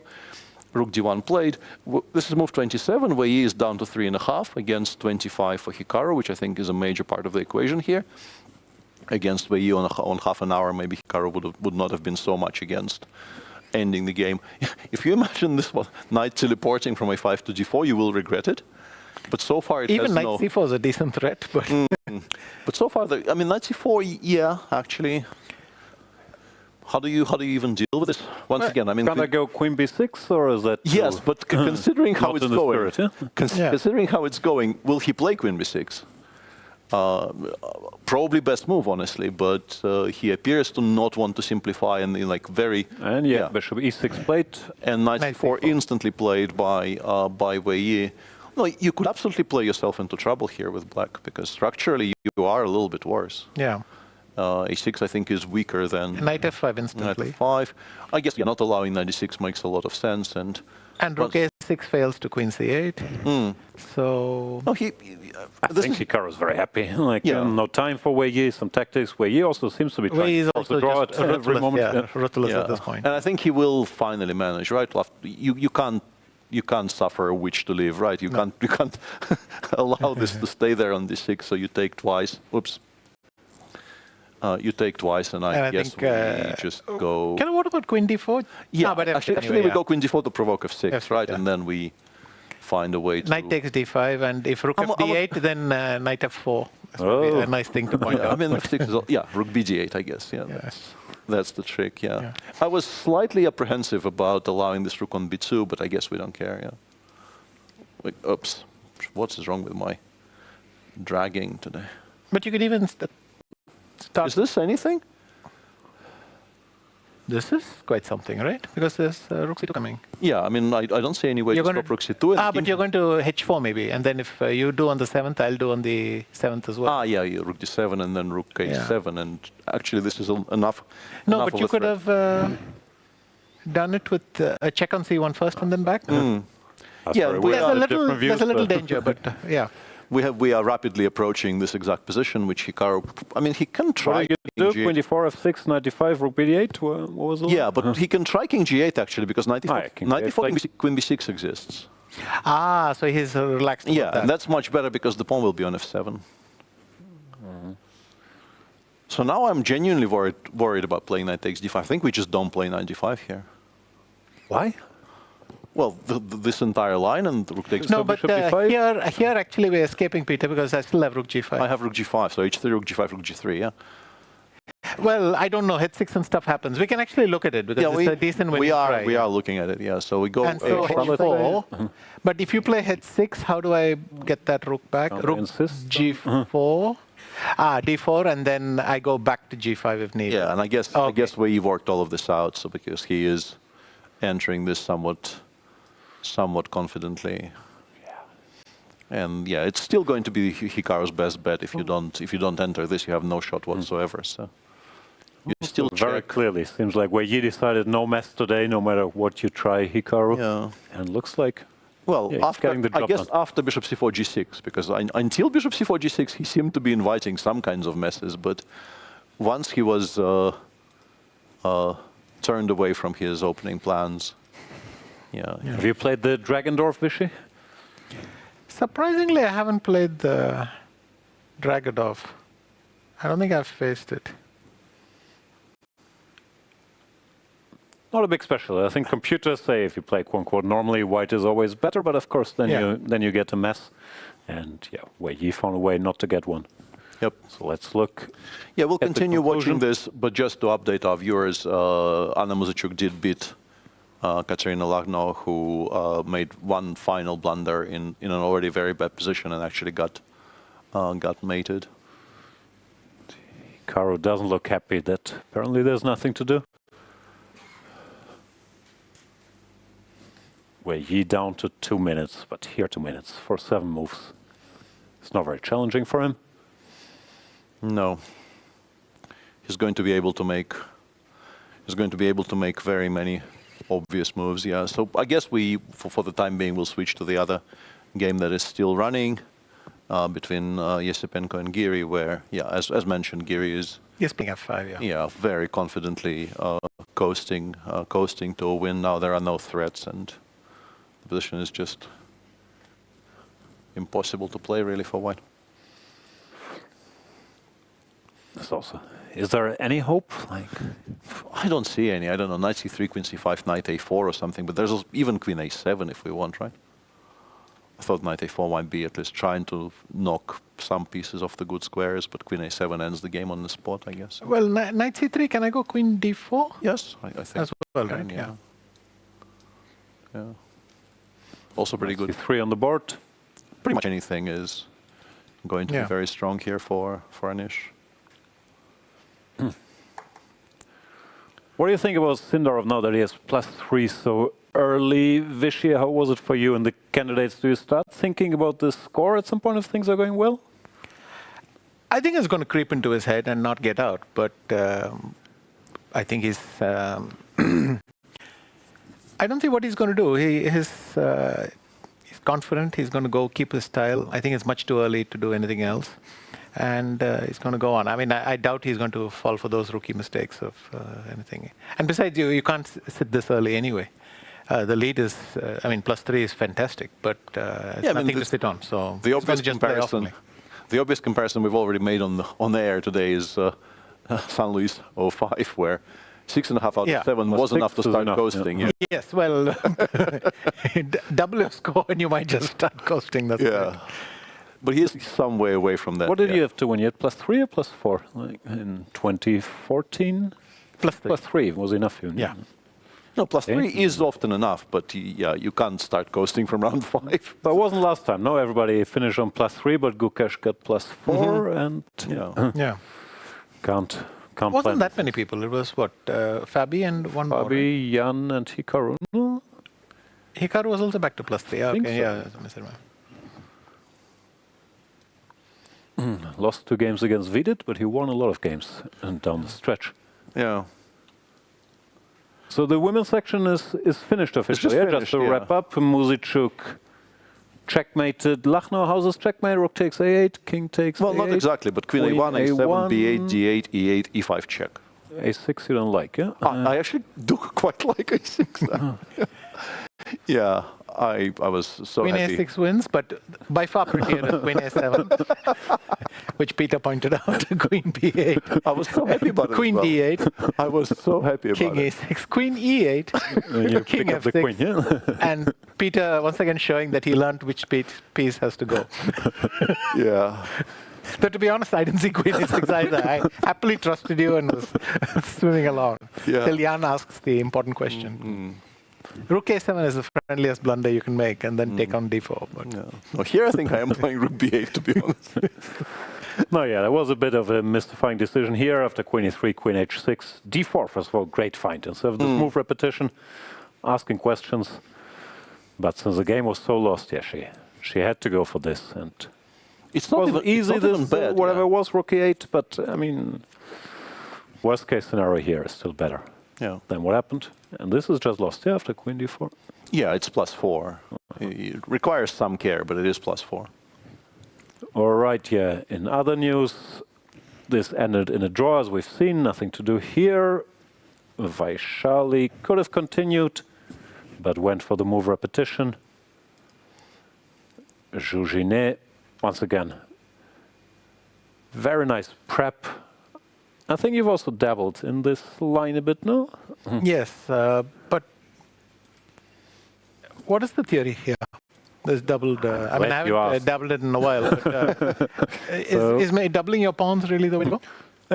No, this is a thing, in my opinion, but you could argue that e3, c6, knight takes b4 is a good way to play, then b3, and you go bishop b2, a3, and you claim you're slightly better. But a3 is the main line, bishop c5, e3. Here the main move for black is c6, when you get whatever, d4, bishop a7, knight yeah, this I've played, I think. Yeah. And that's why I was asking. I thought maybe even you had a game. Okay, very playable for black. But no, I remember getting that position, but I forgot whether I started this way or that way. Or what. No, but knight f6 I really liked. It's cunning because it forces this very weird position, which holds like everything for black, but white also really has to know what to do here after bishop g5. This is all best play. Bishop e3. And you get some very sharp lines, starting with bishop d3, f5, I think queen c2. Black can even give the pawn with knight d7. It continues forever, but if you don't know this with white, which Divya didn't, then you can end up in trouble, which is what happened. What happened, yeah. So Jiner, I'm very impressed with the prep every day. Now she's back to 50%. Yeah, and quite an important step. I mean, yesterday must have felt horrible, and the first 3 rounds in general. But if you can pull off a win, it gives you something to hold on to. Yeah, and it's not like anybody's running away with it. So she's half a point behind the leaders on 50%. So it's still fine. Of course, she would have preferred to win almost a winning position yesterday instead of losing it. But yeah, still everything. Another hot take from Peter Svidler. Yes. No story time today, but hot takes plenty. Hikaru is still desperately looking for a way to continue the game, but it's not that much happening, is there? No. I think we've groveled our way to a draw with Rook G5, Rook G4, Rook G5. So. Yeah. Can show that again. And now he goes Queen B6. But he's going to take now. Yeah. Actually, this is worse. Unforgiving. Or the same. I don't know if it's worse, actually. I mean, the rook still gets the G file. It doesn't really matter.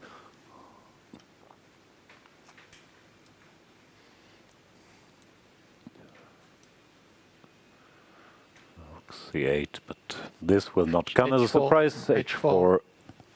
Is there a difference between H4 and H3? Do we lose if we play H3? Who plays H3 here? I guess not. Yeah. I think I thought Rook C2, Rook G4, H5, kick it again, H4. But even then, I need to double on the first, and you'll capture on H4. I think even that probably holds. Yeah. But nobody does that. Why not play H4? Yeah, nobody does that. Yeah, on top of that, I don't even have to go to G3 cooperatively. Rook A4 here. Yeah. Start playing for a win. H4 plate. Yeah, the problem for black is Rook C2, Rook G4 covers everything, and if you go H5...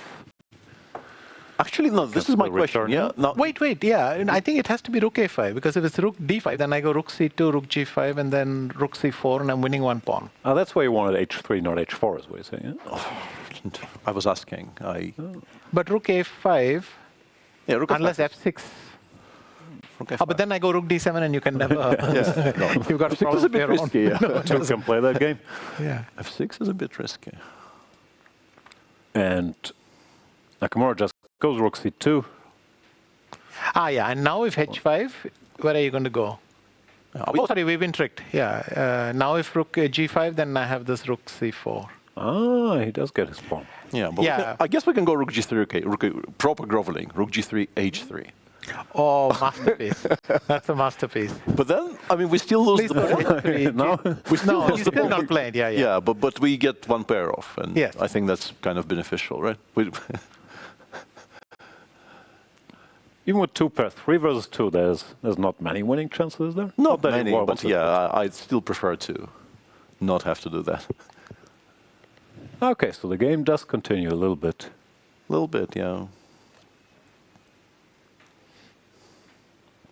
And did they make move 40? No, not yet. Move 38. So Wei Yi has to make up his mind and goes Rook G5. Going G5. Hikaru looking slightly surprised.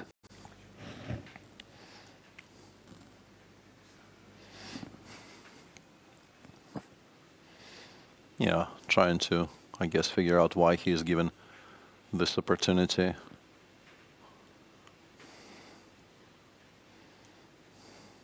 Can you do anything active? No, you just give now I go. Now the drawing move is Rook G5 to A5. And you have a check. No, I'm just going to go Rook A4, I think. That way. But of course you escape with this one. Rook H1, and then H4 coming. Yeah. No, they'll keep us here for a while. Yeah. No, but Wei Yi had time to find Peter's masterpiece. But if I go here, can I chase this rook? Whatever rook. Rook threatening this. Rook 2b4. Rook. You have rook 2b4. True. Yeah, and then we play this forever. So this we might be here for a while. No. King H2. I actually don't like this at all. Like King G3, Rook H1 legitimately might start becoming a bit awkward. No, H4, H5, H5, H4 check. Actually, go back to G1. Computer, for what's worse, says minus 2.6, which after is a King G3. Number. Now already. Okay, yeah, that is a. But he hasn't played King G3 yet, right? But it doesn't matter. No, he played King H2. Yeah, and Rook H4 check is -3. No, rook h4 is -1/4 and king g3 is -3. Yeah, because of rook h1, right? Yeah. So you have to go back, actually. Yeah, Yeah, you have to go back. 41. Oof. Yeah, but rook. Yeah, You don't play king h2 to go back, is my best No. guess. no. He could have actually switched to activity. Yeah, instead of This king would h2. be the most Hikaru-ish win as well. No, you keep the game going and then there's rook ending. Somehow you take. Well, king h2 is very mystifying. Instead of that, he could have played like rook g5, rook c4, rook a7, rook h4, rook d5 or e5, and put your own rook on d7. And Okay, let's see this. Rook g3. no, rook g3 is the cleanest. Yeah, I'm pretty sure. No, but maybe there's still. I go rook b4, you go rook h3, right? Yeah. And then can I get in king g7 and f5, f4? Hang on, wrong diagram. So rook g3, rook c4, rook h3. What do you want to know? Somehow try to counterplay f5. So king F5, g7. I can go back, no? But now I can actually go king h2, g3, rook h2. And like now I am fully packaged, you know. everything is nicely tucked away, and you're not going to attack anything. Yeah.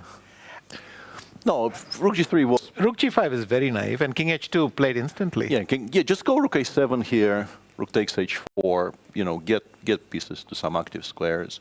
This one you're probably not going to lose. No. But because I can chase you on the 7th and trade. Yeah, we can also chase the back rook, and you know, if needed, king h2, h3 or something. Yeah, this one is pretty clean. But yeah, king h2, rook h4. No, this is a game now, because king g1, which is better, is still going to be a bit of a problem. Yeah. h4, all kinds of checks. Like you start getting driven away to bad squares. I think you just lose. No, yeah. I think he's just going to lose. Yeah, I mean, the screen after thinking for a bit here starts saying -3, so. Maybe you just lose, yeah. It's a bit shocking, no? Like, yeah, I wouldn't recognize this as a winning position in practice. I mean, now you play. Now you play and you feel you have hope, but you still think it's draw with precise play, right? Apparently it isn't. Yeah, and the threat is h4. I thought, I mean, what's the problem? I thought rook a2 and everything is covered. h4 and rook e1. e1 and rook f1 mate. No, but then I have rook e2 and king e3, still escaping. Okay. Yeah. So why is this so bad? Like, I don't know, okay, this probably blunders something. Let's put it on a slightly better file. So it gives the check, and then if you go here, it goes h3 and collect the pawn like this. Yeah. And this, with the king on g2, it might still be a draw, but it's not on g2, so I guess you just lose the h-pawn. Wow. I never expected someone to lose 3 when there was 3 after the rook gets to g5. You can blunder that, but you can't. Rook g5. How much time did you have? Okay, it was down to 2 minutes or something, but still. Like, yeah, a minute and a half. You should, like... Even on move 40, why play king h2 and stuff? Any move? Yeah. No, but mainly here, yeah. As I said, like you instinctively should want to get stuff off the board, and rook g3, h3 just feels like a much better try. So it does look like Hikaru with very good winning chances now. Anish, did they make the time travel? No, not quite yet. Still completely winning. Has 10 minutes on the clock versus Esipenko. Yeah, rook d2, 18 seconds rook to d2 make just 7 moves. collects everything. Yeah, you have to take, and then actually the d-pawn just queens. Yeah. It's completely lost. It's game over here. Rook d2 played. Yeah. Let's get the camera. We might see a handshake there.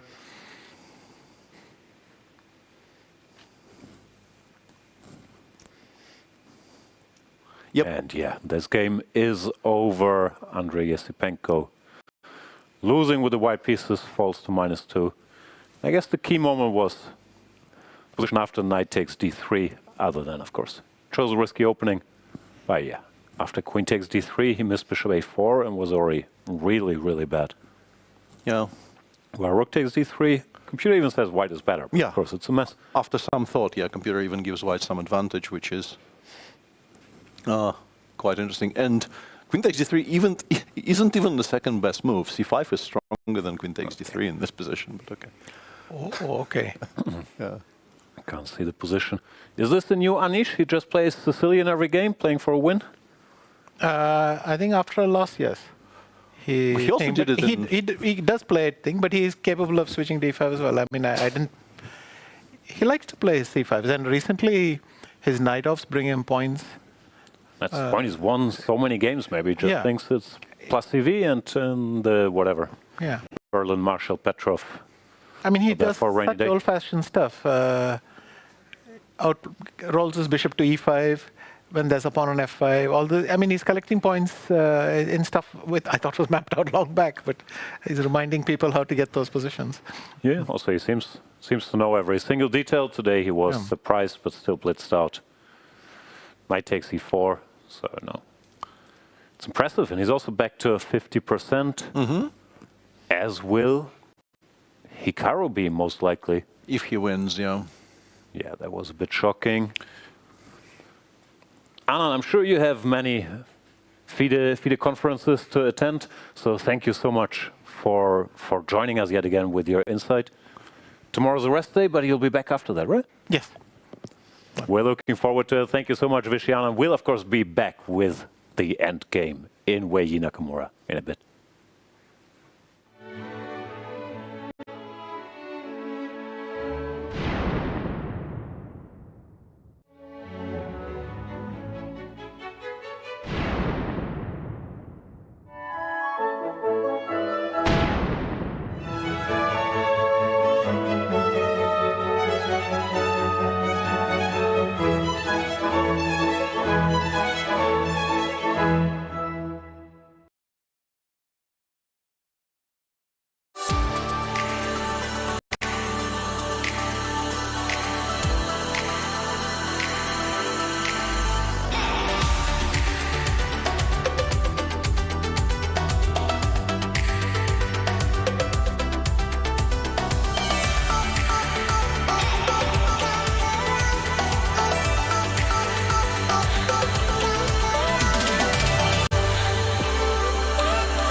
Cap St. George's Hotel and Resort. I'm joined by Grandmaster Andrey Esipenko and Grandmaster Anish Giri. The result is 0-1 in Anish Giri's favor. Anish, you go into the rest day tomorrow with 50%. You get back into your tournament. How do you feel about this win today? Yeah, I'm really thrilled about this win. Also, it happened in the Najdorf. You know, everybody is bashing my Najdorf course always, and I think, yeah, it's time for my second course to be released after this game soon. Yeah. Good for business. Andrey, yeah, for sure. Andrey, you played a very interesting line, this Bishop D3. Were you happy to get your preparation on the board? Yeah, but I couldn't remember some things during the game, and I'm not even sure that B4 is Please speak what I played. Yeah, I'm not sure that B4 is the move I mean, I'm not sure at this moment I played B4. Maybe I was doing everything correctly, but after night before I just couldn't see a way. But I think it should be something. I just couldn't see. I was calculating like for an hour and just. He's talking about here. Okay, you're talking about deeper into the game. Let's start with the opening here. My database says that King D7 is a novelty. Wait, this occurred? This position occurred? This occurred in a game between two 2200s. There was a one-game King F8, wow. which I was already surprised to find out. I was surprised how deep into preparation you guys both were, despite the lack of games in the database. Yeah, Absolute lack of games. I was kind of. I mean, it's completely sick. Of course, Black has like a million. I think even EF is okay. Like Black has a million ways to kind of fix it. Let's say this line, but I was hoping that no opponent will think I'm sick enough to actually go for this of all. So while they would see it appear on the screen, they would be like, yeah, whatever, you know. This was kind of the plan.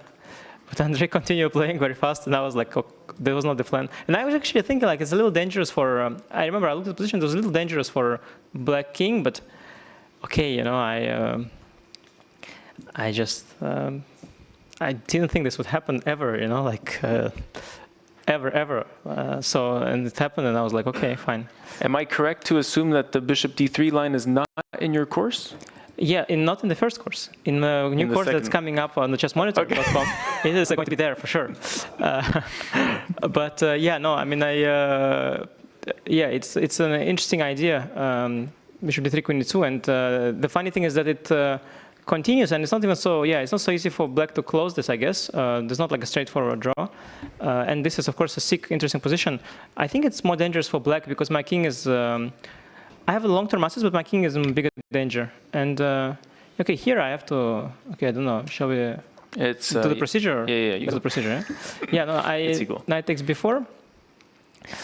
Yeah, king b8, I thought he has very strong move, queen b2.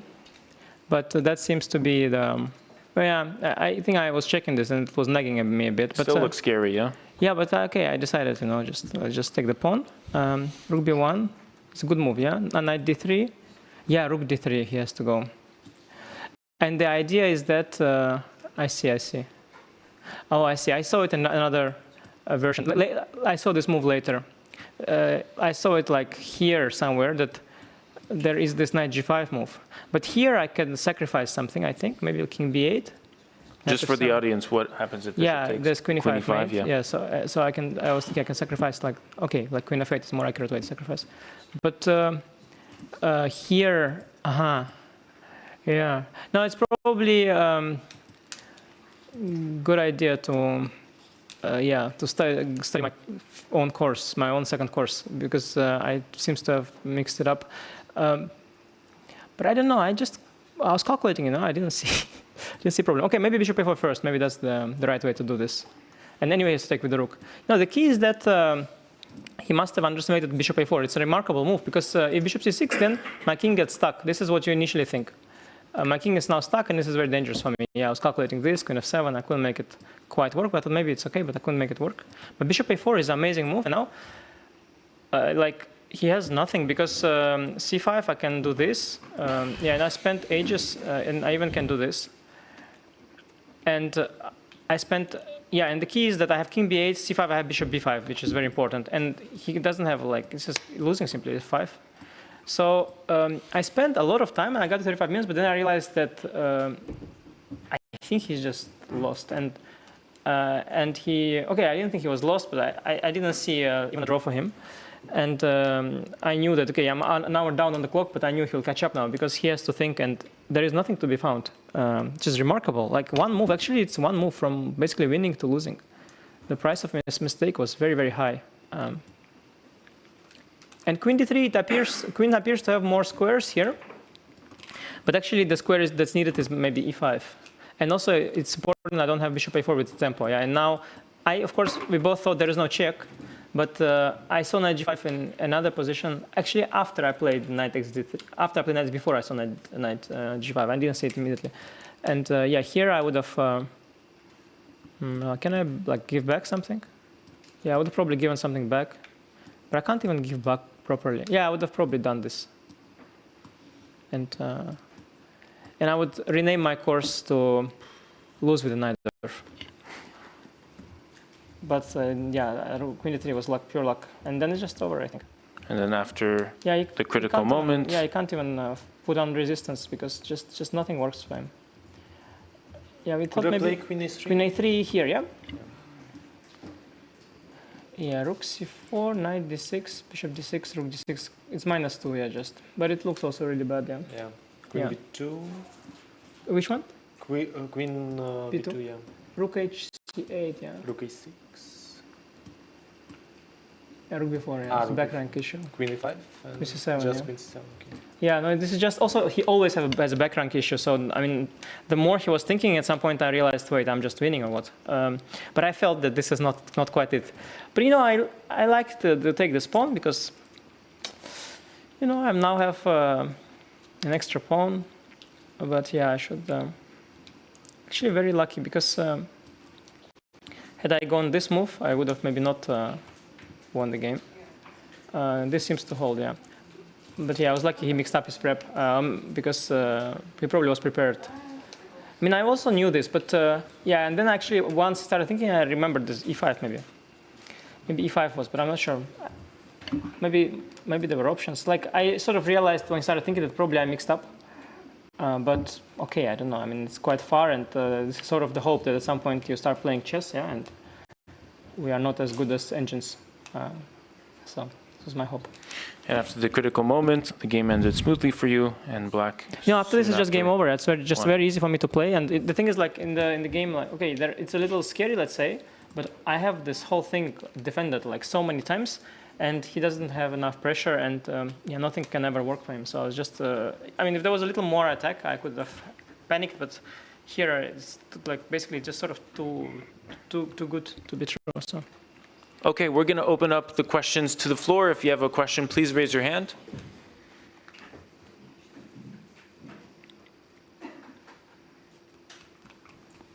Jafar from Prime Chess. Anish, congratulations on the win. After round one, you held some draws with some of the highest rated players in the world. Now that you've officially, in this tournament, solidified yourself as that comeback player, are you feeling the rhythm right now? Honestly, it's an uphill battle, trying to win a tournament like this. Realistically, for me, it's, you know, I'm either in it or not. Yeah, like, you know, I'm sort of maybe somewhat in it now, but, and I'm sort of happy with 50% after 4 rounds. It's an okay score. I don't do well at start lately. I couldn't do anything about it this time either. I lost the first game, but honestly, it's going to be really unlikely, of course, for anyone to win this tournament. But somebody will win. Okay, maybe there is some chance. But I'm happy, of course, to win today, and yeah, we'll see. I mean, it's you know, I got lucky today. I need a lot more luck to make more points. Yeah. Congrats. Ulrich Stock from Die Zeit Hamburg. Anish, did I get it right? You haven't ever seen this move on G7, the knight takes on G7? No, of course I have seen this. You have seen it? Yeah. No, I mean, I thought that it was just, I assumed that there were no games, but I forgot that there are games even here. No, of course I've seen it. No, I would have never played like this if I didn't know it. It's just ridiculous to bring the king out. But no, it was preparation. Any other questions from the floor? My question is to Esipenko that when you played queen takes d3, what was your thought process? Was it bishop a4 that was missed or misassessed, or can you share your thoughts? Yeah, I saw bishop a4, but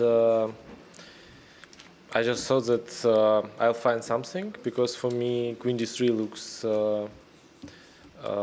much more logical than rook d3, and I just didn't feel that it was a critical moment.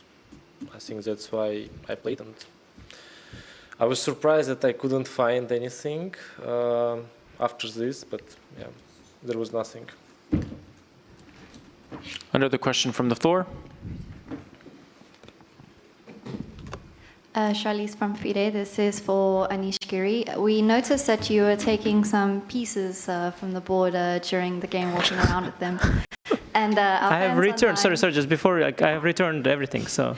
That was going to be the question. Are you collecting a DGT set for yourself there, or what exactly is the reason for that? No, I have returned everything. Actually, it never, I always used to take pieces, and actually in my lifetime I've taken a few pieces home, not home, to the hotel room. But it was never a big deal, back in the day. But now the internet suddenly judges me for it, so I think it's a normal thing, to take some pieces. But somehow when I do it, it's a crime suddenly, So I always get this unfair treatment by the media and the chess mafia. Well, now that we know you give them back, we know it's not a crime. So thank you.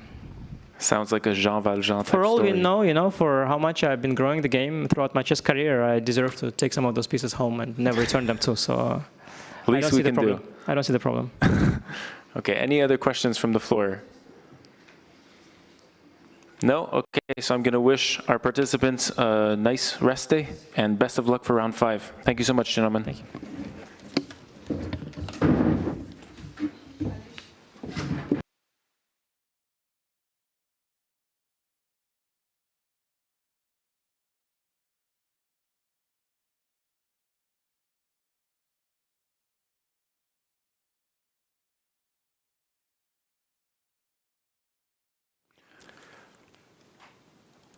Hello. I don't know if you can hear or see us, but if you can, this is the one game still running, and somewhat shockingly, frankly, to my eyes, Hikaru has still not played rook b2 b1 check here, which is the only move that wins, and also the only really move that makes sense, because you do need to smoke the king out into the open. Your winning plans will very much involve getting the king away from the king side, then breaking up the king side and winning that way, as we were showing earlier. The idea of h4, h3, and then winning the pawn on f3 being very prominent in those plans. And if you don't do it now, you will not be allowed to do it again. So a bit strange. I still am fairly certain he will play it, but he's been sitting there for at least, I want to say, 15 minutes, maybe even more, and hasn't done it yet. What do we think? Yeah, it's somewhat surprising. We got here also in a very surprising fashion, because Wei Yi really sort of collapsed on move 39 and 40, which, as you've explained, rook g3 was sort of still an easy draw, rook c4, rook h3. And if black wants this pawn, he will have to exchange a pair of rooks, and 3 versus 2 at this level. With one pair of rooks, it's just a dead draw. So he went rook g5 for no particular reason, and even worse than move 40, he went for this king h2. Which just gives two tempi, yeah. It's just a full gift of two tempi for no reason. Any normal move, draws. Pretty much any normal move draws, yeah. And now we have this position. At least he caught himself in time not to play king g3. Which would be really bad. Yeah, which would have maybe lost by force to rook h1 and then h4 check. The threat is decisive, but yeah, this is still, and this is actually something that we mentioned, I think, when Vishy was still here, is that as black, you know you now have a shot, but you don't actually know that you're winning, and perhaps you don't understand just how crucial this decision is. Also, there's a question if he believes in it. Like, obviously, he's going to try, but it's different if you feel like you might actually win now if you find the correct sequence opposed to how do I keep it going somehow? Yeah. Still, it feels so logical that to go rook b1, rook h1. It solves so many of your problems. It prevents white from being able to comfortably chase those rooks and try to offer rook trades, which is one problem that you need to eliminate. And also, as mentioned, your winning plans very much involve driving the white king out into the open, and that's the way you do it. So, yeah, still expecting, I mean, Hikaru is a very good technical player.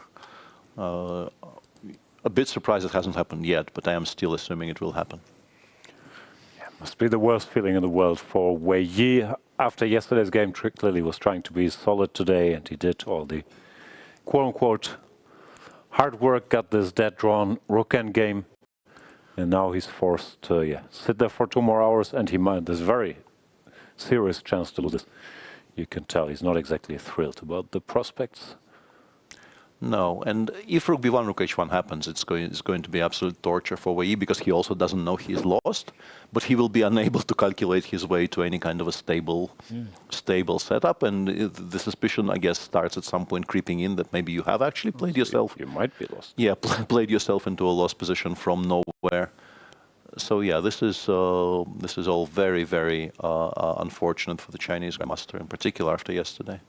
To recall mocking you for even suggesting h3 instead of h4, but maybe was something to be said for it. Huh? Yeah, okay, h4 doesn't lose, but yeah, if you don't lose this pawn, you really have no problems. It'd be nice to have one more pawn. Yeah. I guess, I mean, instinctively, you're still scared. Yeah, you don't want to create this mating net. Yeah, rook b1 now on the board.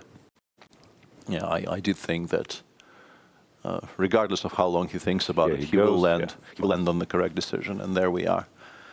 And now it's a matter of calculation. It's not like black has a clear-cut kind of step 1, step 2, step 3 plan. The plan is quite straightforward. Now you just have to see that you want h3 and then take this pawn. Yeah. Right. So you drive the king out into the open towards like the e3 move. Yeah. Guess you start with h4. Yeah. Check. I don't even know. And then we want rook hf1, rook b1. Here we can check. Oh yeah, or even here probably rook wins directly. So, yeah, so it has to be something like rook a2, I guess, instead. We play h4. White goes rook somewhere, d5, c5. Okay, let's put this guy. Yeah. And then we were giving this check. This. Yeah, and what if king e2 though? This loses to rook h3, rook b3. This much we've established when Vishy was still here. How do we win this position? Okay, put the rook on d5, which may be stupid as well. Yeah. Here, I guess. Just go here. And this again, yeah? So let's say c5 instead.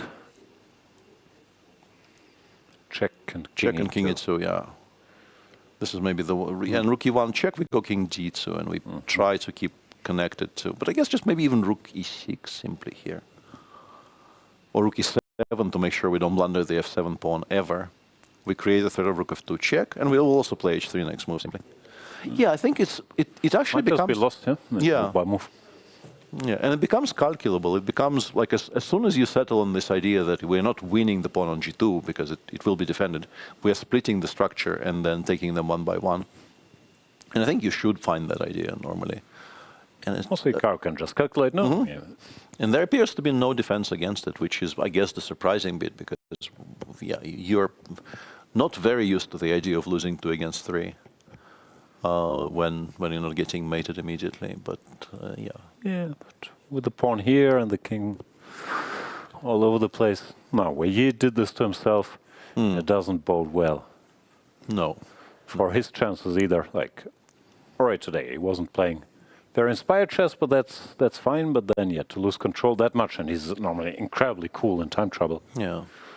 So these are extremely painful when you sort of set out to make a quiet draw with white and you fail. It is very, very deflating. Yep. I mean, you can understand losing the game with white when you opened yourself up to a loss by playing a sharp line, but he was very consciously just trading pieces the entire game, steering towards something like this, and then not drawing it. Yeah. Honestly, good that there's a rest day tomorrow for him, I think, because yeah, needing to play another game after this would be very, very difficult. In other news, Javokhir, Sindarov won his game against Fabiano Caruana. Quickly and convincingly, moves to 3.5 out of 4. Twitter is already discussing Sindarov's reign in the chess world for decades to come.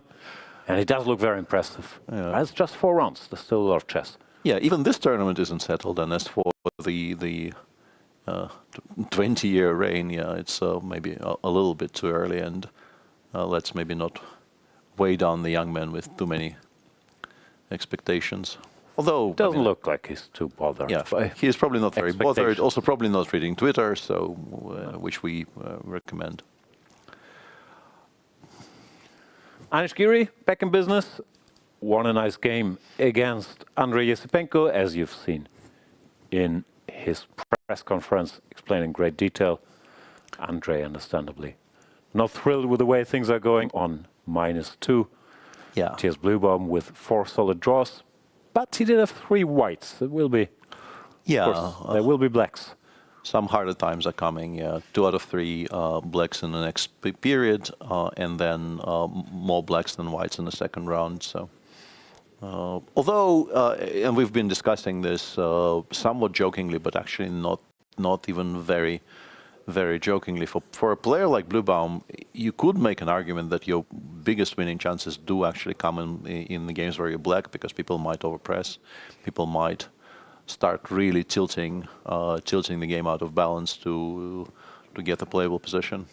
Yeah, I think he believes his biggest winning chance will come in the second half when he's white and people start playing. Well, that, all your yeah. favorite openings, yeah, the Leningrad Dutch and the King's Indian, d4, d6, d4, g6, d4, c5, but who really knows? Game after game. And just to make sure people don't feel like this is a slight, I've had stretches in my career where I felt exactly the same, that I'm so completely empty against certain openings with white that my winning chances probably will come with black, where people feel more obliged to press. So it's actually quite a normal thing to approach things this way. In the women's section, we have co-leaders. Anna Muzychuk defeated Kateryna Lagno, and Bibisara drew her game. So they're both on 2.5. Jiner is back to 50%. There we see all the results. Vaishali Goryachkina, sort of abrupt end. So we now have a triumvirate at the top, right, with Anna joining the 2 leaders from she beat one of them, so sorry, she's replacing her. Yeah, I'm losing my mind here. Yeah, of course, yeah, Bibisara and Anna on 2.5 out of 4 before the rest day, then half the field on 50%, and it is now Divya and Zhongyi on -1 and sharing 7th and 8th. Correct. Still not a big number of decisive games, but certainly it has started to get more violent. It is picking up. Yeah, we've had 2 in the last 2 rounds, and we might actually have 3 in the open section again, which will be big if true. Yeah, very big if true. Yeah. Wei Yi now staring at this position. Don't want to be Wei Yi, no. Realizing there's no way to exchange rooks or, even clarify anything. Yeah, there's just no defense against that very, very straightforward plan. You play h4, you start giving checks, you drive the king somewhere around the d file, you play h3. The good news is he only has 15 minutes on the clock, so this agony cannot last forever. But yeah, chess is such a cruel game. No, you're a world-class player, you're doing everything right, you're playing in the candidates, money is good, but you're feeling miserable. I've had that, yeah. It's a feeling I'm reasonably well familiar with. Yeah, in particular when you invest so much time into preparing and you feel like you've come with ideas, you've come as refreshed as possible, you've as much as you could, you kind of got yourself in some kind of a fighting fit shape, and then nothing works. your brain just refuses to cooperate, and so. Also, you only have yourself to blame in chess, where normally, I mean, this almost 39 and 40. Of course, what happened yesterday had an effect, but got a feel for Wei Yi here. Yeah, this is where individual sports are particularly hard, because there are no teammates to scream at you. You know you've done it yourself. No. That's why you have seconds. Well, it's very difficult to Can't blame Bai Jinji for Rook G5 and then King H2. Yeah, it's going to be a hard lift to blame anybody else. So what do you recommend? Should we all read The Inner Game of Tennis? Yeah. Good book. It is a good book, yeah. What, you read it? No. What are you talking about then? I think I've heard of it, so I can, to some degree, support this conversation. I think the one tennis book I read was the Agassi book, which is also a good book. Yeah, it's also good. Yeah. But I was a hardcore Agassi fan when I was still following the sport, so it was a natural fit for me.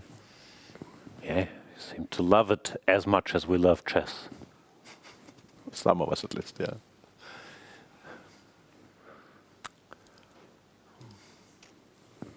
What else is happening in the chess world? There's all the bigwigs from FIDE are here. They're meeting, discussing important things. They do appear to be meeting non-stop, and Vishy alluded to, or at least you alluded to Vishy having to be in meetings, but it does appear to be true. Was confirmed by the man himself. There's also a reasonably big tournament starting tomorrow with some of the players who are not here engaging in some battles over the board. Yeah. Watch that instead. Or what are you saying? You asked me what's new in the chess world, and I felt yeah. like maybe I can be excused by mentioning that there's some other chess going on elsewhere. Now, this is the only tournament going on. The candidates determining who will face world champion Gukesh in a match for the biggest crown, the only crown in chess. And the other important question, will it be in Chennai or in Tashkent? We don't know yet, but it will happen, and it will be very, very exciting. That is for sure. Yeah. And also, I guess this is where my plug for having more than one screen goes. Because if you do have a plethora of screens around your workplace, you can follow chess and some other sports, for instance, or if you are so inclined, more chess. Like there's always space for more chess if you have small screens. So. Workplace is interesting wording for whatever you want to call your setup, but yeah, I get your point. Rook A2 plate? Yeah. Once again, this is less clear, but feels like maybe H4 is the only winning move, judging by the variations on my screen. It's also deeply logical, no? You stop King G3 forever and you prepare considering Rook F1 or Rook E1 or whatever you want to do. I think Hikaru worked it out, because I think he sat down to make a move, and if he sat down to make a move, the move will be H4, because otherwise, like, why would you spend the tempo on King G7 here? Doesn't feel like he's overeager to spend that much time on the board. No, he shows up, makes a move, goes to, I don't know, I haven't seen it. I'm guessing they have some little players area with drinks and screens and so on. Yeah. Should be a lounge for players with screens, yeah. Some people have taken it to absolute extremes. I remember... people weren't happy with that. Nepomniachtchi, was it against Carlsen where no one was ever at the board, or which match was it? There was one of those, yeah, but that wasn't the example I was leaning towards, because there was one specific tournament in Moscow where Aleksandra Grishuk was so happy with the playing hall that he actually spent all the time in the players' lounge, which led to a very specific situation once that his opponent captured his queen, and he spent, I think, 25 minutes in the lounge not recapturing the queen because he knew what the next move was. And if he comes to the board and takes the queen and is met by reply immediately, he can't get up. No, makes perfect sense. So he actually thought for 2 moves ahead without sitting down at the board, just to not be in that room. This is not what's happening here, but still, Hikaru is very often absent. Which we should also mention is perfectly normal behavior for most chess players not to be there while your opponent is thinking, so it's nothing out of the ordinary. No, absolutely. Whatsoever. Okay. If there is a lounge, people might go there. If not, people often also just walk around in the playing hall, casually glance at the other players' games. There we see the Hikaru graphic. Rating still incorrect, 2-8-10.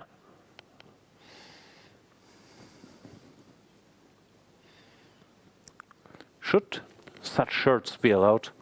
I understand we'll live on his grandfather in, but there's a lot going on. Doesn't it distract your opponent? Or it is loud. I'm slightly hypnotized already. It is loud, yeah, but that way madness lies, I think, if we start litigating exactly what kind of shirt. That's in your line of sight. Ooh. King G7, no H4. Okay, draw after pretty much any move. Why is it draw now? I have no idea what changed, apart from the fact that I know that the evaluation bottomed out immediately. It's now 1.2. Still very unpleasant unless we can exchange a pair of rooks. I'm not going for the direct mechanism we showed. And I probably need to clarify that by saying draw, I am not actually suggesting we know how the game ends. He might very well still win. But yeah, this was not best. Rook d5. I think he's a favorite. Yeah, rook d5, h4, king e3 now. And we're not getting the position we were trying to get, because now the check from b3 will be met by rook d3, and the check from e1 will be met by rook e2. And if I go here, you can establish some perimeter. I guess rook d3, and we haven't allowed what black was trying to achieve. No, that's maybe an indicator he doesn't think his position is winning, and he just makes a non-committal move, get Wei Yi to think a little more before starting direct action. Yeah. So typical, if you don't think there's anything direct, you want to make your opponent go as low on the clock as possible. But if he thought he was winning, of course he would have calculated and gone for the kill. Yeah, this is the problem. Yeah, you just expect this to be okay, no longer completely trivial, but you still feel okay. It's 3 against 2. Why should it be all that good? And that results in you not, because as you said, on general principles, not giving your opponent anything direct to calculate is actually very good business practice. Yeah. One of my favorite chess books, Endgame Strategy by Shereshevsky, taught us do not hurry in endgames. But it doesn't apply if you have one winning line, then you should hurry and play it. Yeah. That is the kind of general advice which,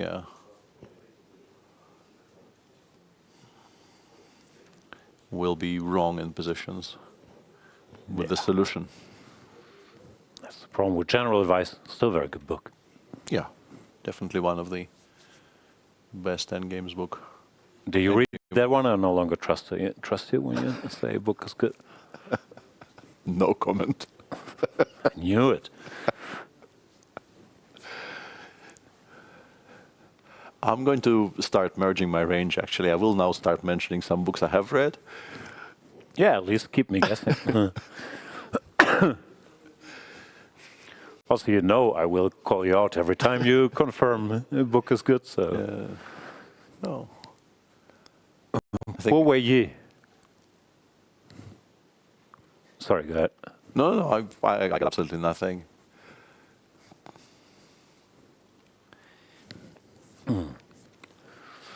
Decision here might actually be crucial. It's very difficult to judge whether those evaluations indicate a significant difference, but it might be that it's only really rook d5 and king e3 that hold, because other moves appear to be much less... The difference between rook d5 and rook c5, like I understand we don't want to have this rook 0.6 is what I'm going to tell you. Okay. Which is quite a bit, considering they appear to be exactly the same. But I think you need to have rook d3 to a check from the third. I think that's the difference. The king will be on e3, and you need to be able to interpose against. And maybe even something like this, your king f2 h3 might be winning here, right? Mm-hmm.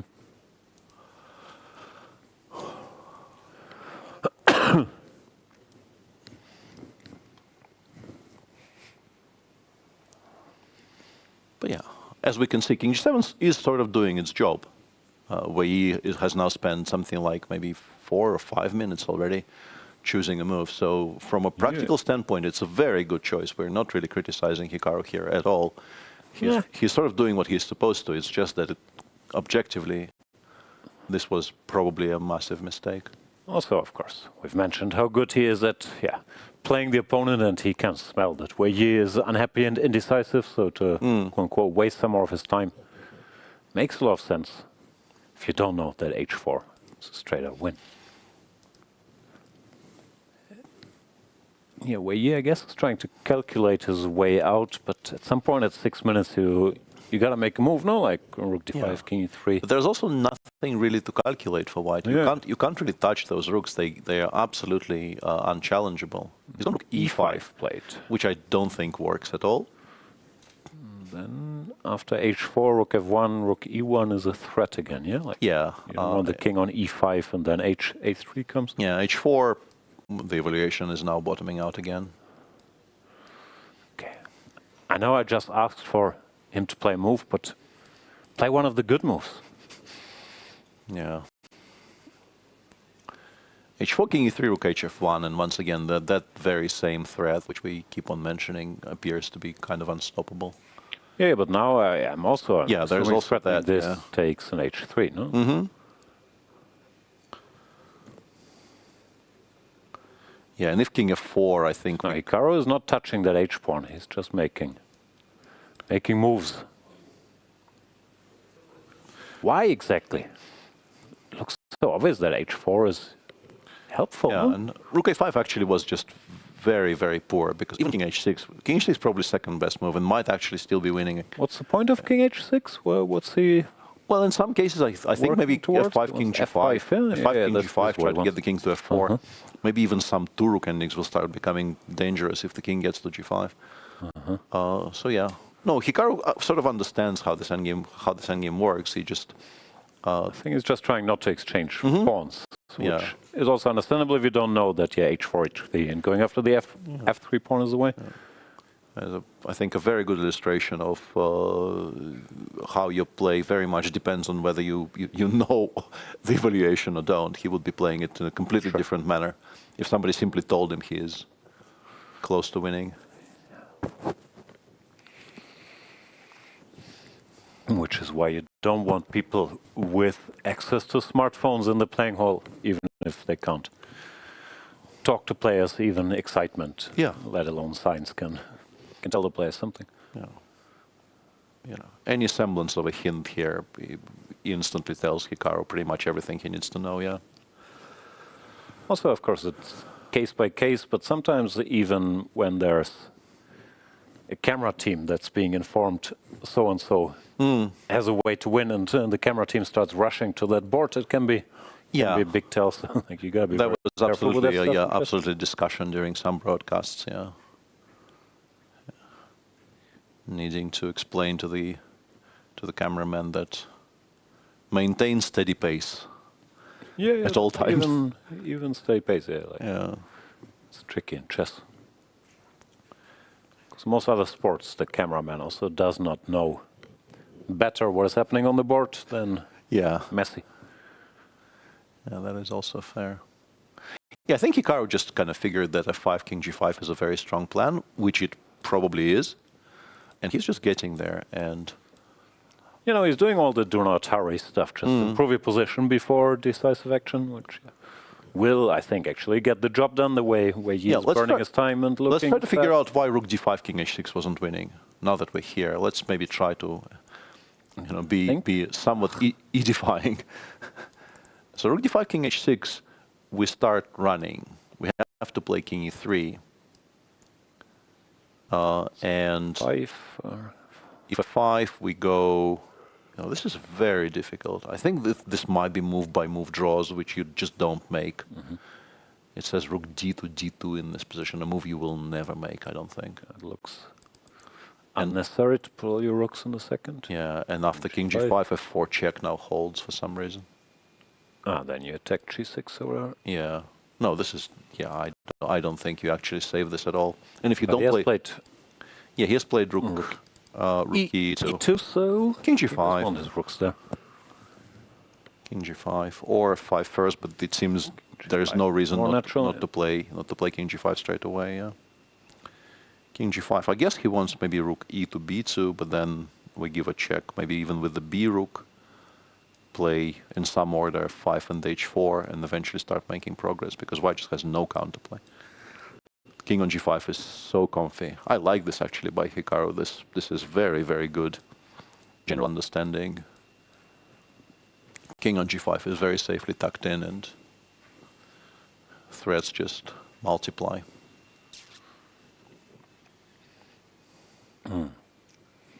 Yeah, this is still such a self-inflicted wound.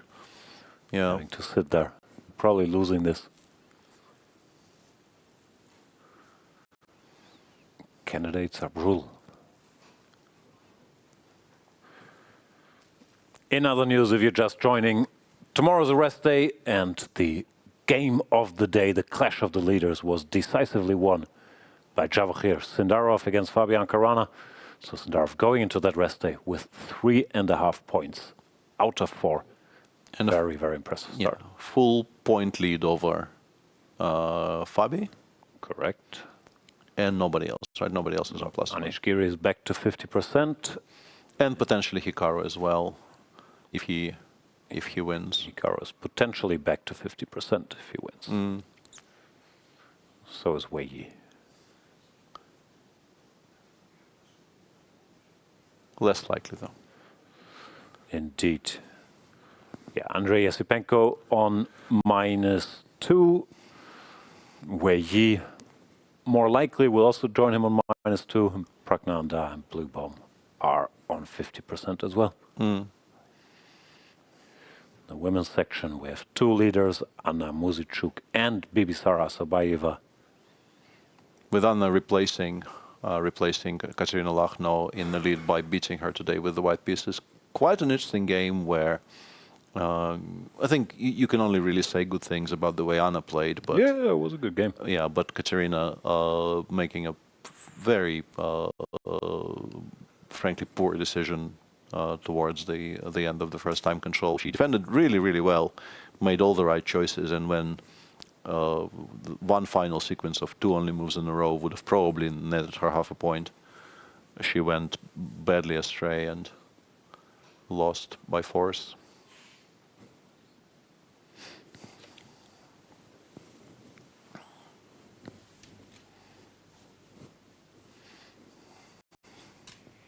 Hikaru taking his time here. He still has 20 minutes.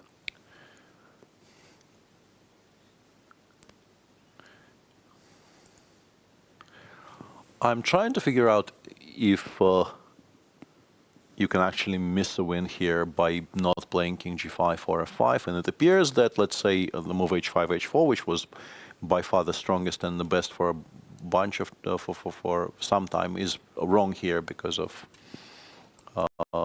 King E3, and once again White somehow escapes. Yeah, but having committed to King G7, King H6, King G5. Would be strange to do it now, yeah, I think. The plan has been announced, it is now absolutely correct. Why deviate?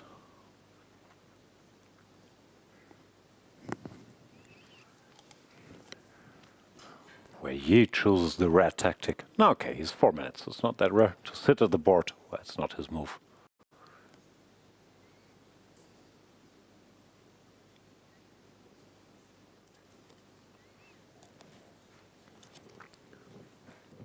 So let's get to the classic chess press conference question, Peter.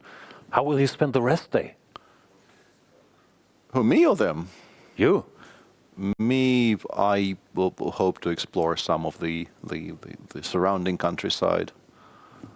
You will leave the hotel, or are you just saying that? I might actually leave the hotel, yeah. I have very ambitious plans in that regard. Or at least I might get to the shore and explore that walk that was advertised to me as. The shore is 100 meters away. I know, but still, you know, you have to dream big. So you haven't been there yet? No. That is just shocking. I'm going there every night, walking up and down. the shore, contemplating life, looking at the rocks. Once again, invitation not extended. That is true.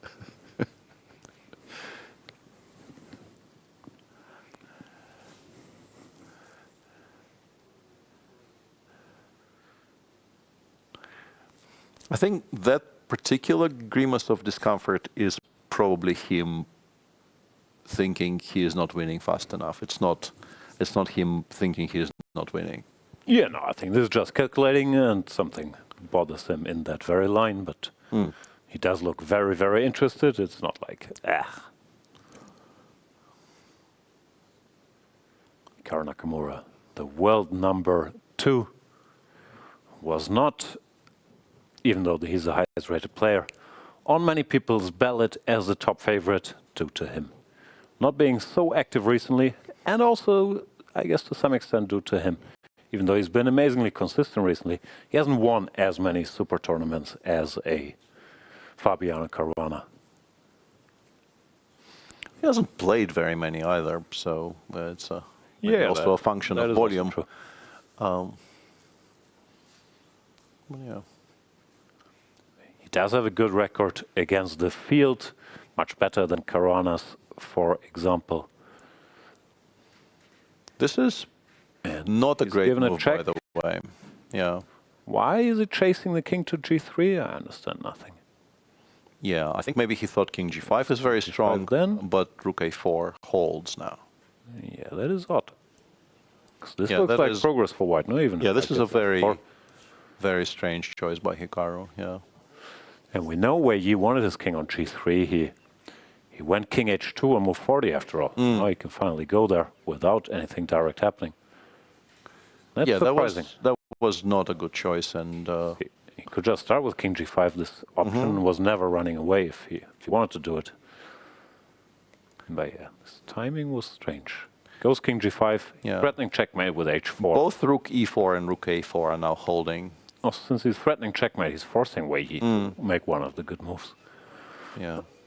I guess he thinks maybe he will play rook h1 and reestablish the mating threats, but then white gets the second one to the fourth.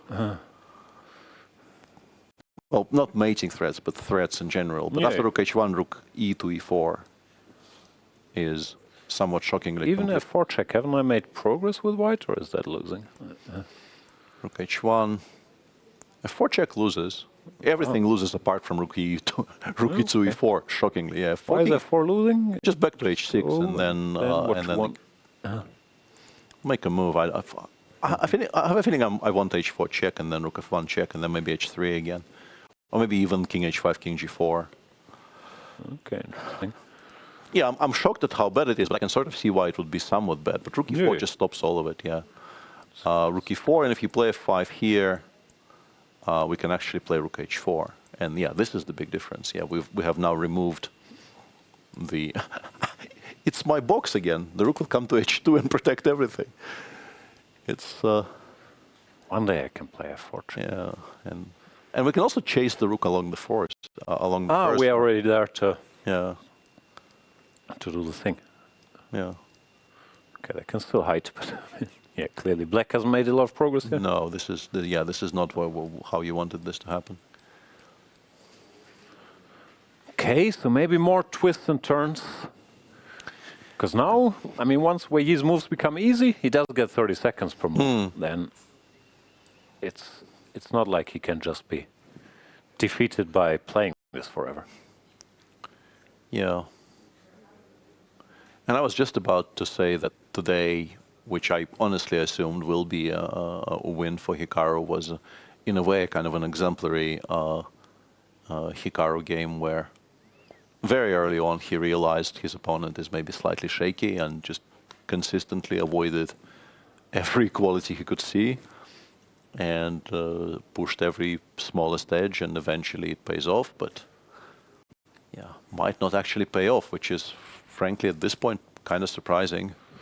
Again, the longer Wei Yi stares at this, the more questions we start having. He is threatening checkmate. Yeah, you have to stop it. Yeah. Yeah, adding any kind of a check on the fifth to the mix immediately loses because you're... Okay, that's also just common sense. Yeah. Rook a4 here, yeah, rook h1, you have to play f3, f4 check. And then you lose in the king h6, and then h4 check, king h5, and it gets to g4 eventually, I assume. And that doesn't hold. Move incoming. Down to a minute and a half, yeah. There could very easily be a lot more drama in this game yet. Then again, now we're in Wei Yi's sweet spot, which is playing on 30 seconds per move and consistently waiting till he has 2 seconds on the clock, then making a good move. Yeah. Maybe he just needed the familiar rhythm again. Yeah, reaching for rook a4. Oh, rook a4. Yeah, once he's done that, I think he probably finds all the decisions. Yeah, it's back to zeros. Yeah, the important part here is basically never to play f3, f4 check until it makes an immediate draw somehow. Because that weakens your position a great deal, but yeah. He still looks very sad. So you didn't see a change in posture like, oh, Hikaru messed up, now I'm in it again? Not particularly, no, yeah.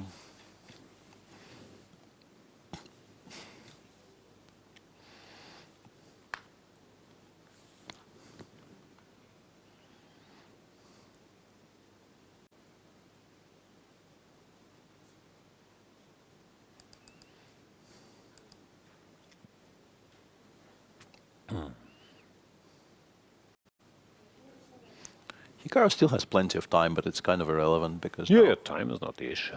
Yeah.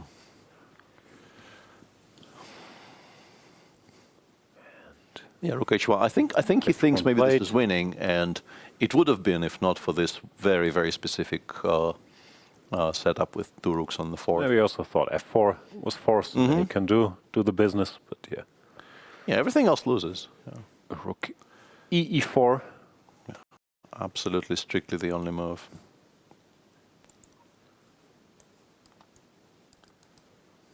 And you can actually provoke another absolutely strictly only move, by the way, and this one will be maybe tricky. With f5? After rook e4, if black goes rook b to g1, creating, I'm guessing, a threat of h4, and then rook takes g2 in the end, and that pawn ending is lost. The only and this is actually going to be tricky, because the only thing here that saves... That's what he wants, he's nodding. ...is a 4 followed by a 5. And now you go direct. And this is why, it loses everywhere else, but here it's the only move that doesn't, which is going to be, I think, challenging for... Maybe Hikaru actually did calculate incredibly complicated things and thought he was winning by force, which would maybe explain all this stuff.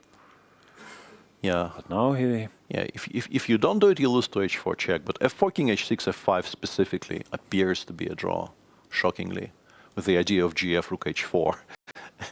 Finally getting one pair of rooks off the board. And if g5, yes, and if g5 magic counterplay. He goes rook b2. He's gone rook b2. Rook a before, only thing that draws, but it does draw.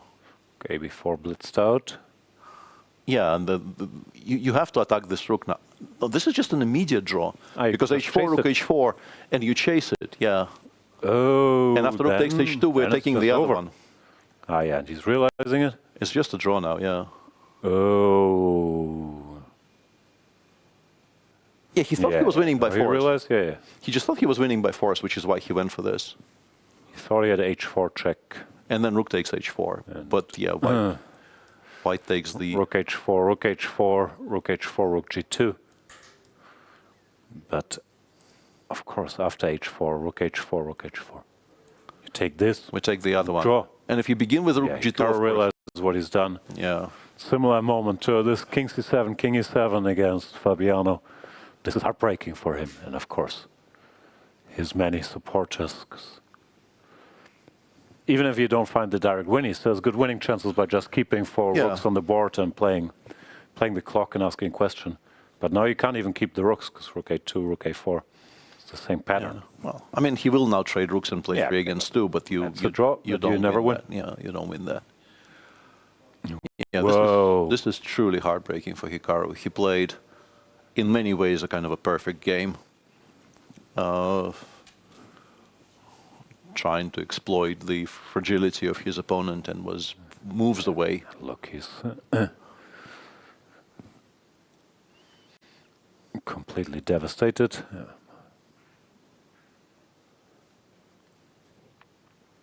Never a good moment to mess up winning or a very promising position, but going into the rest day, it's especially frustrating. No, you have another whole day to kick yourself about this. Of course, Hikaru has shown amazing mental stability recently, but this got hurt. Yeah, and he did bring his entire family here, so he will have genuinely good things to distract himself with. But yeah, this is not going to be fun. Also, every chess player knows once you're in your head about some blunder or stupidity you made, and it's very hard to completely get it out.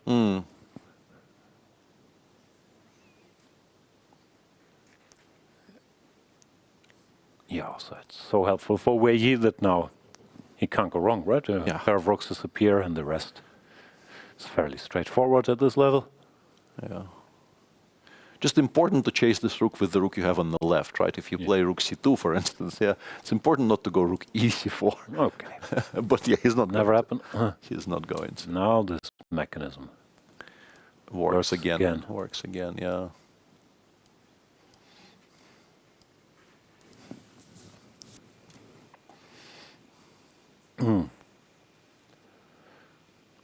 No, it's not just that you did something wrong. You can't even ask a single question. Well, I'm thinking, okay, who knows? But if he plays, well, especially this move you mentioned, rook g1, I think he wins the game still. Probably, yeah. I mean, first of all, f4, f5 is incredibly hard to do with less than a minute on the clock. And even if it happens, I mean, here after gf or g5, more questions. Yeah, after g5 will be asked. After g5, the only thing that draws is rook e7 specifically. Yeah, no, I think he loses. The lottery, I think you just lose. Yeah, I think he loses, yeah.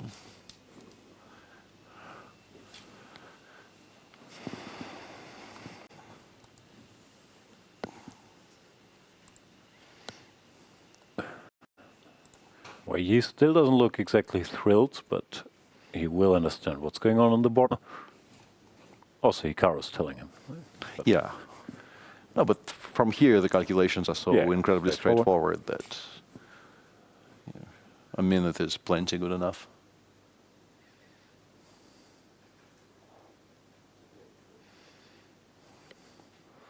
Yeah, chess is tough.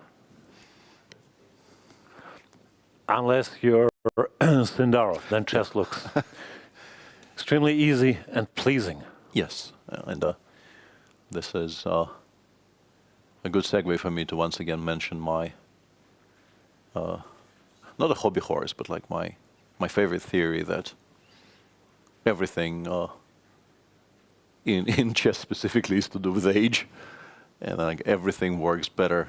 Like even things which like intangible things like luck and small little things that go your way or not go your way, they actually go your way a lot more when you're young and optimistic and have a positive outlook on life. Yeah. Were you ever young and optimistic and had a positive outlook on life? Yes, very much so. Really? Yeah. Oh, I didn't know. No, everybody knows I resigned in a drawn position. Nobody actually knows people resigned in a drawn position against me. No. Which did happen when I was 20. Wow. Yeah. So 20-year-old Peter Svidler was just a wide-eyed young optimist? Yeah. Wow. I was a very annoying, bubbly young man, yeah.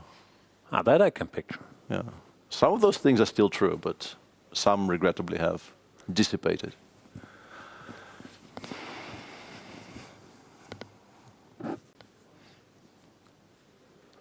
Yeah, Hikaru. Going through Dabda, the 5 stages of grief, not sure which stage he's at. Not sure there was a lot of denial, because he seemed to see very quickly. Yeah. The moment you see rook a4 and realize that both of your rooks will be hanging after rook h4, you realize what happened, and you also realize there's no way back. Yeah. Yeah, he's a tremendous chess player. Understanding those things takes him 3 seconds, and the rest is just making peace with it. Yeah, or kicking yourself for not playing rook b2 in the first place. Or not making peace with it, as the case may be. No, but just to show once more, this was just, yeah, he thought he was winning by force, and I'm sure he's seen all this, just very common hallucination that, of course, White doesn't have to take here, but takes here. And there's nothing left to play for.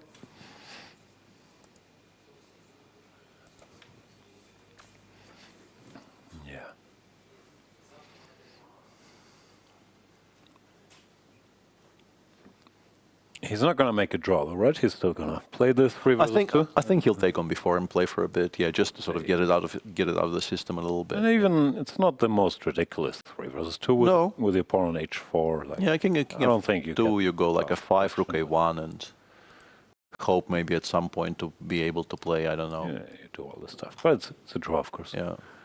So now if you go h3, Black keeps an f pawn, which White keeps an f pawn, which. Yeah, I guess if we're discussing this, the way to dream would be to get the pawn to f4, somehow give a check from a1, and then play h3, gh, king h4, king g3. We're just never getting that, but like if you imagine White passing here forever and more and more and more, we get like king h5, g5 somehow. I have more wishes. Yeah, I have so many wishes here. Yeah, like king h5, we don't take on f4 for some reason. We continue passing, and we don't play king h2, king h3 either. And somewhere here I play h3, gh, king h4, and it's probably still a draw after rook a5 or something. Yeah. Did make a great case for Black's winning chances? No, I didn't.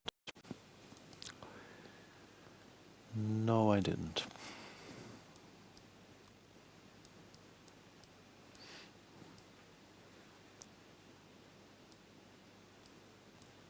No, the problem is with 4 rooks,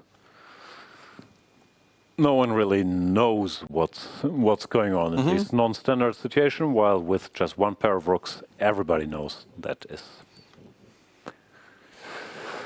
a draw and is also not particularly difficult, which is why practical chances, even if the computer would have said 0-0, or it said 0-0 all the way, just went from, yeah, whatever. Very, very high likelihood of winning to 0. And yeah. This will be a tough recap to make, even for Hikaru. Yeah. Hans Niemann also said online that making a recap after every round must be a big competitive disadvantage, objectively. What do you think that we see? Wei Yi, winner of Tata Steel 2024, 3-time Chinese champion, youngest ever to reach 2700 at age 14. Yeah, very good, very, very good career, but so far a bit of a struggle. For him in this tournament. He will most likely now survive this game, which obviously is a huge relief, because losing yesterday and also losing today, in particular from the position he had around the first time control, would have been a real body blow for. No, this will help. Like, you feel slightly less miserable going into the rest day. I mean, I'm not sure we'll restore his confidence fully, but it still helps so much to go into the rest day with half positive emotions for surviving this. Back to my question. Should Hikaru, I mean, he won't obviously, and he's mentioned many times his streaming career is more important to any chess results, but how big of a disadvantage is it to have another hour of work basically once the game is over? I keep on banging on about my personal experience. I would say a large one, but he's been doing it consistently for a bit. Maybe he's actually sort of exercised this muscle enough to not give up too much.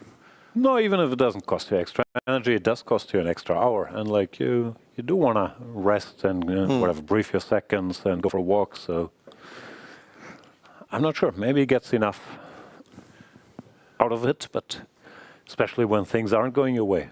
Yeah.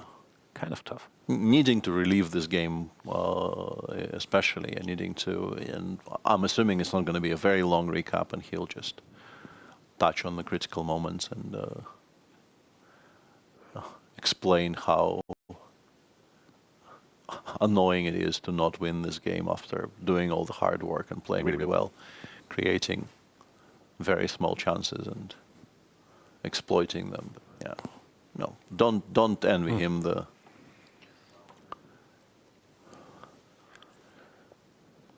necessity to do that. Smash that like button. Do actually, yeah.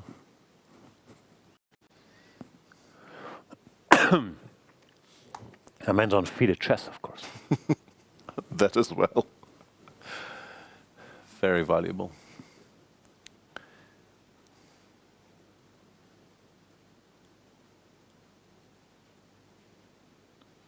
Okay, Hikaru, Dabda has to end at some point. You have to make some sort of move. You don't actually, you can offer draw. Yeah.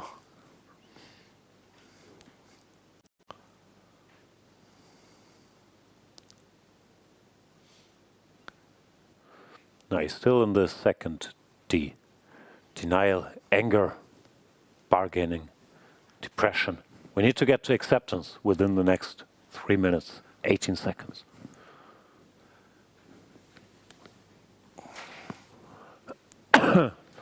So, read any good books recently? Listened to some, yeah. Why, you stopped reading books? You're an audiobook person now?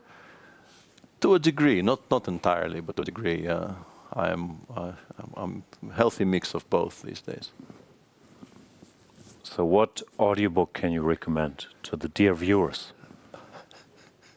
I don't know if it's a kind of a very strong recommendation, but those who know me know that having started on an author, I absolutely must read everything that particular author has ever written. And currently this means that I'm going through the entirety of the over of a British author called Oliver Harris, who is good, but I wouldn't call it compulsory reading. Hikaru does exchange rooks. Yeah, there was no way to avoid that anymore, and goes h4, f5. Which are all sensible things, but the moment has passed. White can wait. Wherever, really. Yeah. Oliver Harris, that spy stuff? There is some spy stuff which wasn't bad, but actually I'm liking his crime stuff more.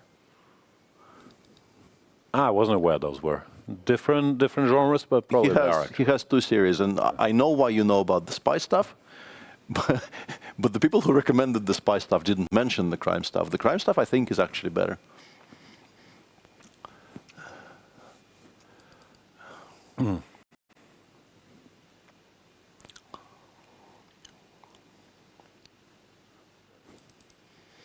Yeah, there's just nowhere to go from here.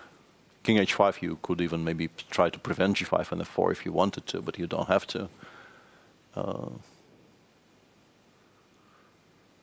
let's unpack this. Why do you feel the need, that once you read one book from somebody, to go through their entire oeuvre? What would happen if you didn't?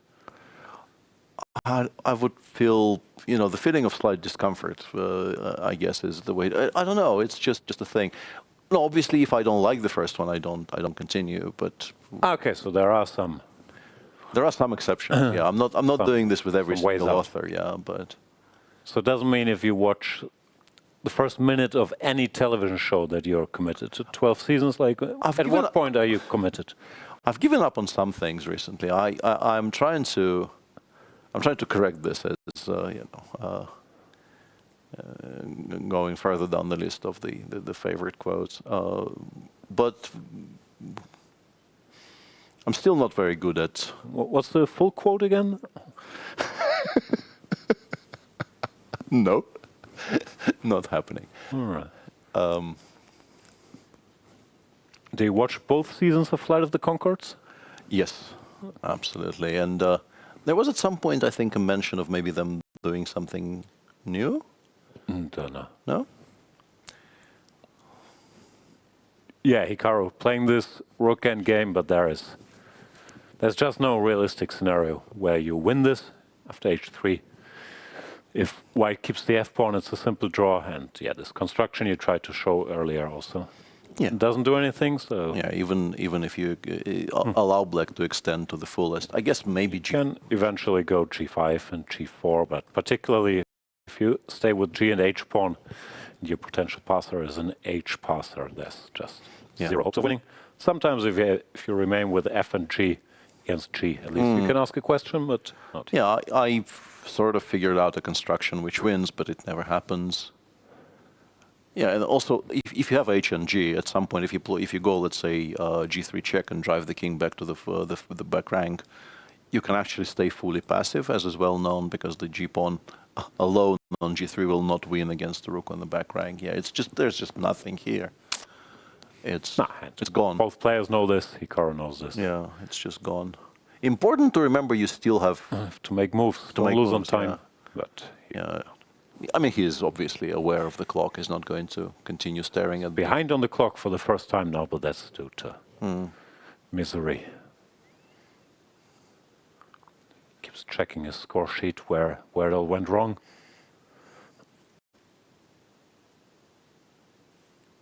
Puts the rook into the corner. Back to do not hurry. Yeah. I figured out what the winning chance is here, and once again I'm drawing on my own personal experience.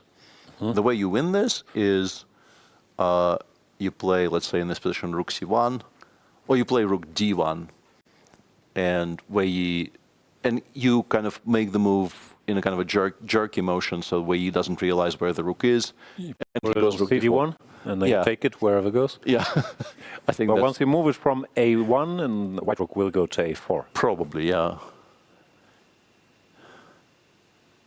Well, yeah, I've had those types of blitz players, don't like them. I've had this in a classical game. See, rook a4 played, he tried. He did try it, yeah.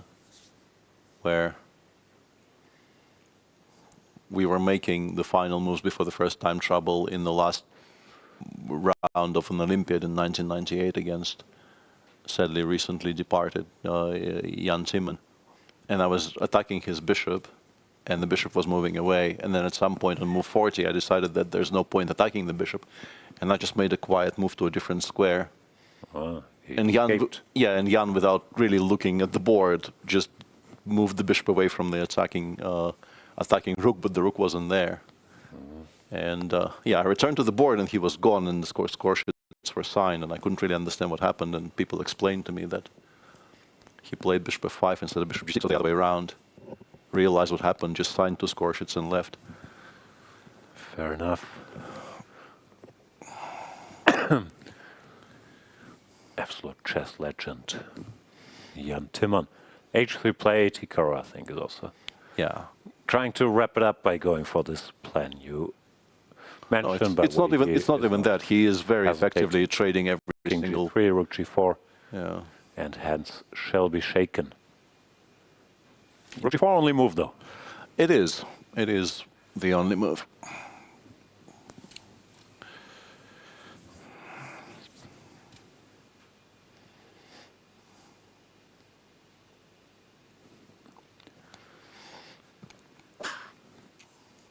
And the game is over. Draw agreed. Of course, Hikaru can't be thrilled with the situation, pointing out some of the chances that he did miss.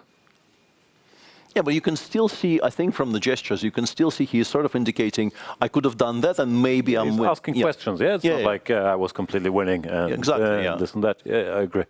Yeah. It also makes sense, like if you don't see the computerization like we've been seeing, it's very hard to be completely sure this is like a 3-move forced win. Yeah. Especially since we're so conditioned that 3 versus 2. Yeah. And it feels like actually Wei Yi is successfully defending those positions against him in this blindfold analysis. So I think maybe here they will come to the conclusion that it wasn't anything. But and it will be extra painful once Chris Littlejohn or somebody, at least Chet, will tell him that it was completely winning for a while. Yeah. And that brings us to the end of today's round number 4 in the candidates. Of course, we look at the results, the standings, and then the pairings for next round. We should point out that next day, tomorrow, is a rest day, so the action resumes the day after tomorrow. But for now, let's look at the results big one. Feels like ages ago. But Javokhir Sindarov defeats the top favorite, Fabiano Caruana, and takes a 1-point lead in the tournament. The young Uzbek on 3.5 out of 4. Yeah, the other decisive result in the open section is a very nice win for Black in a game Esipenko Giri, and in the women's section, Anna Muzychuk defeats one of the leaders, Kateryna Lagno, and takes her place in the shared first second, and Jiner beats Divya with the black pieces. Very nicely played game by the Chinese grandmaster. Two leaders there, Anna and Bibisara. Yep, draws in the other games. Let's look at the standings, starting with guessing the open section. There you can see the half-abandoned playing hall, Hikaru and Wei Yi still sitting there in the back. Sindarov, 1 point ahead of Fabiano Caruana, who remains in plus after losing today. So he had 2.5 out of 3. Matthias Bluebaum going for the 14 draws, now on 50%, as is Pragg and Anish, who both lost and won a game. Hikaru had a great chance to join the 50% guys, but didn't. Stays on -1 together with Wei Yi. Andrey Esipenko, after losing 2 games, is in last place. What do we have next round? Next round, we have... Before, of course, we have the women's table, as you pointed out, Bibisara and Anna Muzychuk in shared first, Divya and Zhongyi shared last.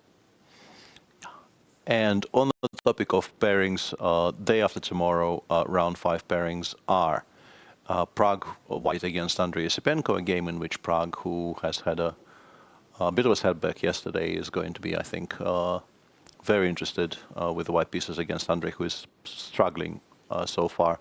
Fabi white against Matthias Bluebaum, first kind of serious test for the sweep, I guess, for Matthias. Hikaru white against the leader. First test, yeah. Black was Sindarov, was not a test whatsoever. Obviously not. He drew effortlessly. And then rounding out the pairings is the game between Giri and Wei Yi. And in the women's section, we have, let's wait for the graphic. There you have it. Anna Muzychuk is playing against Aleksandra Goryachkina. The other leader, Bibisara Assaubayeva, is playing black as well against Kateryna Lagno. And the 2 Chinese grandmasters are both playing white, Zhu against Vaishali and Zhongyi against Divya. There you go. That brings us to the end of today's program. I will decide player of the day is Javokhir Sindarov. I don't know if we have a graphic coming up. Here we see the schedule. Rest day tomorrow, then round 5, 6, and 7. Another rest day, round 8, 9, and 10. Another rest day. You get the idea. 4 rest days total. And we do have the graphic, and it feels like forever, but only really two days in a row. The player of the day is very clearly Javokhir Sindarov, who beat 2 of his co-leaders after round 2 and is now very much alone there on +3 out of 4. Well deserved. He did win the World Cup, but back-to-back player of the day in our program. Must be his biggest accomplishment. We'll go into the bio instantly. That's it from us. We would like to thank, of course, the Republic of Cyprus, the Cap St. George's Hotel and Resort, the Cyprus Chess Federation, as well as long-term sponsors of FIDE events, Freedom Holding Corporation and the Scheinberg family for making this all possible and their commitment to chess worldwide. We would like to thank Peter Svidler for his commitment to doing a recap right now. I'll go for dinner. See you day after tomorrow. Bye-bye. Bye.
I'm here with Grandmaster Hikaru Nakamura after his fourth round draw against Grandmaster Wei Yi at the FIDE Candidates. Hikaru, I see all sorts of emotions and calculations going on in your head right now. A very tough endgame. The engine was in your favor, but I think to anyone looking at it, it's not so easy. What are you thinking right now? Yeah, I mean, it was a very interesting game. I took a lot of liberties in the opening, trying to be creative. I think at some point I was much worse, but Wei Yi wasn't able to capitalize, it felt like. And then around time control, the game should have been a draw, but he put the rook on g5 instead of g3, and so then it went on. And actually, I think towards the end, I thought I was winning, but apparently there was only one win earlier, which I had considered, but I still, even now, knowing what the move is, I don't quite understand why it was winning exactly versus what I did in the game. But at any rate, you know, it's unfortunate considering what happened in the game between Sindarov and Caruana, but that's life.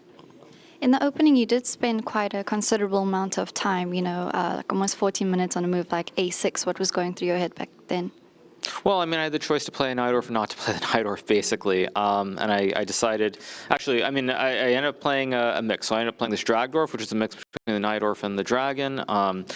And I'm almost certain that bishop b7, I mean, the position's bad to begin with, but like I said, considering the turn situation, I already felt like I had to do something a little bit crazy, which I think actually was correct based on what happened in the game I just mentioned. So, yeah, I just decided to be very creative. It's probably very bad. I mean, I have a feeling after bishop b7, I think a4, b4, knight d5 is already very good for white. I think I had this in some blitz game against Kramnik in Norway many years ago, or something very similar. So, like, I already wasn't feeling good, but then once Wei Yi played bishop b3, bishop g7, and then I think white's only a little bit better there. It just goes on. So I thought I did what I needed to do considering the tournament situation, but unfortunately it wasn't enough to win. Well, thank you for giving us a little recap now. Of course, you're giving your audience a recap after every game, especially these long games. Is that not tiring in some extent? I mean, there's the nice answer and the true answer. The true answer is, frankly, as I said in an interview yesterday, just playing chess for the sake of playing chess doesn't do it for me anymore. So unless I have a recap to do or there's some other motivating factor, I mean, it's kind of hard to play. So that's that. And finally, we have a rest day tomorrow, so you can come back, recover, and come back even stronger. How are you planning to do that? What are you going to do differently in the next round? I mean, there's not much to be done. Obviously, I have to just play one game at a time and hopefully get some opportunities to win some games. If they exist, they exist. If they don't, they don't. I won't have a chance. But I mean, at any rate, it's a mixed emotion because a win today would have been very important just for the overall standing. So yeah, you just move on, one game at a time. Well, thanks, Hikaru. We're looking forward to your recap. Thank you. And that is it for us today. Remember, tomorrow is a rest day, so unfortunately no chess, but the players very much deserve and require that. So we'll see you in a couple of days back here. I was 4 years old at that moment, like first time when kindergarten teacher or something like this will offer for us like to go to chess, learn chess, and my best friend also goes to chess, and I think, oh, maybe I will also go to chess. And I hate to sleep in kindergarten, so that's why I try to do anything instead of sleep. So chess is a good factor to don't sleep. And after my first lesson in chess, I told my grandfather like I'm learning chess, and he says me like, okay, show me how pieces was played, and I didn't know anything. After first lesson, he was told me how you go to learn chess. Yeah, you are not knowing like how piece was going. And then we bought one chessboard, and he teaches me like to play with every pieces, how to play with every pieces. And then in my second lesson, I show it to my teacher, and teacher was like completely shocked. Like, so you're 4 years old. Yeah, I'm 4 years old. Like learn how to play with pieces. Like in the second, I mean, after first lesson, when she doesn't show anything, like, and she was completely shocked, and like invited my family to his chess club, and then my career will start from this. So my name is Hikaru. I believe this is my fourth candidate's appearance. Hopefully I'm not getting the number wrong. From the United States of America. I like oceans and mountains, so luckily Cyprus, maybe no real mountains, but close enough, so that's good. I do not like, actually I have seen some spiders here, so I'm not a fan of spiders. I've seen a few on the island already. What else don't I like that's not like bugs? Okay, I'll put Generally not a fan of like really dark caves. I know there's some sea caves here, so hopefully they're not super dark, but that this year I will be I have no idea how to answer this question. This year I will be, I want to be cliche. I'm going to put a great father. Let's sign it.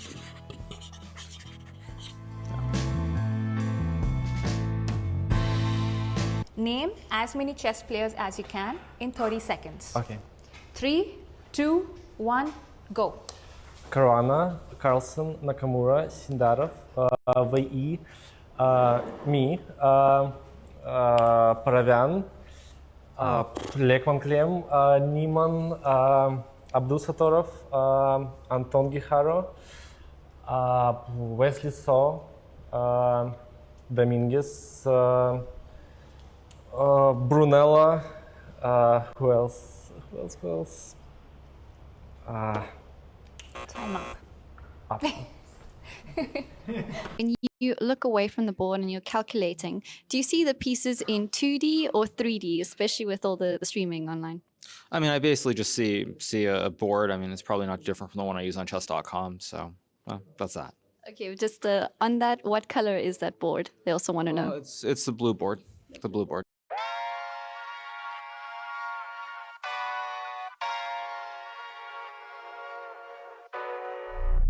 Oh my God, I'm just playing with him now, yeah. Oh my God, what she saying, say it loud, yeah.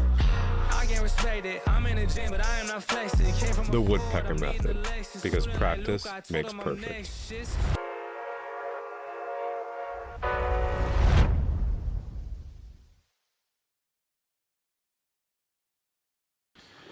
Welcome to the Round 4 press conference of the FIDE Candidates 2024 at the Cap St. George's Hotel and Resort. I'm joined by Grandmaster Fabiano Caruana and Grandmaster Javokhir Sindarov. The result is 1-0 in favor of Javokhir Sindarov. Let's start with you, Javokhir. No matter what happens in the other games in this round, you are leading the tournament into the rest day. How do you feel? Yeah, I think today I played very well game. I was lucky. Like before I go to round, I really repeat this line, and I was really lucky. And yeah, and after when I got this position and I have a big time advantage, I think I have good chances to win. And probably I played good, but I'm not sure. Maybe I do some mistakes in the middle game, but position is very hard, and I don't know. Fabiano, what are your immediate thoughts on the game?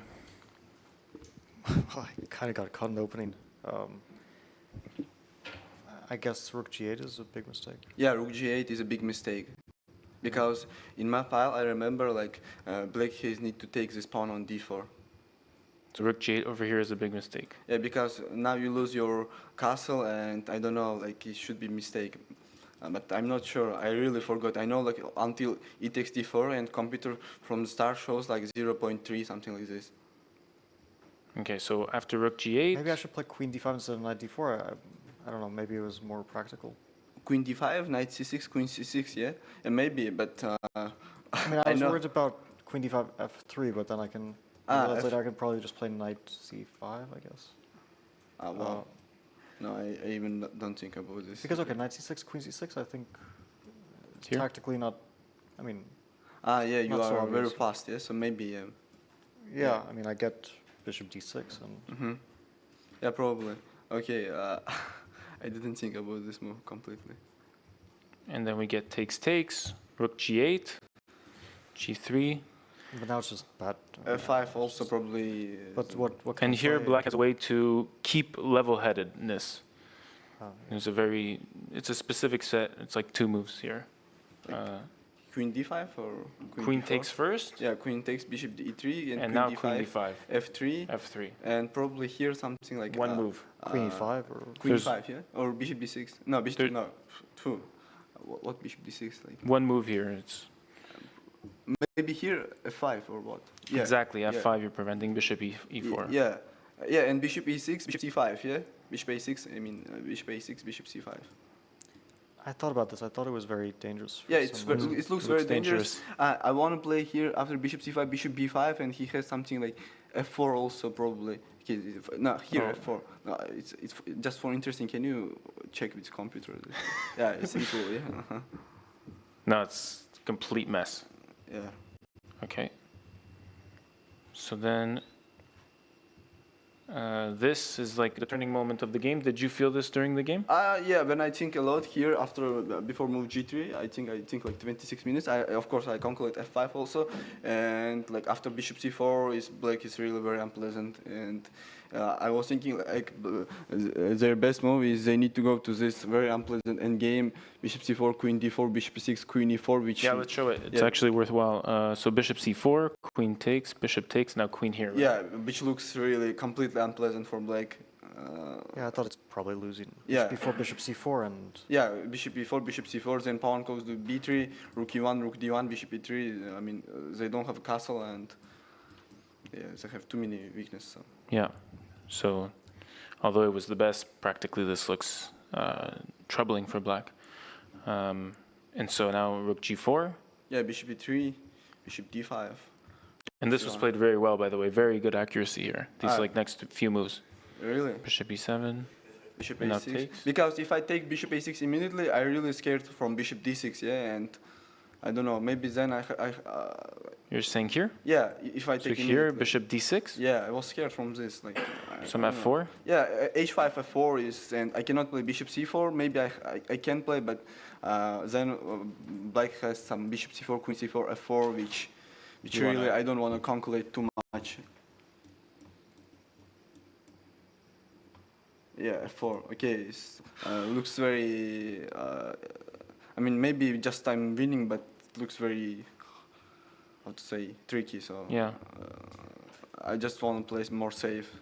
Keep it as safe as possible. Yeah. Don't allow counterplay. Bishop e7 takes. No, here I think I'm already very good. Yeah. Yes. Yeah. Bishop e5, bishop f6. And when did this go from positional advantage to completely winning, in your opinion? Yeah. I mean, here I was thinking I'm completely winning. I just need to play. I just don't need to miss some tricky moves. So I will take time for every move. I think. Yeah.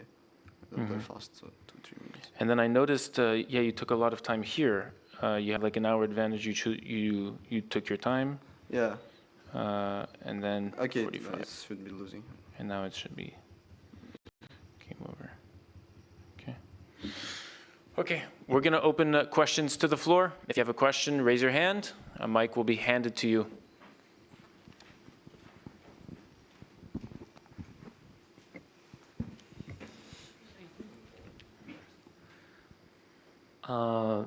George Park from Chess with Mastrida. My question is for Grandmaster Fabiano Caruana.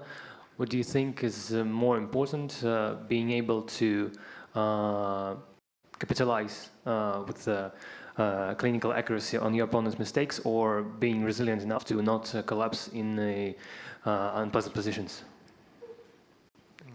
I guess both are important. I don't know. Okay, thank you.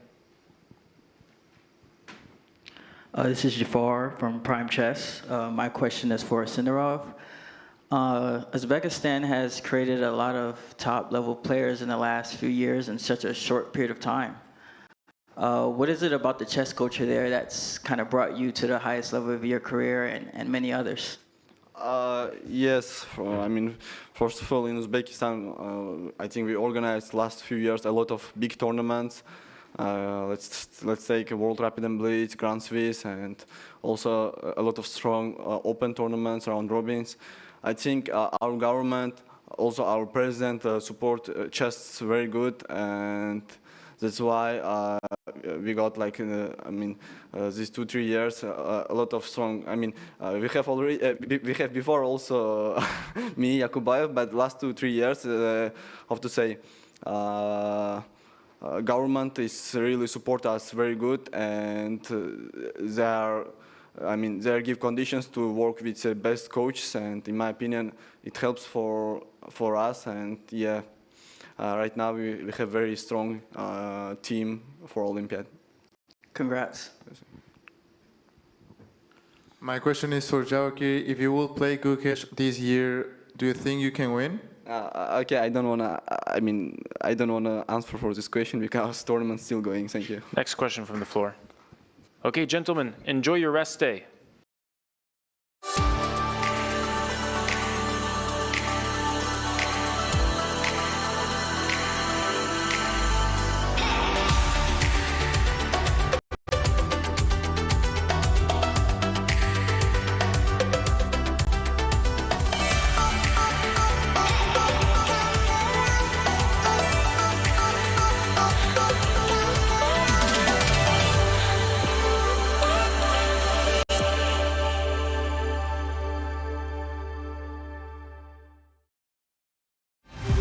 In a land bathed in light, two unstoppable journeys set sail for greatness.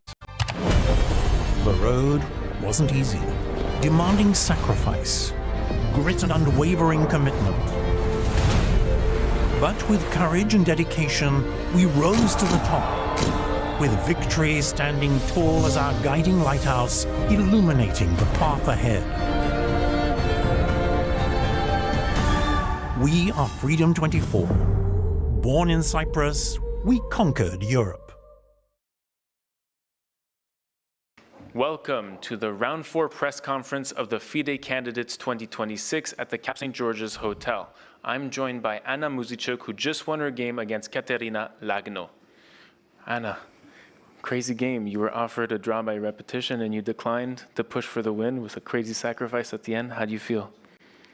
It feels always good to to win the game, but yeah, there were some interesting lines.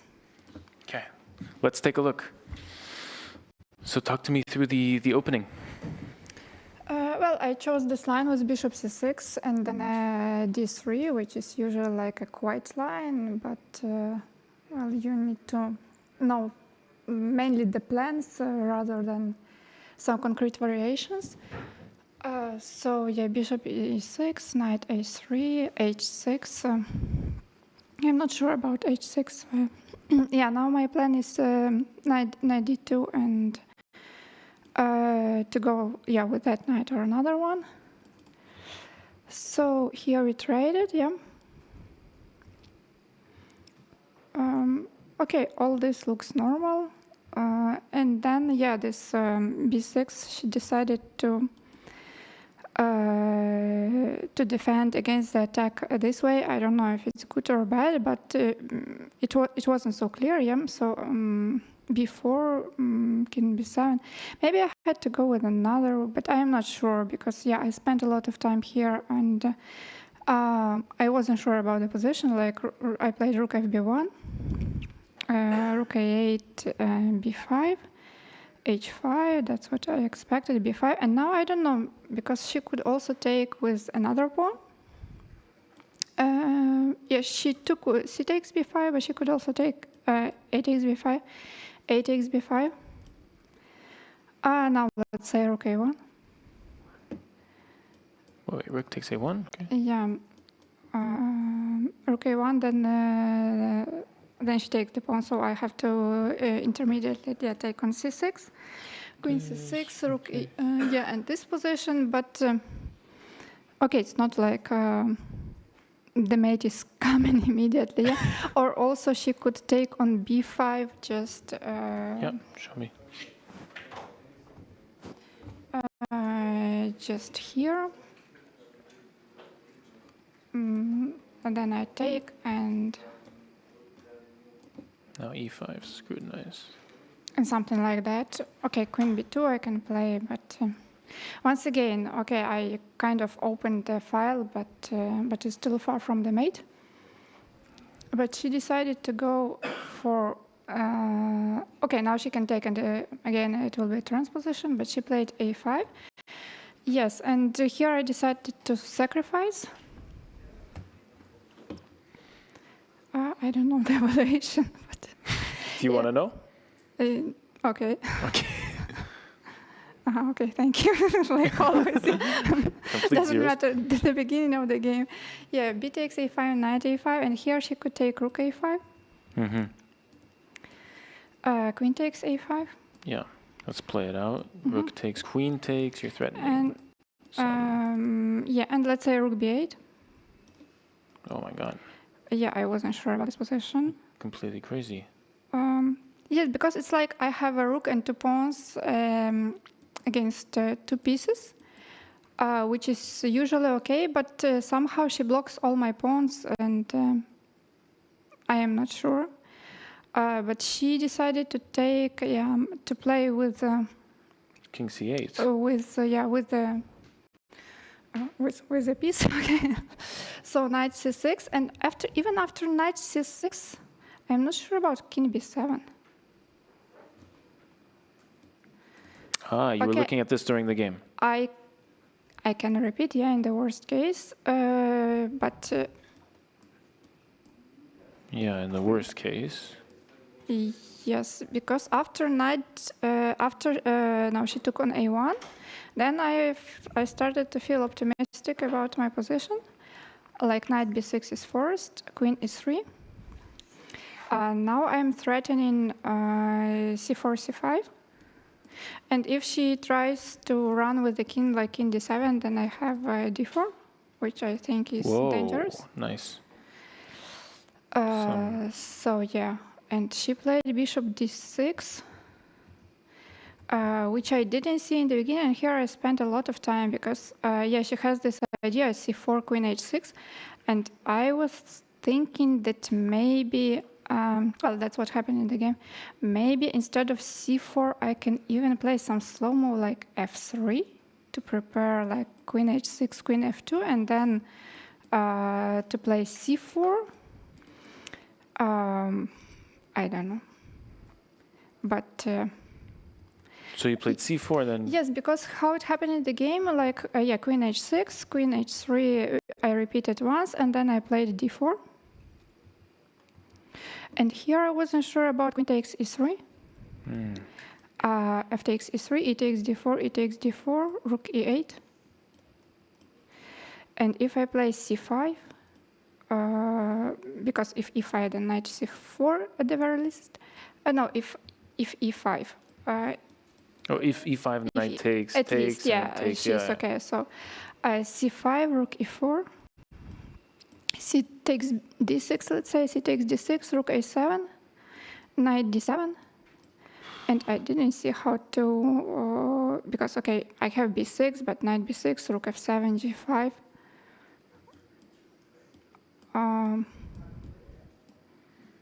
Maybe black is okay. This can steer towards a draw if, right? Yeah, it looks kind of equal.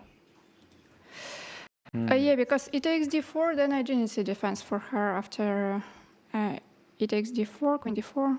Wait, I'm right back here. So here you didn't. So here you didn't see a defense for her after queen takes. Yeah. It's a game over. Game over. So she played king b7, c5.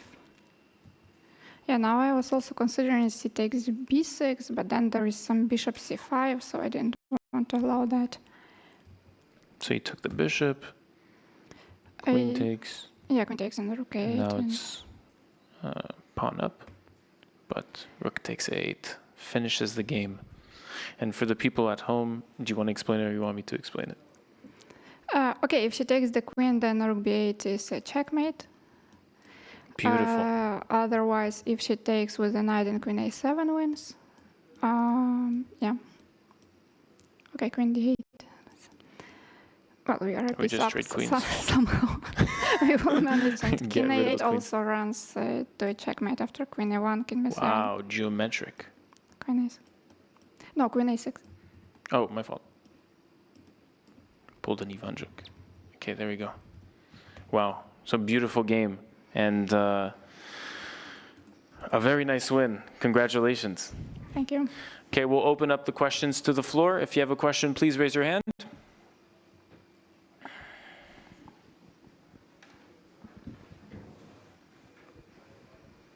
and congratulations on the win. I'm Jafar from Prime Chess. Obviously, entering the candidates just a few days before it started, what was your reaction when you got that call, and what did you have to do exactly to get ready? It's like I think the tournament will end and the people will keep on asking me the same questions. I didn't hear it, I'm sorry. Yeah, I was just very surprised that this happened, and yeah, as I have said many times, I am sad for Humpy, but at the same time, I am glad that I got a chance to play here. So you were already prepared, coming in winning hot? I'm just playing my tournament and trying my best. We love it. Congrats. Thank you. Any other questions from the floor? Speak now or forever hold your peace. Okay, Anna, I wish you the best of a rest day tomorrow, and best of luck for round 5. Thank you very much. Thank you so much for your time.